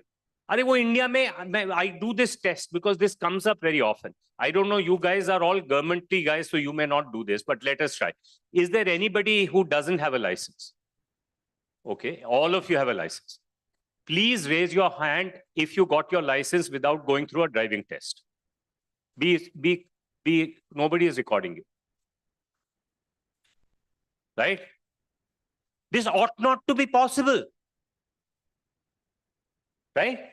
But it is regular. I have so far not gone to a single audience, I was telling you, where I ask this question and many hands don't come. Usually more hands than the ones that go up there. So in India, using simply the legal system is no guarantee for making sure the system will work well. I hope you recognize that. Rajiv ji, aapne mud ke nahi dekha, bahut sare haath the upar. Haan. So this is not going to work well. So this is why in India, we need a techno-legal system. We need the samyog system, but we also need legal. And our legal community has to go around and accept it because that is what will allow us to become an AI nation. I have nothing against creating as much compute as we can, but compute matters only when we unlock data. It is phase 2 of the effort. It is not phase 1 of the effort. If I was in Dubai, if I was in Singapore, it is phase 1 of the effort because poor guys, they can't unlock data. In fact, Japan, I would say, is one of the smartest countries here. They know they don't have enough data. Does anybody here know the population of Japan? You can look it up. Huh? Huh? No, it's more than 12, 13 million. Huh? 100 million. France is somewhat similar. The problem that we have is that at 50, 60, 70 million, even that is not enough data. So what Japan is saying is, what are they pushing in their G20? What did they push? Their G20 was 2-3 G20s ago. What did they push? Does anybody know? Where are our mighty people? What are they pushing? DFFT. What does DFFT stand for? Has India agreed to DFFT? No. Because we are saying, damn it, why should we give you our data for free flow? What are you going to give us back in return? Right? And if I can ensure that my data will be secure of Indian citizens when I give it to make my trip. How do I ensure it will be safe if I give it to, let's say, Sony on the other side? I don't know. What is your system of keeping it safe? They don't have a system of keeping it safe. They haven't passed a DPDP bill yet. They don't have a Puttaswamy judgment from the Supreme Court, which guarantees that it will be a fundamental right to the people. So India is willing to give our data to Japan? No. So if Japan with 100 million people feel they don't have enough data, all that they can throw at it is public data, lots of money. We should not get carried by this Western thinking. Of course, this is right for them because they have no other option but to do that. But for India, that is not our option. Spending billions of dollars on compute is not the answer. The answer in India is to unlock the data in a safe way so that private sector money, how much money, has anybody used Airbnb here? All right. How much money did Airbnb raise as a company, startup? Billions of dollars. I'll give you a choice. $1 billion, $3 billion, $7 billion. Lizzie, you know the answer. $3.4 billion. Now, how much money did Flipkart raise? Same. $1 billion, $3 billion, $7 billion. $7 billion. Look, if you have a company which can show to the world that they have a chance of success, they can raise twice as money as Airbnb if they like. Money is not a problem. And since all of compute is money, compute is not a problem. We need to get Indian companies to create conviction that I am entitled to get $7 billion to raise this because I will have the world's best model. They have to be able to say, I will have the world's most data in X. Can you say that? Can you say, do you think an Indian startup can say, I will have the world's most data for oncology research? Do you think an Indian company can say that? Of course, we have more cancer patients than any other country in the world. Can Indian companies say, I will have more data for blindness than any other country in the world? Answer is yes, we have more blind people in India than any other country in the world. Can we say, I will have more data on open heart surgeries than any other country in the world? Answer is yes. Ganga Ram Hospital in Delhi does more liver transplants than all of US East Coast put together. You know that. How do I know? Because one of my close friends, Dr. Hitesh Kaul, who studied with me in school, is a famous transplant surgeon there. He keeps lamenting that more higher quality papers come from Ganga Ram Hospital because they have more data than what all of East Coast is doing with liver transplant. We have, therefore, more data on liver transplants. I could go on. Do you think we have more data on teaching middle school teachers? Do you think we have more? I could just go on and on. We are rich in data because of India Stack. All that data is online. But what is not online is a system where I can share this data with an entrepreneur without violating the law and without having reputational damage. That system is now being put in place. And as our startups, as our players start using this system, money will flow. And NVIDIA will also flow because they'll go wherever the money is. Isn't it? So this is the purpose of DPIs training. I hope I have brought some clarity on this. No, not just clarity. The way you have persuaded me, I think you should have been a lawyer. The way you have persuaded everybody, I think you should have been a lawyer. So persuade.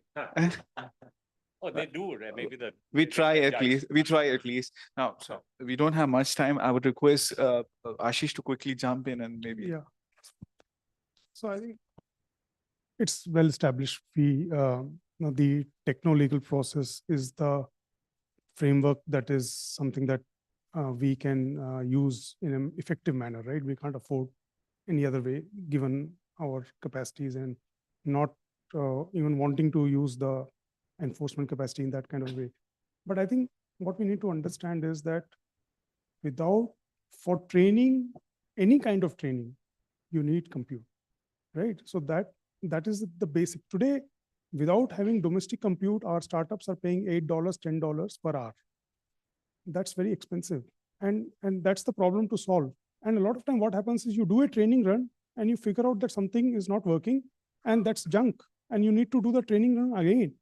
So the point is that we have done analysis to say that as a country, we need about 25,800 level bare minimum capacity. It is not much. It is bare minimum capacity in India to be able to run very basic systems. And today it is not even about money, because if you had money and you went to NVIDIA, their supplies are already booked. So it is not about that also. So now the point is that what Government of India is doing is to use all channels, including diplomatic channels, to get NVIDIA to say that, okay, we will give you certain amount of chips, and that is something that will make it much more real. So I think it's something that this DPI model for AI training will definitely help democratize the AI system, because startups, even if they had all this compute and all that, will not be able to create their own stuff. So this model of saying that pay per use in an Indianized system, which doesn't cost this $10 per hour kind of a rate, is what should be one of the metric that we should chase. And that's what is going to be interesting. Yeah, thanks. In spirit of healthy debate, I will give you another perspective. How many of you have heard of De Beers? All of you. What do they do with diamond pricing? They create artificial scarcity to control pricing, right? Look, I lived all my life in the R&D world. I have many friends who are very senior in NVIDIA. So I'm sharing something here where I can easily tell you. NVIDIA is in the artificial pricing scarcity game, right? Why? Because 61% of their H100 boards, they're not chips, they're more than chips, were going to China. How many are going to China officially now? Because US put them under export control regime. So on paper, nothing is going to China. But in practice, through smuggling, about 20-21% is still going to China. Through the grey market. हम भी grey market gold में है और कई सारी चीजों में, watches में है, phones में है, उनका भी है वो 20. But there's a 40% capacity. Actually, therefore, the pricing for the H100 chips or boards will fall. In fact, their stock fell because everybody said this is what's going to happen. So they are now interested in keeping the price high. So they are going everywhere and telling everybody that there is a big scarcity. We are getting sucked into this narrative. And we are therefore becoming agents of them actually keeping their price high. Actually, this is what is happening today. While on the other side, if you buy all this stuff, you know, for instance, cannot in good faith support government subsidy for these NVIDIA chips. Because there's money available from the private sector for this. And so my sense is we are following because we many times are conditioned to be in government affairs, agents of these foreign companies. So we are used to this idea and they've told us a story. We believe that story without actually fully understanding whether or not that story is correct or not correct. So I think we are therefore lobbying for stuff which when we look back 2 or 3 years from now will look extremely silly on us. And I won't be surprised if there are CAG, CVC cases to say, ये ऐसी बदमाशी कैसे हो गई? Because actually what we have to do is to let the private sector solve the compute problem. What the government has to do is to solve the data problem. And the way the government has to do is to focus on DPI. And the rest of it should be solved by the private sector. If necessary, NASSCOM can do demand aggregation like government did demand aggregation for COVID vaccine so that there is bulk buying from NVIDIA. Good idea. But I don't think we should, first of all, go down this path of government subsidy for hardware. Not a good idea at all. I know many government people love it because government में बोले हम एक और BHL बनाएंगे, बहुत tempting है. So, but that doesn't mean that is the right thing to do. Secondly, these chips will fall in price because the Moore's law will make it fall in price. But in any case, they'll fall in price. How do we know? Because the damn stock price of NVIDIA is falling, not because the demand is coming down, because everybody knows that demand is currently less than the supply. So prices ought to fall. They are like housing stock. People are handing out to the housing stock so that the price doesn't fall. Is that not true? वो drama वहां भी हो रहा है. We are becoming agents of that drama. It's not a good thing to do. So we need to have these open conversations to really understand what is it that we need to do to build an AI ecosystem here, and certainly not take money from Ayushman Bharat, from our education programs, from real research that is happening in CSIR labs, and give it for compute subsidy, which the private sector will happily take care of, provided we can show them modelers who will be able to build competitive models out of India. That is the need of the hour at this point in time. Thank you. Point. Yes.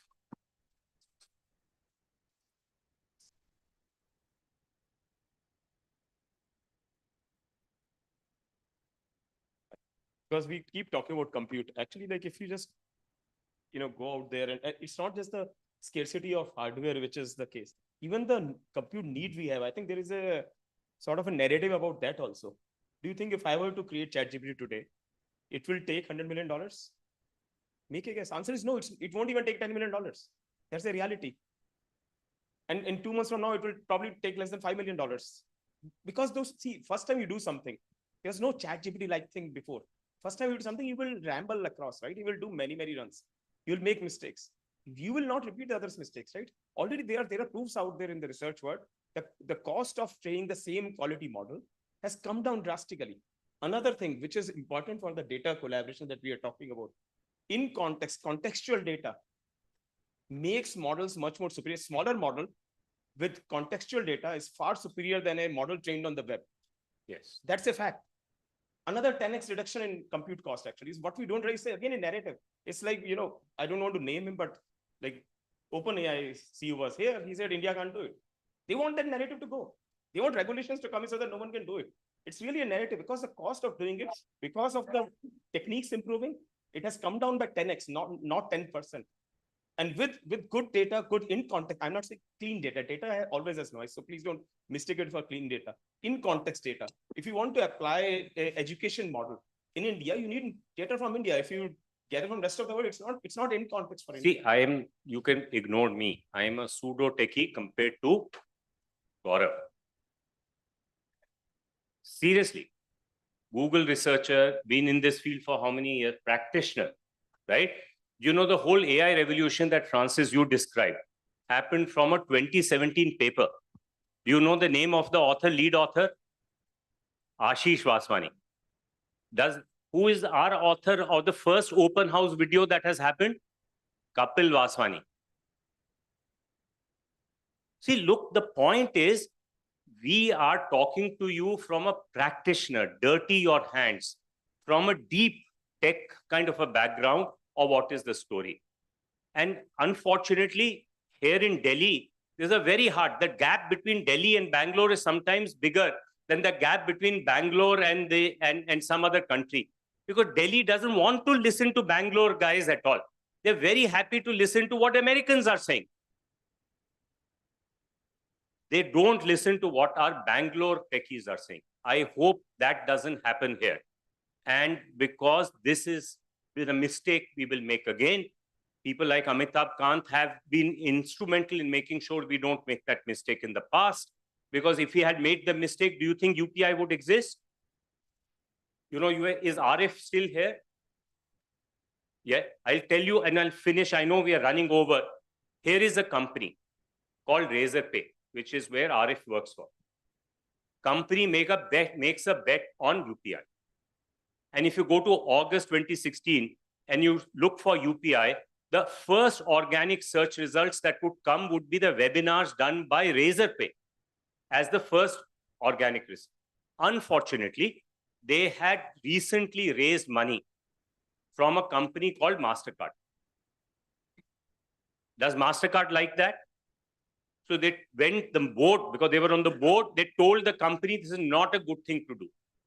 The company is at that time, and even today, Shashank and him and Harshil are only early 30s.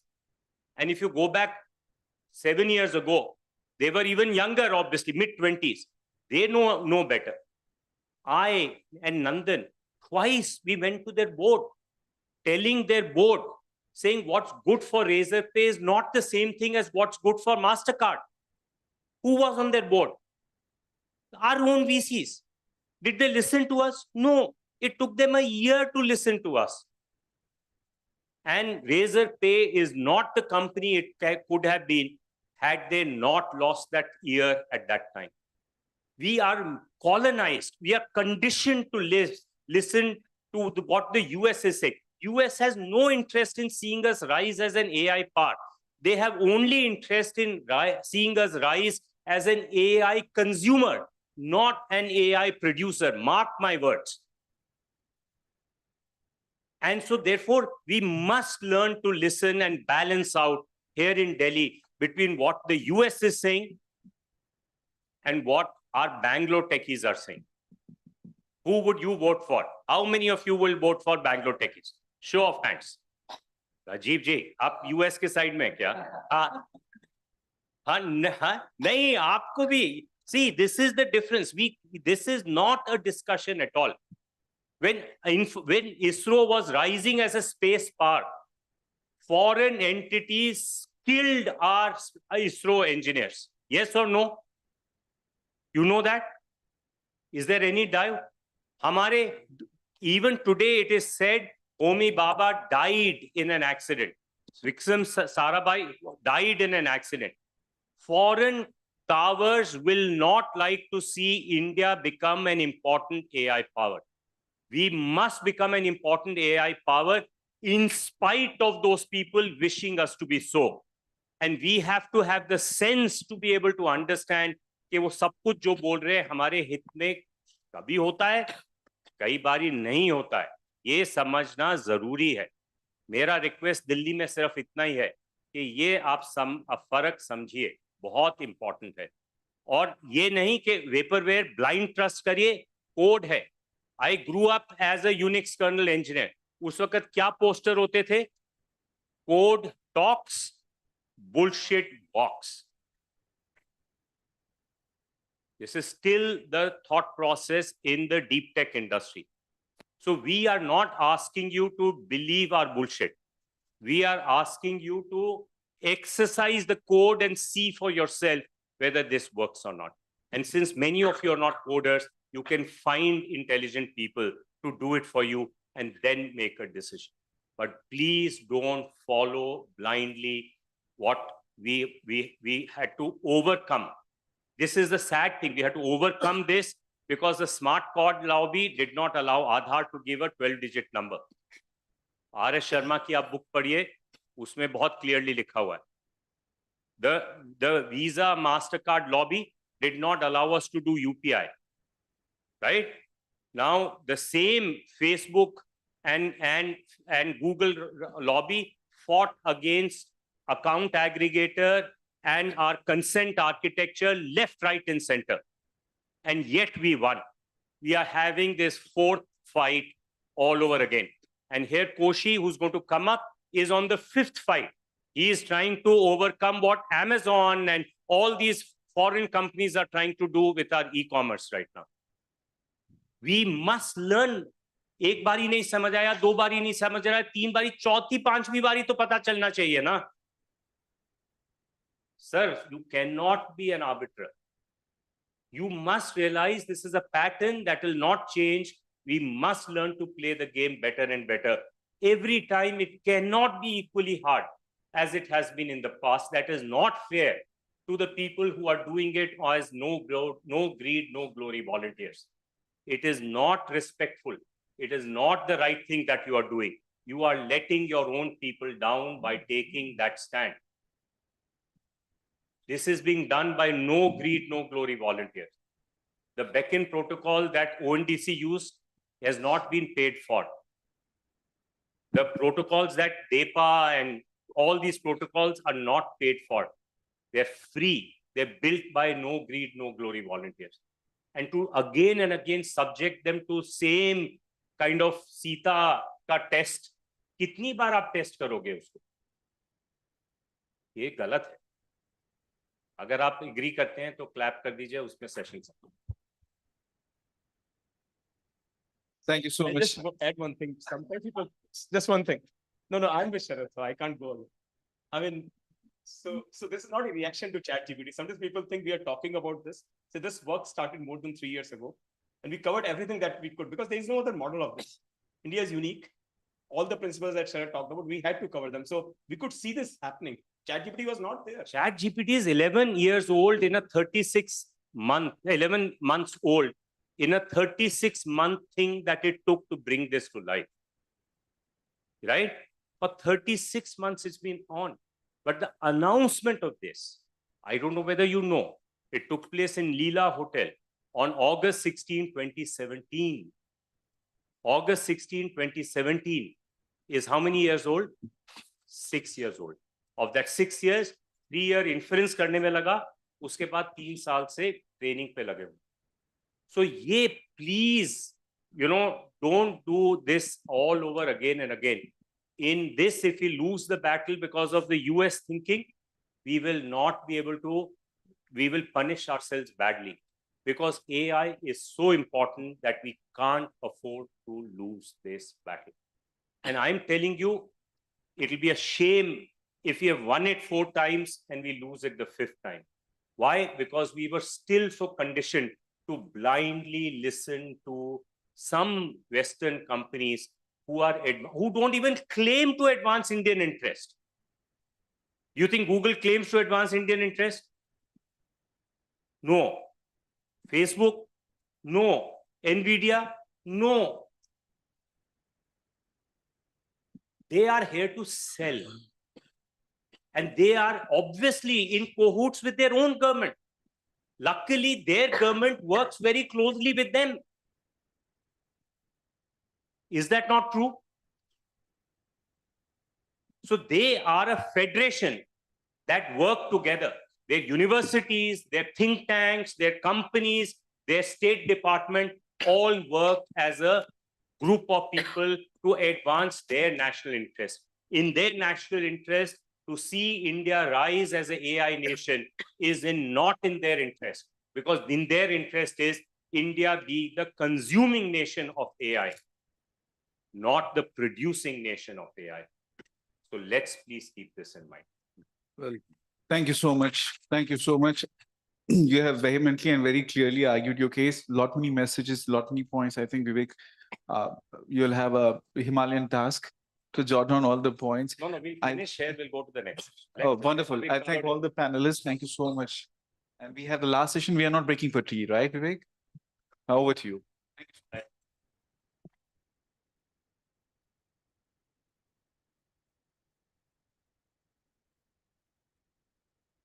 Thank you, everyone. And thank you to all the speakers. I definitely learned a lot. And I think this is the right session to put after lunch, right? So anyway, so now we quickly move on to the last segment of the workshop. Unlocking opportunities, the power of open networks. So we have, I think, all the speakers in the room. So may I please invite the following panelists to come on the stage. Shri Prashant Kumar Goyal, Joint Secretary, Department of Financial Services, Government of India. Shri T. Koshi, MD and CEO, ONDC. ONDC has recently been established with the objective to strengthen and transform the e-commerce sector in India with a broad-based participation from both buyers and sellers across the country. Mr. Koshi has a unique, and you're coming with your brief, has a unique distinction of playing key roles in multiple transformation projects involving digital solutions to population scale problems. Our next speaker is Shri Sagar Parekh, lead OKIN. Sagar, an anchor volunteer for the OKIN platform, brings a wealth of experience to the table. Having successfully managed multiple systems, he possesses a deep understanding of various industries, particularly in the domains of lending and insurance. And Ms. Lizzie Chapman-Mago, co-founder Zest Money. Lizzie has been based in India for nearly 12 years, working in the world of financial technology and financial inclusion. She recently co-founded Swiffy Labs, a new company using next-gen tech to build core financial services infrastructure for India and the world. This panel discussion will be chaired and moderated by Mr. Hari Subramanian, co-founder NITI.ai. Hari is a tech and product leader turned entrepreneur of a young tech company. After a career at companies like Uber, Amazon, and VMware, Hari started a company that is innovating in a somewhat overlooked space of design ops and user experiences, and applying it to build emergent user interfaces on top of India's DPI and private API ecosystems. Hari, as with other sessions, I will hand over the baton to you, along with a gentle reminder and request to end the session by 5:15 p.m. Hari, over to you, 5:15 p.m.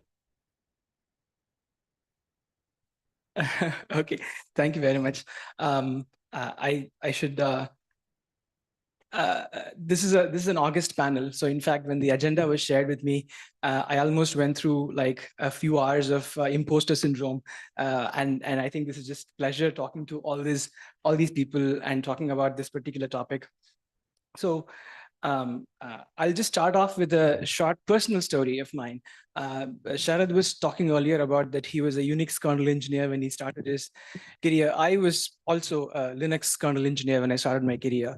And I started my career by hacking on TCP/IP network stack on the Linux kernels. And if as a maybe 18, 19-year-old, if I had wanted to do operating systems research, a Microsoft operating system or an IBM mainframe was not going to let me do that, right? So in fact, I was able to do that because of all of the work that was done in the Linux community on top of that shoulder of people who had built that open software subsystem. And of course, TCP/IP is an open network as well, on top of which the entire internet economy that we are all using today rests on that open network. And it would be the Linux, of course, is against the bedrock of all the cloud computing and the entire SaaS industry that India has benefited from. So to that extent, I wanted to start off this conversation just unpacking open networks a little bit so that we all can understand what they are, because they're heavily debated. So I'm going to start off with Lizzie. Maybe tell us a little bit. You're an entrepreneur. You've built a marketplace. You've built a marketplace of consumer internet companies on one end and lenders on the other end. So marketplaces have existed for a long time. What's your understanding of an open network? Are they one and the same? What are the characteristics that they share? Just throw some light, please.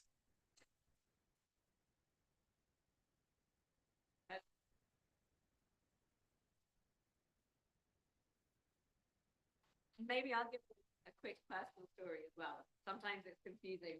What am I doing in India FinTech? November 2010. Does anyone remember what happened that month? Was anyone in Mumbai at a very important launch event hosted by Nandan Nilekani? That was the IMPS launch, actually. And I was in the audience. I was visiting. And I just had an amazing kind of moment, right? Hairs on the back of the neck moment. That this was going to be the biggest digital finance market in the world. There was no question at that point. And it wasn't because of the technology or the protocol.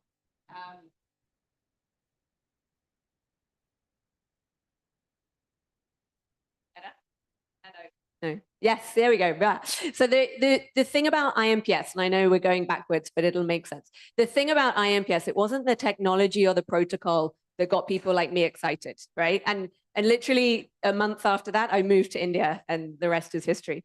What got me excited was the governance structure around it. And that's because I had come from the UK, and in the UK, we had spent many years trying to build open networks. We're famous for failing at building open networks. The first was one called the Faster Payments Network, which I had been working in and around. And then we tried to build what was called open banking. I don't know if anyone knows that. Another failure, and I can talk about that.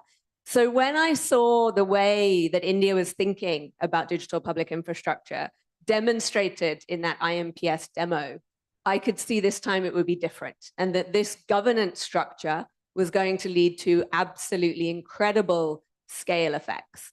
10 and a bit years later, here we are.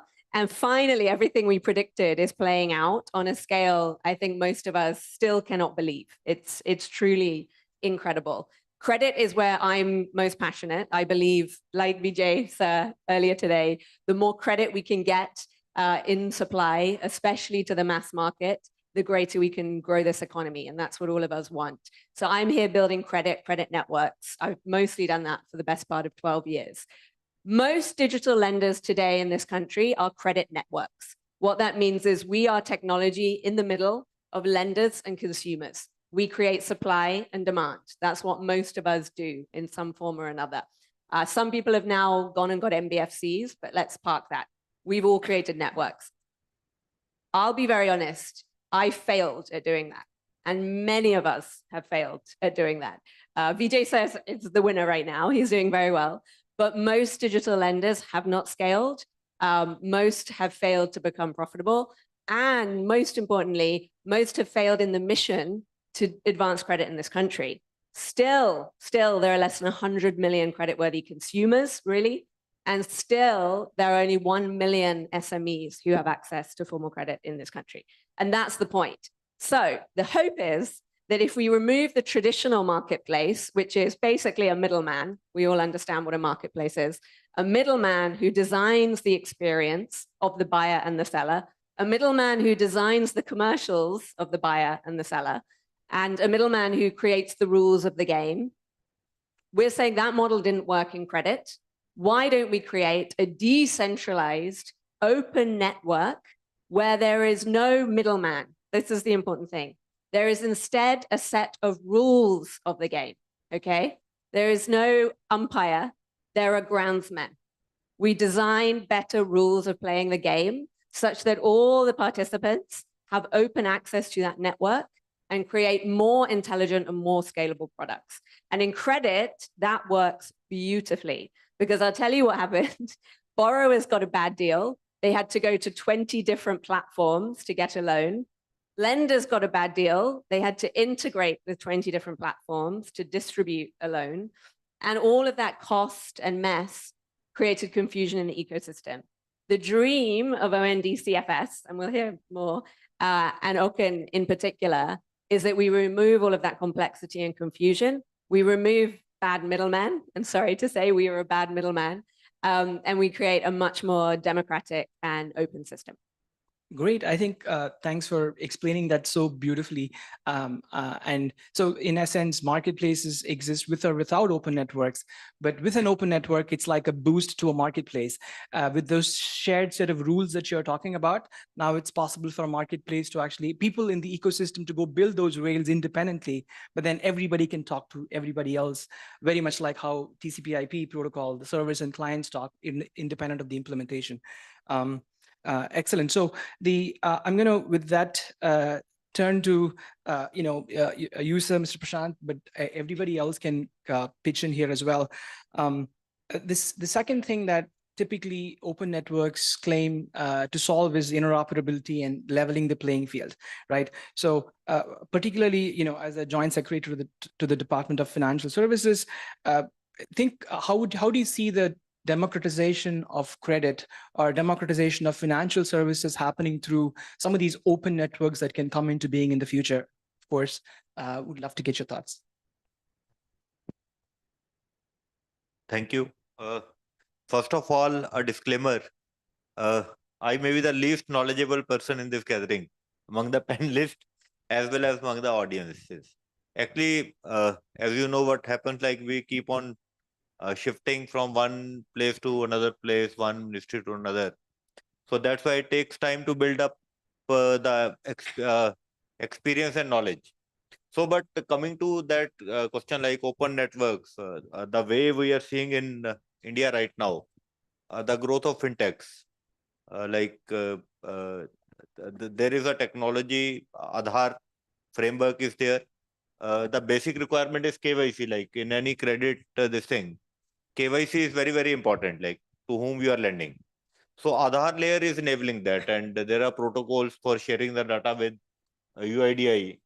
and the data is biometrically authenticated. And there are rules in which like you can access the data when you're certified. So the technology enables you to know like to whom you are lending. And many of the fintechs are using the same. Like what happens in the traditional lending is there is a lot of complex paperwork. One, like we talk of middleman, if we see banks as a kind of middleman with designated shops, like you can't open a bank everywhere. It's a brick and mortar. So if somebody needs loan, he has to approach the bank. And in rural areas, in like districts and blocks which are in the bordering area, it is very difficult for them.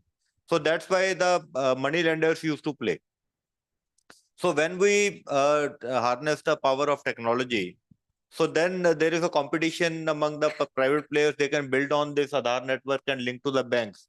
And then it is upon the ingenuity of the person of the who is operating the fintech, like how best interface they can make to integrate with different kind of databases which are currently available, to fasten the process, and to make the experience smooth for the customers.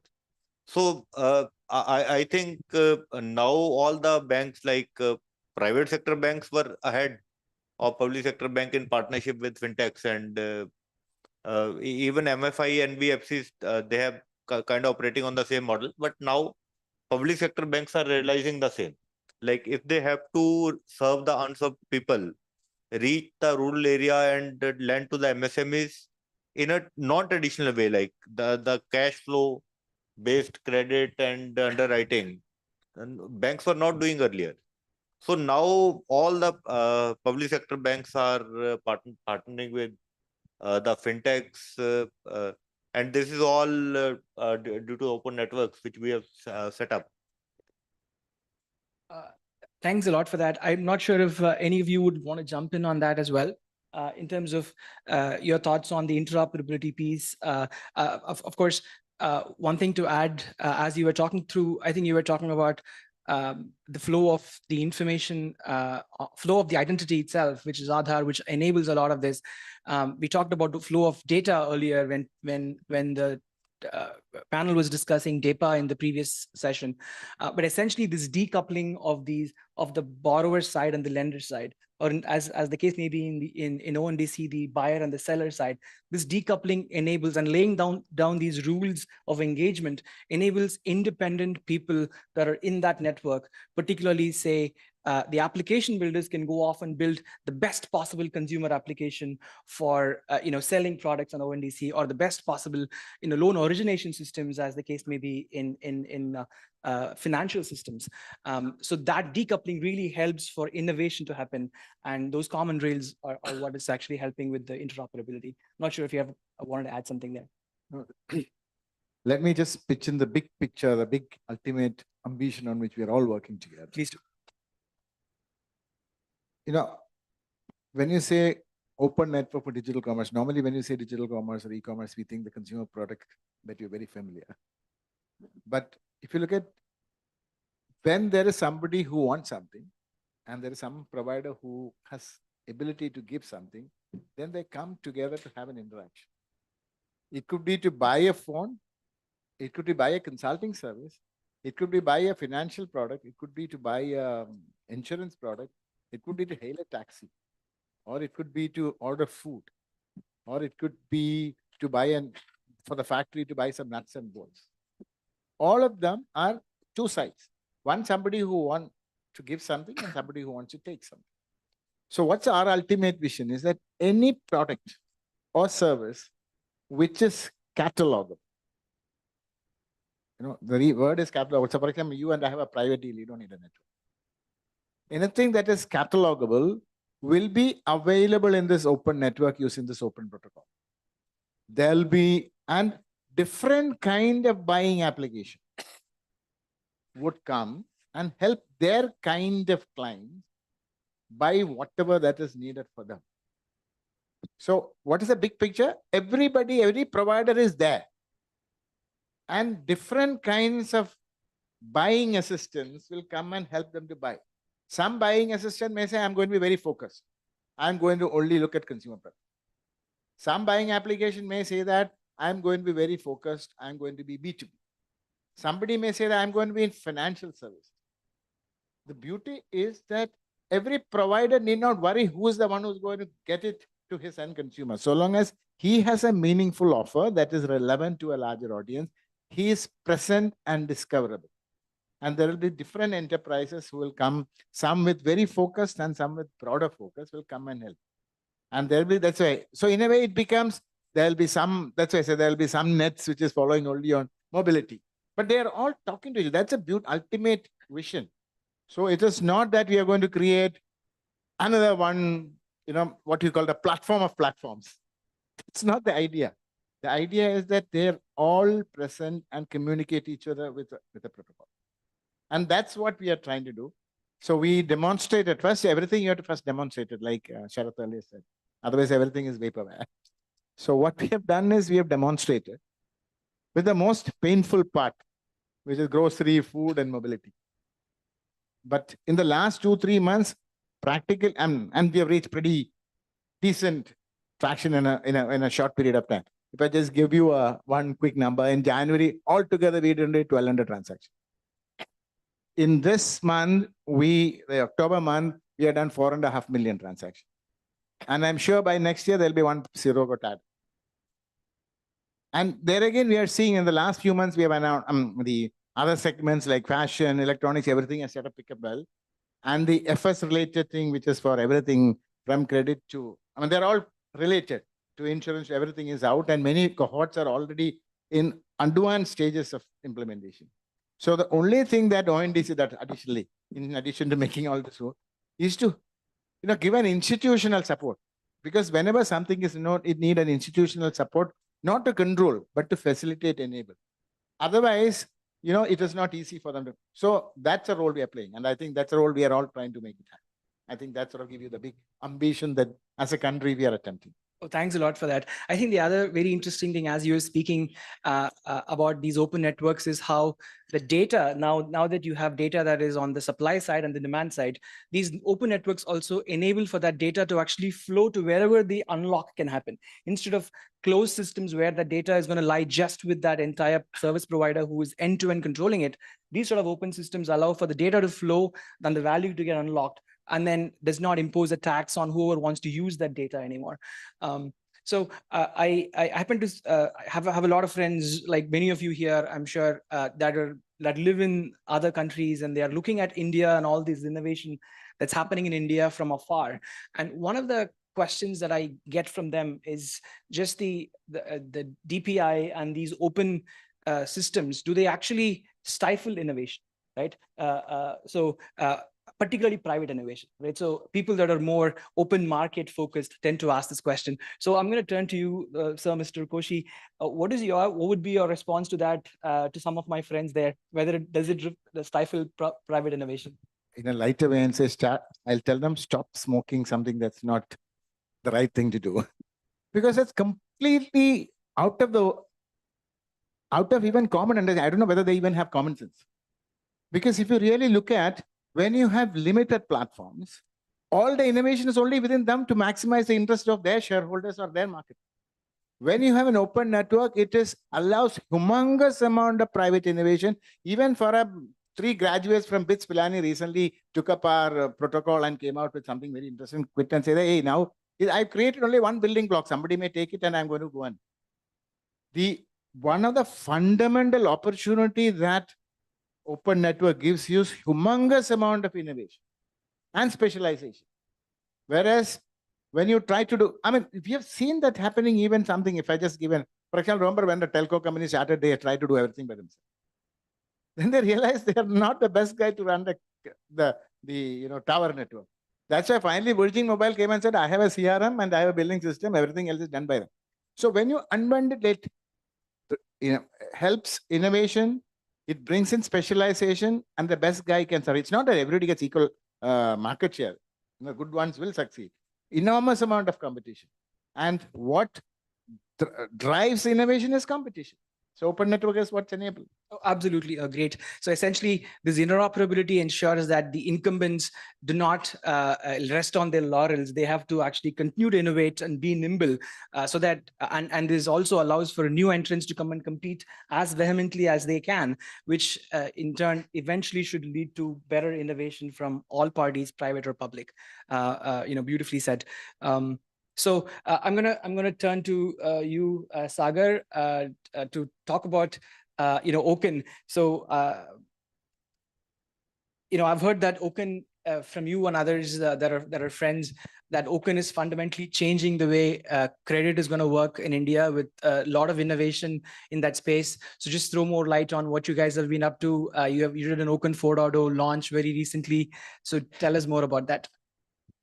So when I look at network, both as a tech and a physical thing, a network is just a group of people or companies coming together to fulfill a task. So at a fundamental level, network is about bringing connections, right? About getting demand on one side and supply on one side. I feel middlemen are very important to the network. They wrong middlemen are not good, but middlemen are required to lubricate the network.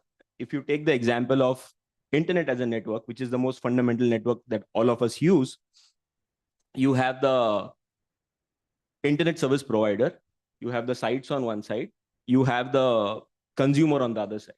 You require middlemen to go and install the router, lay down the cables on the road. If they are wrongly incentivized, they are obviously very bad. But if they are rightly incentivized, it helps the scale, right? If everything had to be done by you would not have internet everywhere, right? So coming back to the middleman example on Oken, Oken is specifically built to solve the credit problem. To enable credit, as they say, giving credit is easy, collecting is difficult, right? So we have taken the transaction of credit, build specific roles for credit, which means that we have KYC, we have collections, we have derived data partners like GEM who can give their data in a specific way to lenders to enable underwriting, and build the entire ecosystem for it to be available to innovators who want to innovate on top of it. Again, when we look at Oken, we don't look at it as just purely a collection problem. It's also a product problem. To give someone a 5,000 rupee loan wouldn't be very difficult looking at the bank data, but what if the bank data does not exist? Or bank data probably exists now, but any other alternate source of the bureau data doesn't exist. When we look at GEM as an example, government e-marketplace, there are buyers and sellers. GEM is also a network, right? GEM is doing the job. There is history of the seller on GEM, which can be used to do underwriting to ensure that, or to predict whether the seller is going to be able to complete the transaction successfully or not. And how we solve for collection is that the buyer makes a promise to make the payment into an escrow system, which can provide enough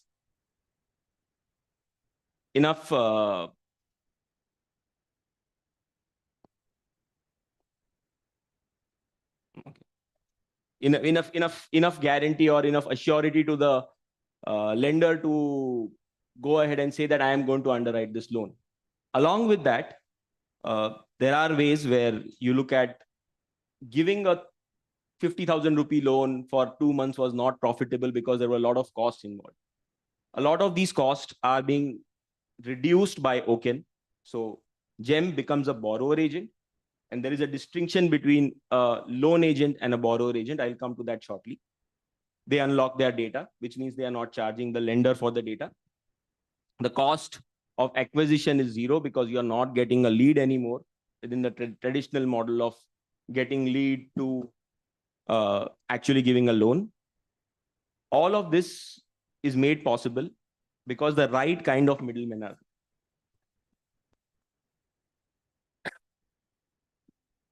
Perhaps one follow-up question to that is that I've heard you and others talk about type 3 and type 4 loans, and in the context of just how it fundamentally changes the risk of the lending ecosystem, right? Maybe something to throw light on that. Sure, sure. So I'll start with categorizing loans. So there are two predominant attributes. One is purpose control, where you know the source of the money is going in the place where it's supposed to go. They are spending it in the right way, and they are not buying a mobile phone, they are buying a tractor instead. And there is collections control, where the escrow example that I gave is a collections control example. A type 1 loan would be where there is no purpose control and no collection control. A type 2 loan would be where there is purpose control, where a type 3 loan would be there is only collections control. But when a type 4 loan comes in, there is a purpose control and a collection control. So in case of GEM, where you look at the example, the money is given to the borrower directly. So there is no purpose control, it's a T3 loan.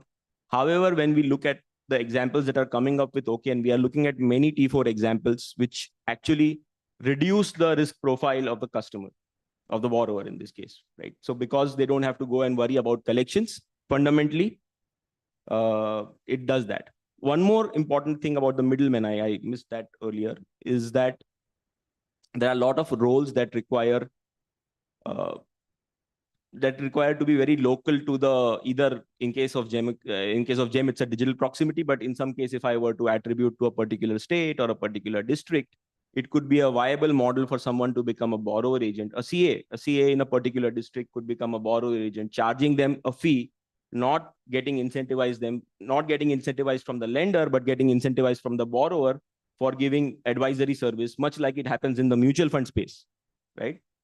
So middlemen are good, but not all middlemen are good. Excellent. So I think it's a great set of questions that we have covered. Let me see what else did I want to talk about.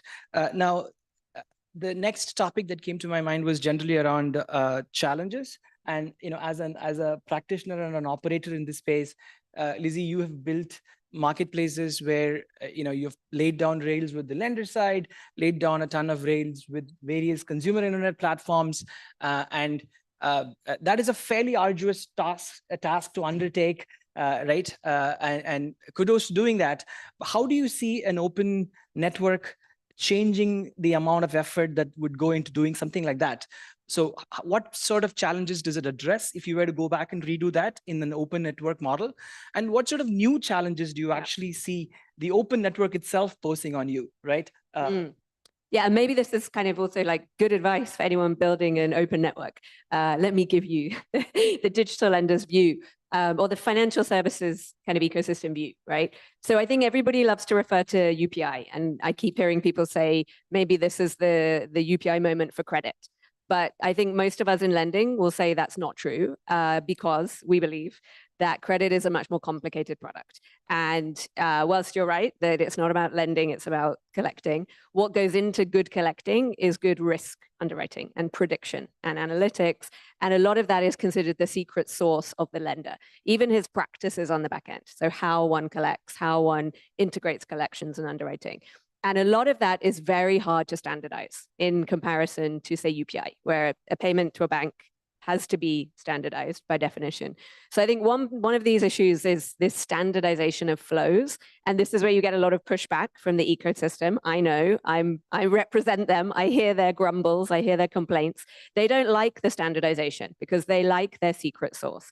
And it leads slightly into the innovation point, because my argument is always, well, then innovate. Do something more than that, right? If your entire valuation or business model is predicated on the fact you do good KYC, you need to come up with more, actually. So I hope that in a way, this type of standardization leads to more innovation, ultimately, on both sides. But I would say that because of the complexity and this issue, there are a lot of teething issues that will dog the systems for the next 2 years. And I'll just highlight a couple. I met with one of the largest banks in the country this week and asked, how's it going? You're doing all these pilots on DPI.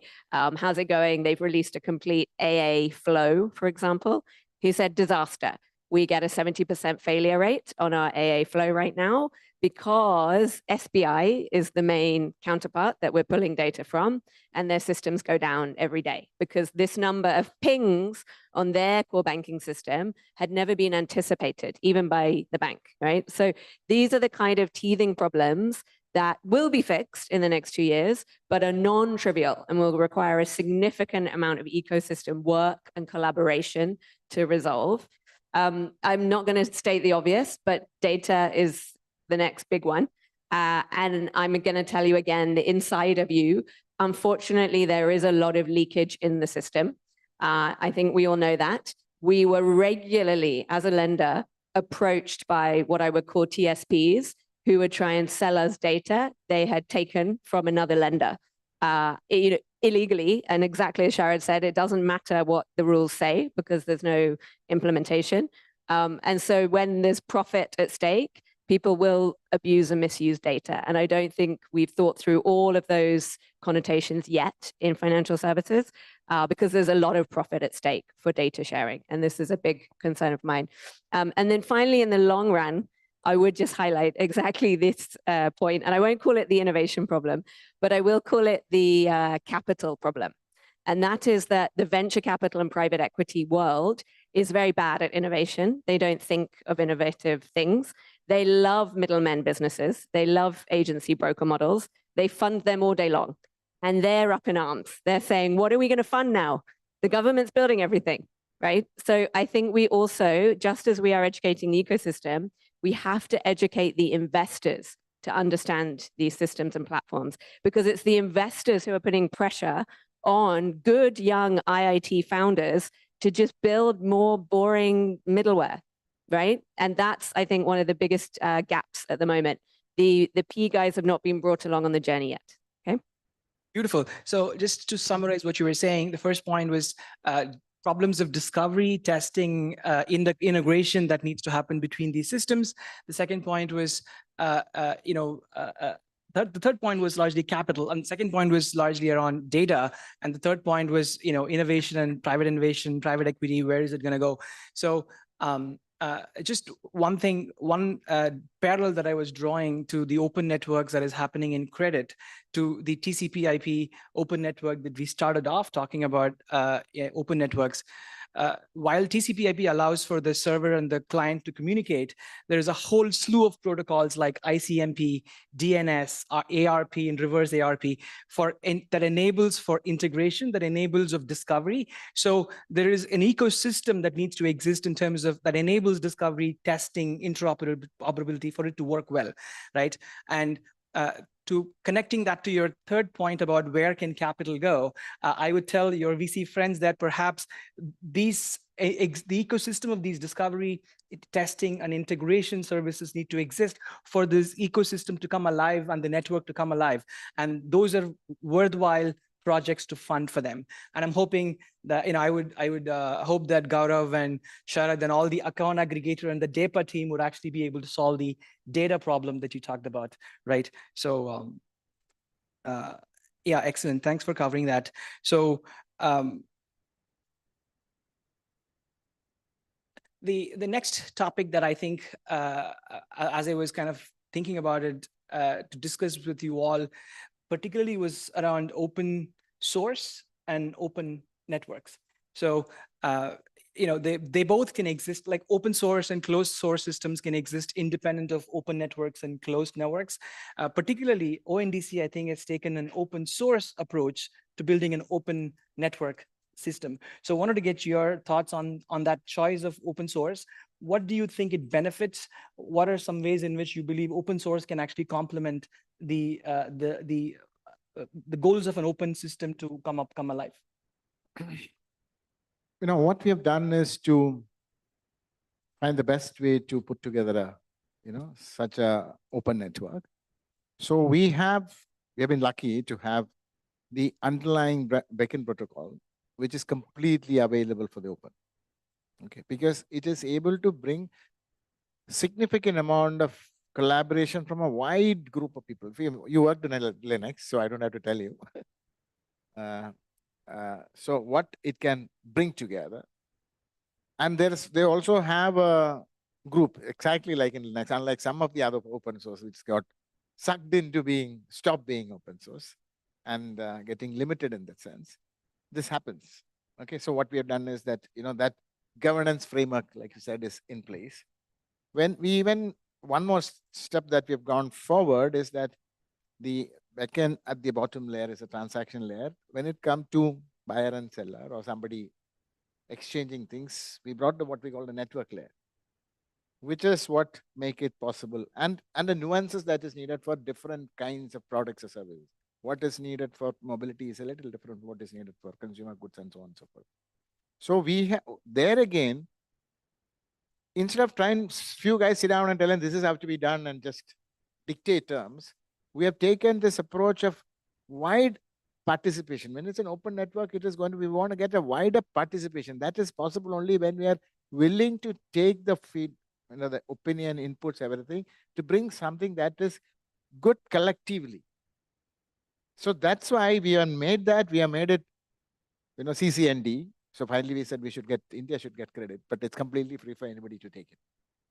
And talk together, we call it ONDC protocol. And at every point of time, while we are looking at the network level, saying anything that is abstractable should go into bottom. Only that is not abstract. So that effort is continuously on. And like I said, this collaboration, for example, when you're working on mobility or when you're looking at financial products or when you're looking at any of the segment, we got a working group from the industry. And that, if I was trying to be proprietary in whatever that I'm trying to make without telling, it wouldn't have happened. But now, when we are trying, the idea is to co-create, and that brings the interest of the larger community. Excellent. Any thoughts around security or other interoperability aspects from an ONDC standpoint? How you think through that? Open source and open networks, but does being open source help with being more secure, for instance? Yeah, if you look at how you said internet. Your HTTP is not the one says how you have to take care of your own web servers clean and safe. So what we have done is we're saying that anybody who is becoming a part of the community should have a basic discipline there. Basic hygiene, basic certification, that's why I said the institutional arrangement helped to bring such common rules, which is what I call the club rules, or the Resident Welfare Association rule, because we are all living in a collective. We cannot have anybody being completely irresponsible. But that doesn't mean that we should go and tell them how to run his family or how to run his business, anything. So while we give the freedom is completely to the individual business to run their own way, but as a collective, when they link in, they have to have certain discipline to be brought in. So that's something that, again, like I said, just like the way we create collectively how to interact with each other, how the interaction with each other is also a matter of how disciplined and secure we are in the interaction. Similarly, even in the data, as you said earlier, we get no data. So what we are saying is each of them will get what is allowed for them. And what we will eventually working together, actually, it's not at launch, is like Sharath earlier said, is to create a place where they can all dump non-anonymized, non-PII data without even knowing and non-competitive data. I don't want to know it came from you, because if I even know your TCP address, I'll know where it came from. So can we have clean rooms where these things will come and get dumped, and it becomes a collective collective property of everybody, which can be used in a meaningful way. So we're continuously working on these kind of things, whether it is privacy, whether it's security, whether it is data usage, everything. Because at the end of it, we are looking for a common good, and we all have to work towards it. Great. That's awesome. So I think we are coming to a draw here in general, but Sagar, one question that I had for you was to just put on your glasses and hats as an optimist and peer into the future, right? How do you see these open networks, particularly open, but generally the open networks, how do you see them fundamentally changing the game in terms of lending in this country, in terms of how lending products get created and they also get delivered and distributed, right? So what are some fundamental shifts that the optimist in you would like to see happen in the years to come? I'll be a realist in this case. for any network actually to work, I mean, whether it's an open network, closed network, it's a cold start problem. The buyers don't come if the sellers are not enough. If the sellers don't come, the buyers are not. Particularly in the lending landscape, the problem is that lenders agree to participate on networks, but their underwriting models are very tight, which means that they will probably take thousands of applications and still give offers to the 5-10 people that they would normally give, irrespective of being on network or not network, right? And that is a deterrent for people. I mean, even though there are 10 lenders on a network trying to give offer to a borrower, and if the borrower does not see a network offer, what happens is the borrower won't apply. Maybe they'll try because they're credit staff. They'll try a few times. Post that, they won't try. It's not fair on the borrower agent to aggregate, to find so many, and Lizzie would agree with that, to spend so much on marketing or whatever effort, whether physical effort or whether it is monetary, and get those people on board. This does not mean that they need to be not cautious in lending. They surely can be cautious, but to move away from the existing models, look at everyone thinks of collateral as a basic source of information. So if they can't underwrite basis the bureau data and ABC 2-3 sets, they would probably go to collateral, and that's the end of it, right? When we look at open networks, whichever network it is, right? So it brings a lot of data which is pertaining to the transaction. The underwriting models need to definitely evolve to look at that data and give it a little bit more weightage than it should be. Lizzie, you want to add to it? No, I completely agree. And I'm glad you are highlighting this. Whenever we hear presentations from iSPIRT or OND CFS, everybody forgets to talk about this point about the actual risk underwriting. And we need to understand that banks are still using technology that's 30 years old and frankly still using risk models that are based on that technology, which means they're always backwards looking. The beauty of these networks is it provides real-time data, which is incredible and wonderful, but it's useless if they're not able to consume it real time and spit out new learnings real time. So I'll give a very simple example. UPI on credit is coming, right? The UPI credit line. Banks can issue that today. No banks are. One has built it, or 1.5. But what that enables is you to give a credit line to a new customer, maybe 1,000 rupees, see how he goes, see how he repays, and then grow that over time into, say, a full personal loan or credit card customer. That's the vision, that's the beauty, that's what all of us want. The problem is, if the same BRE is being used, BRE meaning the risk engine the bank is using, he will do the traditional credit scrub. The guy won't be in the bureau or his score won't be enough, and he won't even get that 1,000 rupees, which means yet again, only people like us who already have credit cards will be offered the credit UPI, right? So we need to work again together. It's all about collaboration as an ecosystem to build the right solutions, fund the right solutions, to change even their risk internal models such that they can consume this data. The data is plentiful. We all agree on that. But if nobody's end consuming it in the right way, it doesn't change the outcome. It basically requires a little bit of a mindset shift. Excellent. I think there is a lot to do there from everybody in the ecosystem to actually bring us all to the current decade, I guess, right? So lastly, I wanted to turn to you, Sir Prashant, as a representative of the government. How do you see? What's the role that you see the private players and the public players actually are playing in these open systems? What sort of contribution what's the right contribution from each of them to kind of move the state forward? Of course, everybody can participate there as well.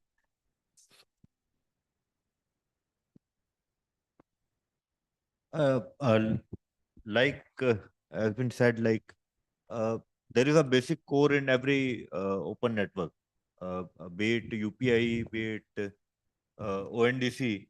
So it is a set of rules.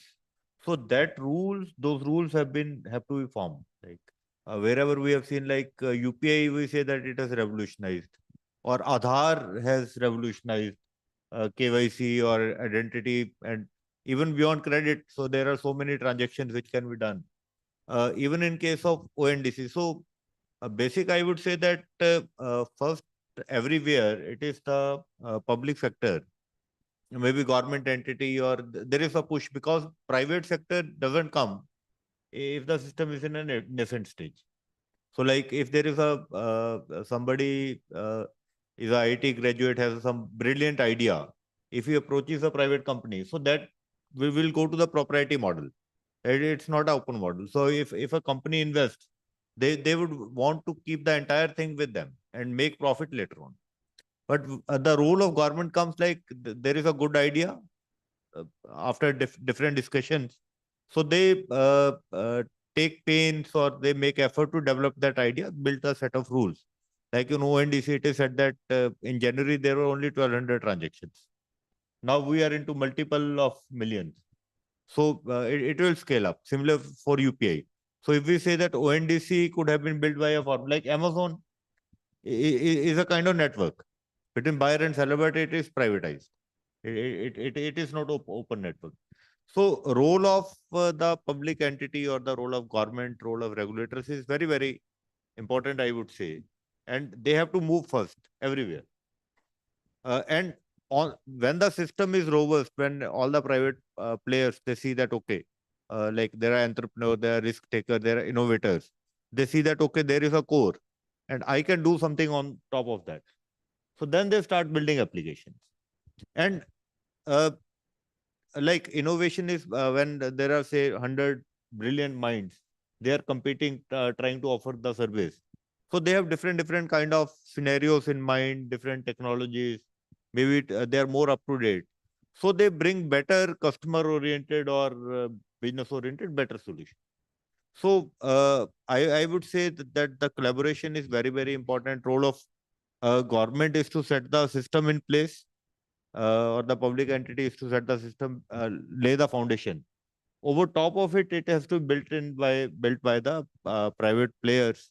A little while ago, it was said that in credit, the mindset issue is there. Like a lot many entities, they have built the solution. They are doing providing all the data for underwriting, but lenders are not changing the model. Maybe they are little bit slow. Because they have more skin in the game, like it's a financial thing. But they are changing. Private sector banks, as I told earlier, or MFI. Most of the MFIs are right now doing cash-based lending, these small finance banks. They are serving those customers to whom the traditional banking system will never serve or would not have served. Now, after seeing the success of those private players in the system, the bigger banks are coming. Maybe right now they're taking little bit exposure, more sticking to their own traditional methods. But as the confidence builds, as the repayment history builds up, so they will more open to lending in a modern ways without those kind of collaterals which they were used to take earlier.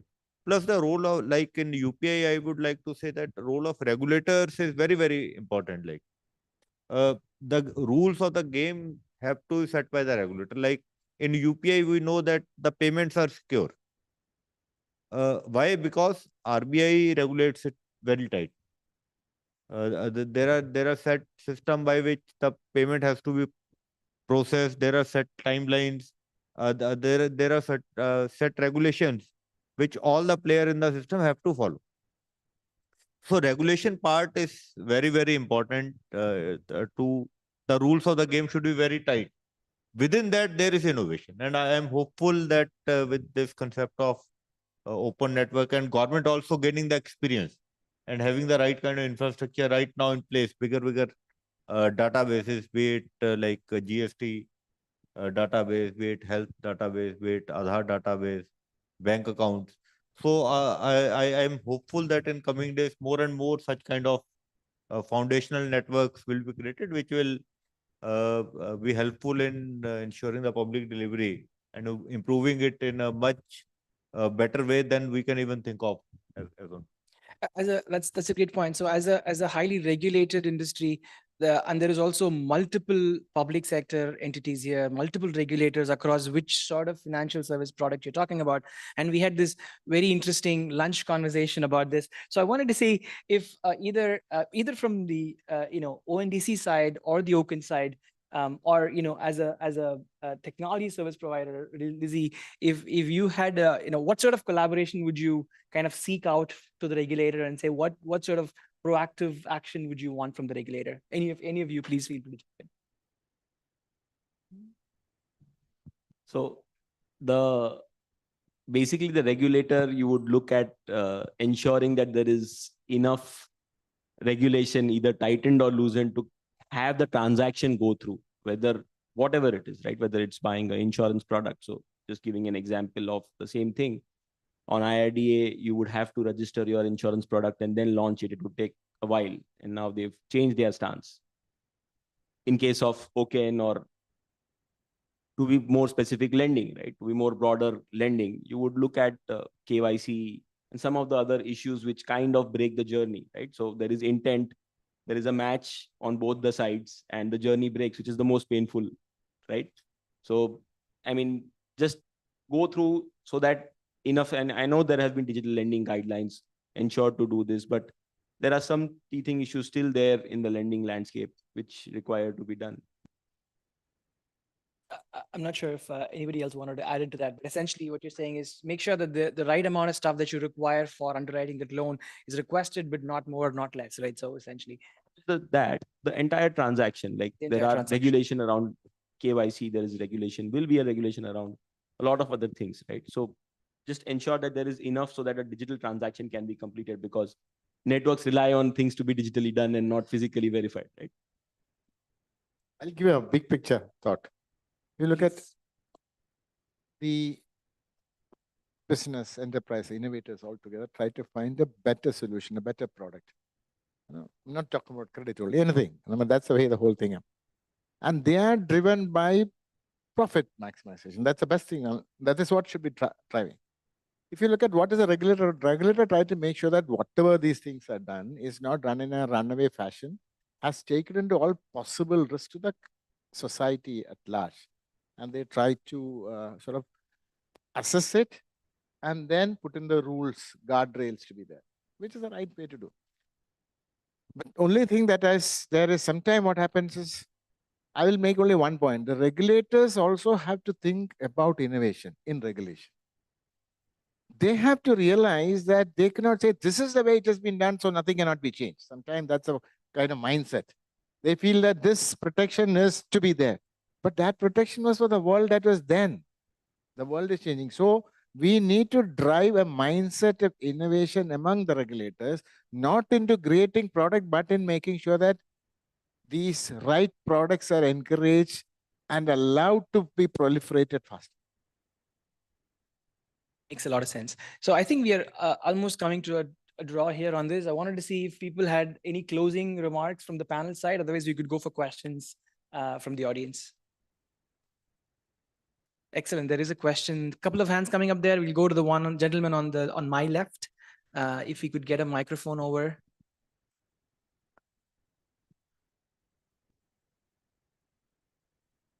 Yes, please. So thank you for the insightful discussion so far. I just wanted to ask if open networks, by their design, have to work harder to build trust among regulators and among consumers, and if so, does this act as like a barrier for innovation and growth, be it across credit or e-commerce or any other sector? Who wants to take that? See, any time when there is a fundamental change, it needs a lot of effort. In a real sense, open network is not something very new. If you look at internet, it's an open network. SMTP email is an open network. Only in the recent past, only in the commas that we are trying to create is closed network. Then you'll say, no, I mean, where they say everything has to be done in integrated fashion. But if you look at, I'm sure that Lizzie would remember, the catalog marketing was a big business. Completely open. And it worked beautifully. Today, what is the e-commerce trying to do is to give an electronic catalog, nothing else. But the beauty is it makes the whole traceability, audit trail, everything better. So when they broke an open network, they had to start all over again. There had to be a transformation. So in any transformation, that effort is a challenge. That the beauty of transformation is that there is a collective effort needed. So if you look at what does an institution, what does a government do, an institutional arrangement like ONDC is only trying to accelerate this transformation. Not to address this cold start issue, to sort of be a helping hand. But that's a challenge everywhere. Add on to that question, actually not the answer. I would love for you, Mr. Koshi, to answer this in terms of how ONDC looks at it, right?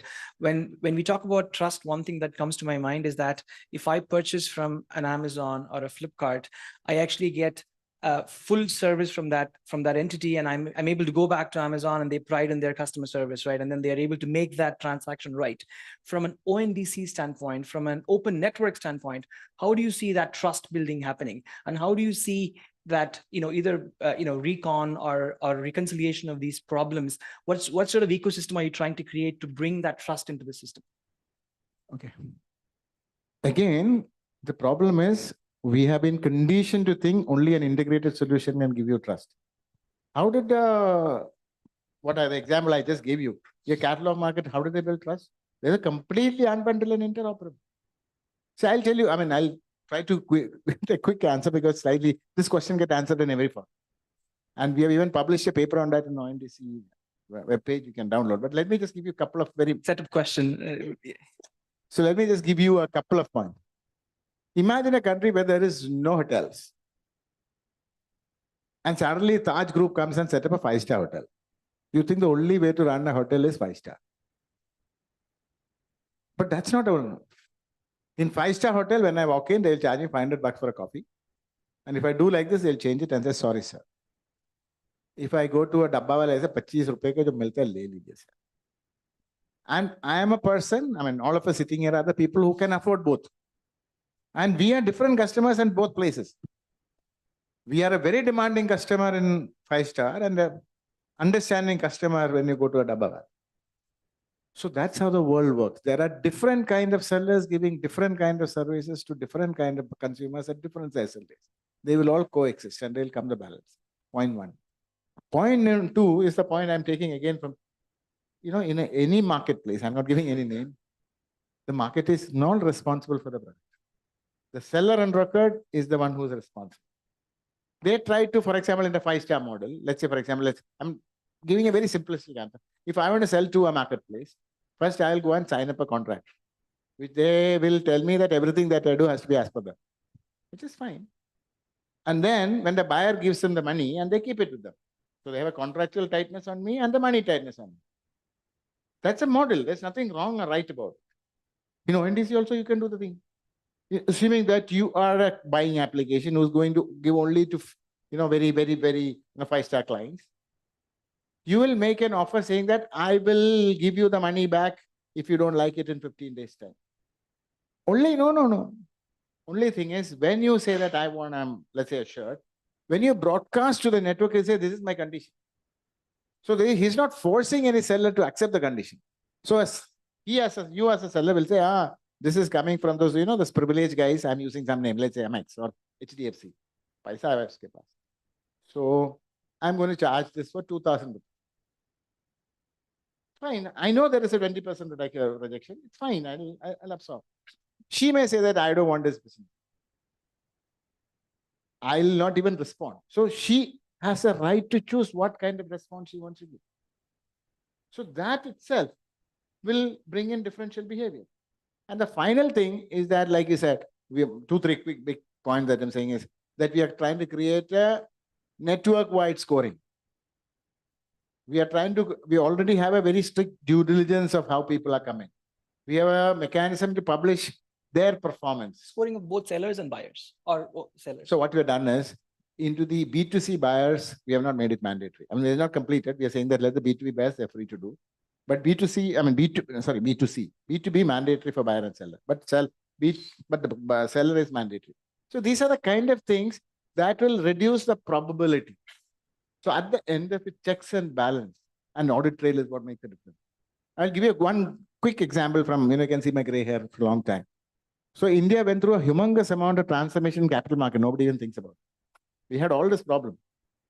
In the peak of Harshad Mehta time, the peak transaction that happened in India was only 400 crore across the country. Those days, 25% of the settlement used to have a problem. Today, we have sometime 150, 200,000 crores. The audit trails, checks and balances, the rules of the game has completely removed this thing. And we also had a lot of starting problems. And in a couple of years, they will collectively solve it. Nowadays, nobody can solve. I'll also tell you something interesting in terms of the rent-seeking capability. In that 400 crore time, in Harshit Mehta, a BSc card used to fetch 4 crore. If I had to buy a BSc card, 4 crore. Today, will anybody dare ask that price? Incidentally, transaction fee those days used to be sky high. Incidentally, there's a ruling by SEBI says that the maximum brokerage allowed for a broker is 2.5%. Does any broker even imagine, dream of it even after he's drunk? Because the competitions and the has ensured that there is enough capacity and price value is for the value addition. Fee is for the value addition, not rent seeking. A great point. I thought there was one more question there. I think if we could get the mic over to.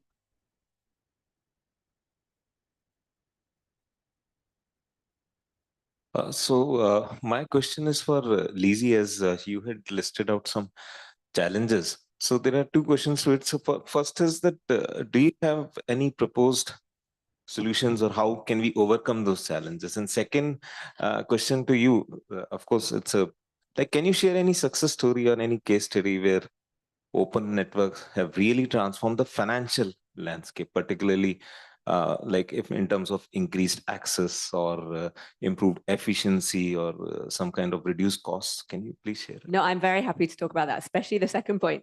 And it answers the first question as well. I meant to talk about that at the beginning. So I come from the UK, and UK is famous for attempting and failing all of this work, right? So when I was a young, keen, eager banker, we were very excited about the Faster Payments Network, which was basically the UK UPI equivalent. It completely failed. It's actually being rebuilt right now from scratch, and it accounts for about 8% of transactions in the UK. So it's an absolute failure. Similarly, open banking, which is the account aggregator, eventually ONDC, complete failure. It's used by less than 10% of consumers in the UK after 10 years, okay? What is in common with all of them and what is different to what we're doing here? They were all private sector initiatives, 100%. So the idea was put a bunch of bankers in a room, they will define the protocol, they will define the commercials, which were sky high, and they will orchestrate the rules of the game. Only now, 10 years later, have people admitted that having government involved to set the rules of the game would have made these systems work. So that was actually my first point of today. What I think we're doing in this country is truly unique. It's what Sharad talks about all the time. Private participation in public infrastructure is truly unique in the world. Nobody's pulled this off at the level that we have, and we're doing it carefully, thoughtfully, and most of all with consultation. I think I spend a few hours a week talking to someone from iSPIRT or someone from Kushi's office about these systems, asking questions. They're constantly trying to learn, understand how exactly is the ecosystem working so that they're designed intelligently to solve for everyone with that backbone of someone makes the rules, and the rules have to work for all the players in the system. They can't benefit 5 banks, which was how it was done in Europe. And I think that's the story in the US and most other countries that have tried to build these networks. It's normally the 5 largest banks that build the network, and then they kill it by not thinking of the other actors. Simple answer. Lizzie, may I add to your point? You were asking for a specific story, right? So we had a pilot with GEM, and GEM is predominantly about unsecured lending. One of the lenders published the data. It was one of the meaty requirements, and they wanted some data around it for some purpose. And that's how we looked at the data. It was anonymous data. We've seen that people who would not have access to credit. So if I were to look at a specific couple of borrowers from there, one of them being from Andaman and Nicobar Islands, they got revolving 68 loans over a very short period on GEM at a very small interest, unsecured loans. These are not secured loans. The other buyer from Manipur, around 15, 17 lakhs. The value of loans, revolving loans, very, very short tenor loans, short ticket loans as well, but a lot of revolving loans. Srinagar, Jharkhand, these people, and some of the lenders I can tell you are giving credit at a very, very, very affordable rate compared to what it is outside. You would not imagine unsecured lending happening at such cheap rates. I mean, we can publish the data, you can work.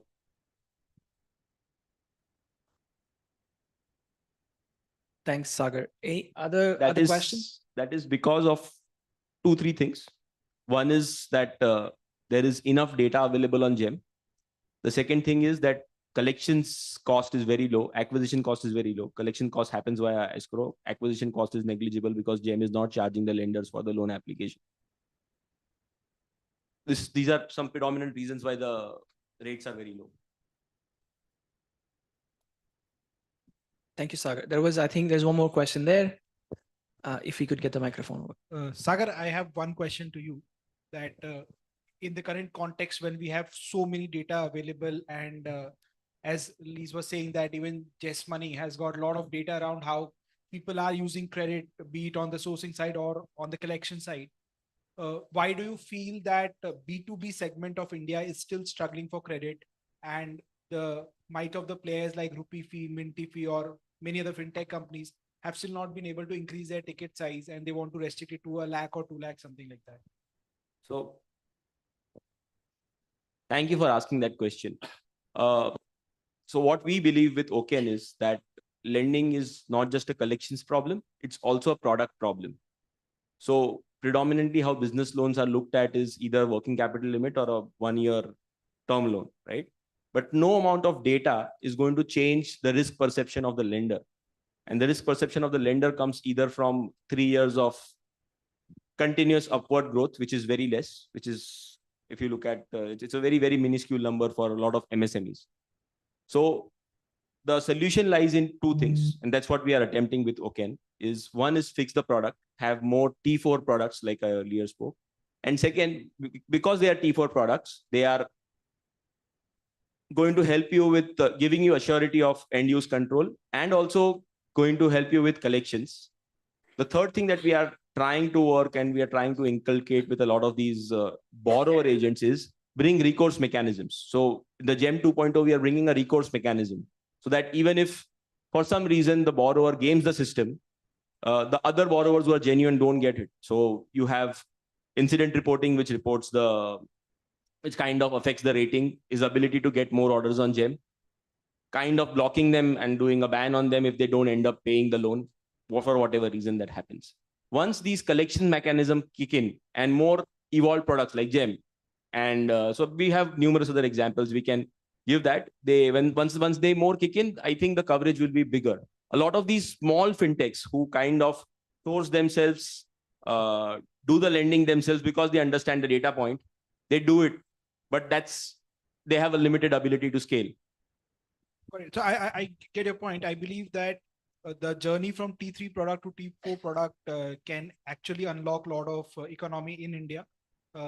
Lot of players like Udaan or be it Zomato, Hyperpure, or Big Basket for that matter, they have just not been able to unlock business because collection side is not controlled, while they are very clear that the purpose is already secured and well covered that.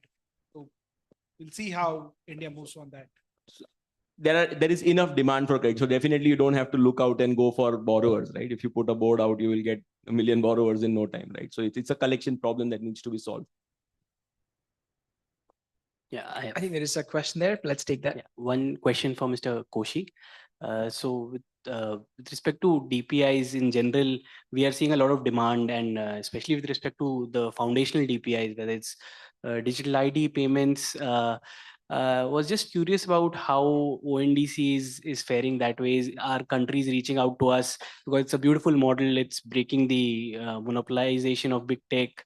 How do you see it from a supply side perspective to supplying to other countries? I'll answer it in 2 ways. One is that if you remember, of course, Sharath is here. When UPI started, we were solving a problem of a developing country because everybody said that we have digital transaction quite high. with whatever mechanism they have. So they said, let them try something, and very often they didn't even think it will work here, but it changed. But if you really look at this problem that ONDC is trying to solve, is a global problem. The developed countries like Americans are trying to address it by regulation. America Innovation and Choice Online Act, which they thought will get passed. Britain was hoping, but $150 million of lobby money made sure it gets postponed. The European Union is trying to address this through pure regulation again, Digital Market Access Act. If you look at both of them are trying to address this problem by regulation. The Chinese said, okay, Jack Ma, you sit at home, I'll tell you what to do. It's a control model. One is a regulation model, other is a control model. India said we'll use technology and markets with enabling policy. So there's a lot of curiosity to see. So as far as we are concerned, our priority to make sure it works for us in India. And there's a lot of international interest. I'm sure it's a matter of time when they will start adopting. And there is already some interest. Some people said, while they may adopt it for their country, there's nothing preventing, let's say, buying application from somewhere else to plug into India and buy from here. Already there is one of them that's gone live in Singapore with some trial transaction, and some few of them have expressed interest in US. We don't have to, as far as we are concerned, it is stimulating trade from here in India. So it's going to be a journey, but for us, the focus is to make it work for us.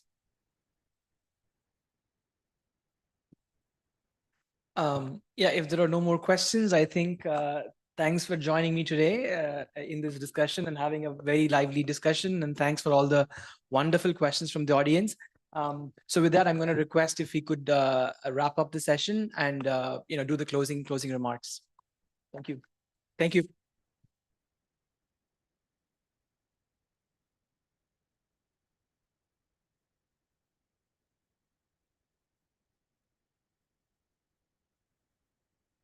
Thank you to our speakers for that great discussion on open networks. Now we have Dr. Saraswat with us, and we'll just move on to the next and the last session, where I would like to invite Dr. Saraswat onto the stage, where he would outline our key takeaways from the day today and set the direction for our way forward. Sir, may I please request you to come on stage? Would you also have the slides? Yeah. Thank you.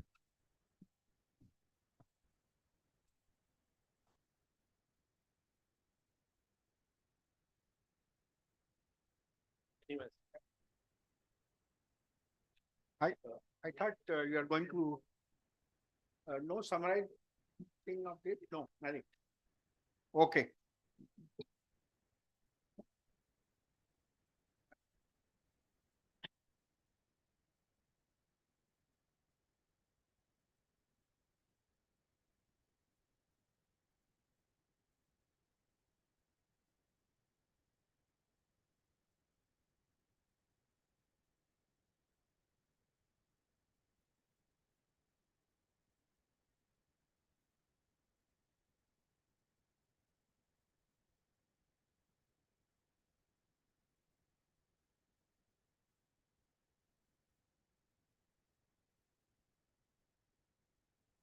Yeah, can you go to the next slide, please? Okay. So I'll just quickly read through some of the points that we have outlined as key takeaways. Obviously, this will be built on and solidified, because this is just a rough note down. So for identity, digital identity systems have to look beyond products and start looking at processes into manageable paths. This is one of the key takeaways that was discussed in the session today. If India builds ID systems for the world, it has to look at identity as a stack. We also need to work on global identity standards body so that we ensure interoperability. And one of the key drivers of success has been public-private partnership and the techno-legal regulation that has solved for the asymmetry of capacity, power, and interest. Next slide, please. Yeah. So India's payment systems are unique because of three reasons. It's a real-time mass market payment system. There's Merchant acquisition cost has become really low because of innovative systems like QR codes. And finally, there has been government support for developing the payment ecosystem. I think this is a point made by Vijay Shekhar Sharma. UPI is a specification or a building block. And one of the key drivers of our innovation was that private players were invited and allowed to innovate on top of it.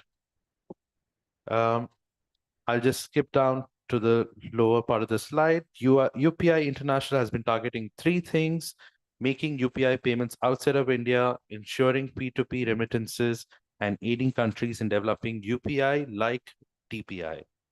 And the last point was around CBDC, which was basically on how CBDC can really help in the wholesale segment of payments and introduce programmable currency into the ecosystem. Next slide, please. Thank you. Then we moved on to the DEPA segment, where we talked about all of the requirements that we need to have a robust data economy. And one of the things that really came out very strongly was that we need to build local Indian models through local India data sets. And as the cost of training goes down, we will also be the cost of inference cycles and training cycles through the account aggregator framework would have been solved, and the cost would also be coming down. India's DPI for AI through DEPA protocol brings new innovations like differential privacy, confidential clean rooms, and electronic contracts to solve the problem of DPI for AI through techno-legal approach. And the last point, which was vehemently made by Sharad, is that we should be looking at developing good data sets, sharing models rather than focusing on subsidizing compute. And it's clear that the private sector will be able to support this. The next slide, please. And the recently concluded section on open networks. So one of the things that we started the session with was challenges for open networks, which have been non-standardization of data flows across different ecosystem members, teething issues due to legacy systems still being operated across different entities, data leakages which still occur across ecosystem members. So that is an issue of trust that needs to be solved.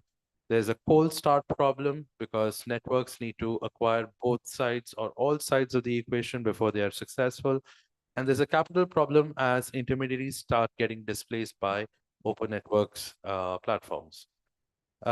Decentralized open networks with rules of the game embedded in the DPI ecosystems are the best way forward to develop successful open network models.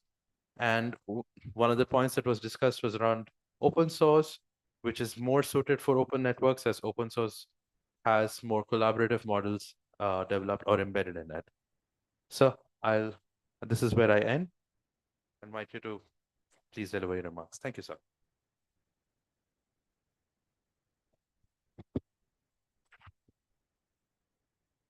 I'm indeed very happy to now conclude this very engrossing whole day session on DPIs. And I was very much impressed by the very, very active participation of all the stakeholders today from industry, academia, and the professionals who are practicing in this particular area. The fact remains that what is the goal? What is our primary goal? All of you know, as I mentioned in the morning, that it is a sequel to what was embedded in the New Delhi Leaders Declaration. It was basically primary goal that we should have a system of DPI which will deliver societal scale, ensure inclusivity, fairness, and also provide security and resilience to the entire system of delivery of service. Fortunately, India has been effective, and that message was very clearly given during the G20 deliberations. And it was appreciated that in success story of India is to be replicated in all over the places. And hence, it was one of the themes that LMICs should be supported by Indian success stories. And also, can we have build a global DPI repository for global South? Can we do that? So in today's discussion, what has emerged, when we saw data, we saw payment, we saw open network, we saw identity, one thing that has come out very clearly is that India's model of success, which has happened in the last couple of, say, about 10 years or so, where we have created a very good stack, can it be taken into the global DPI form? And as Amitabh Kanji was telling, can it be done through a consortium? Can we just make a consortium? And that consortium should be supported by international institutes, financial institutions like World Bank and so on. That was one thing. I felt that that's a very logic in that. Second point, which started from what I think some of us mentioned during our panel discussions, otherwise also, was that India has done tremendous work in this area. But if we don't set out standards, we are likely to lose out as far as the global recognition is concerned. Today, it would become like anything what India did in the past, and somebody else would be tom-tomming about it tomorrow, that is their own journey. So there is a need for setting up technology standards organization, and there is also a need for creating a center of excellence for upgrading DPIs with the artificial intelligence. I think this is another one which I think Amitabh also mentioned, and a couple of other speakers also said, which will already existing multilingual network and help events requiring real-time predictions. For example, tomorrow we are talking of disasters and disaster management and things like that, whether it is due to financial or ecological, whatever it is. In other words, it has to be more and more smart as the technology grows. The third part was that certainly it cannot be just promoted as it has been done so far by the Indian government, but it should be supported by the private sector. And it is seen now as it is happening that the private sector will play a significant role in driving technological innovations in the public service delivery. Many times people have said that private sector means there is a certain amount of risk, and that risk, how do you mitigate?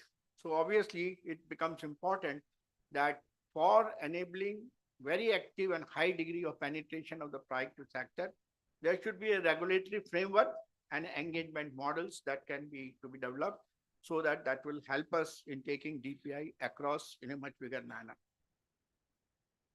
The other objectives, which is taking DPI to the global south, we have to build an ecosystem with the local.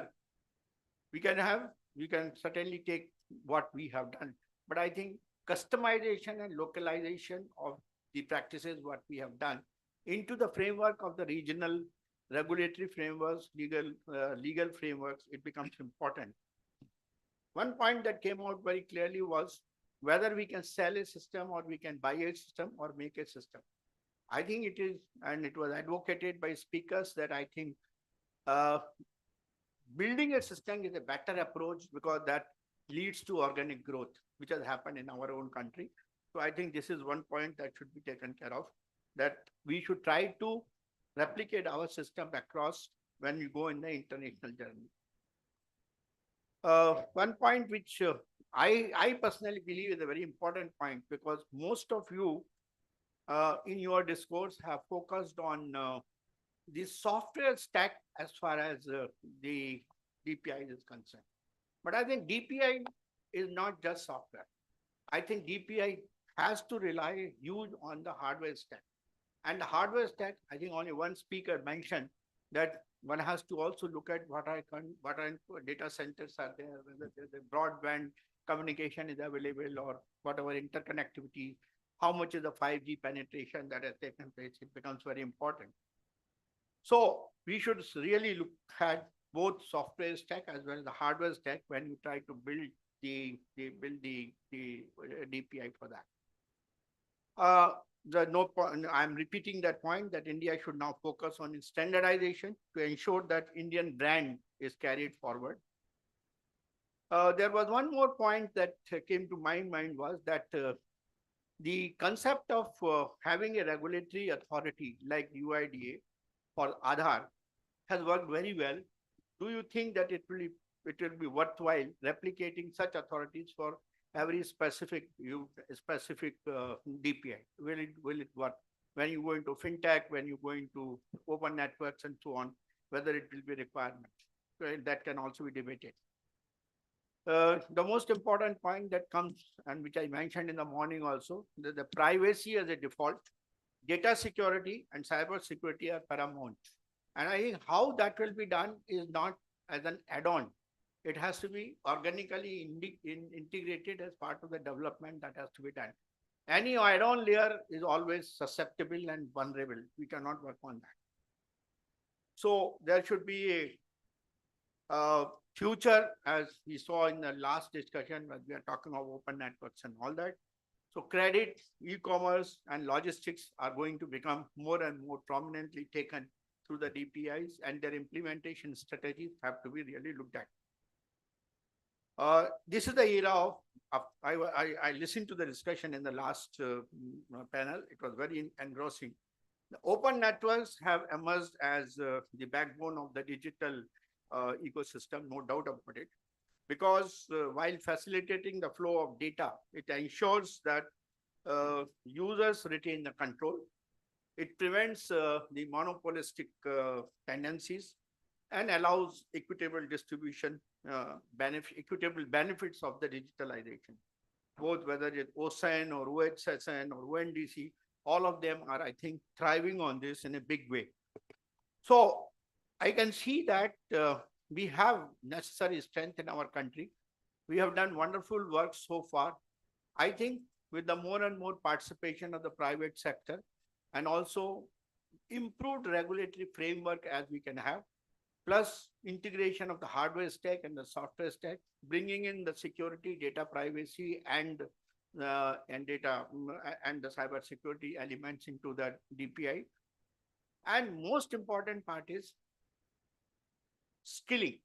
I think we have to increase our outreach on that. If we can increase the outreach, the number of hits, what you are talking, 1 million or 500,000, I think this will multiply as far as our own country is concerned, and internationally it will also go.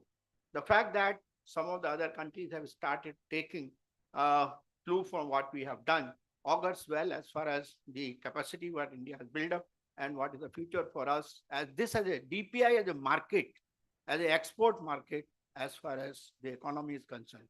I would like to congratulate the iSPIRT for organizing this in a big way, and all the participants for their engrossing discussions and participation in this. The way forward is, let us accelerate the DPI process, take it to the global south, and make our name as a leader in this field. Thank you very much, and God bless.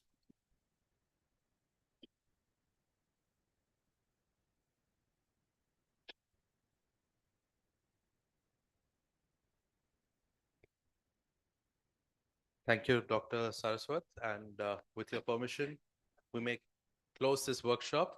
And I want to wholeheartedly thank you and your team's support, sir. I think we've done a wonderful job. We've been partnering very well.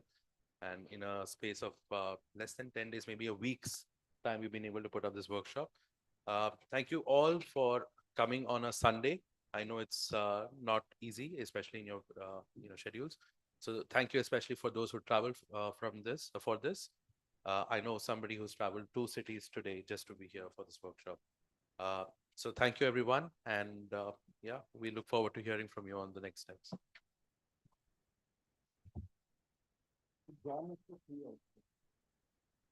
So I know some of you may have been asking what happened to the tea. So the tea is happening now. Yeah.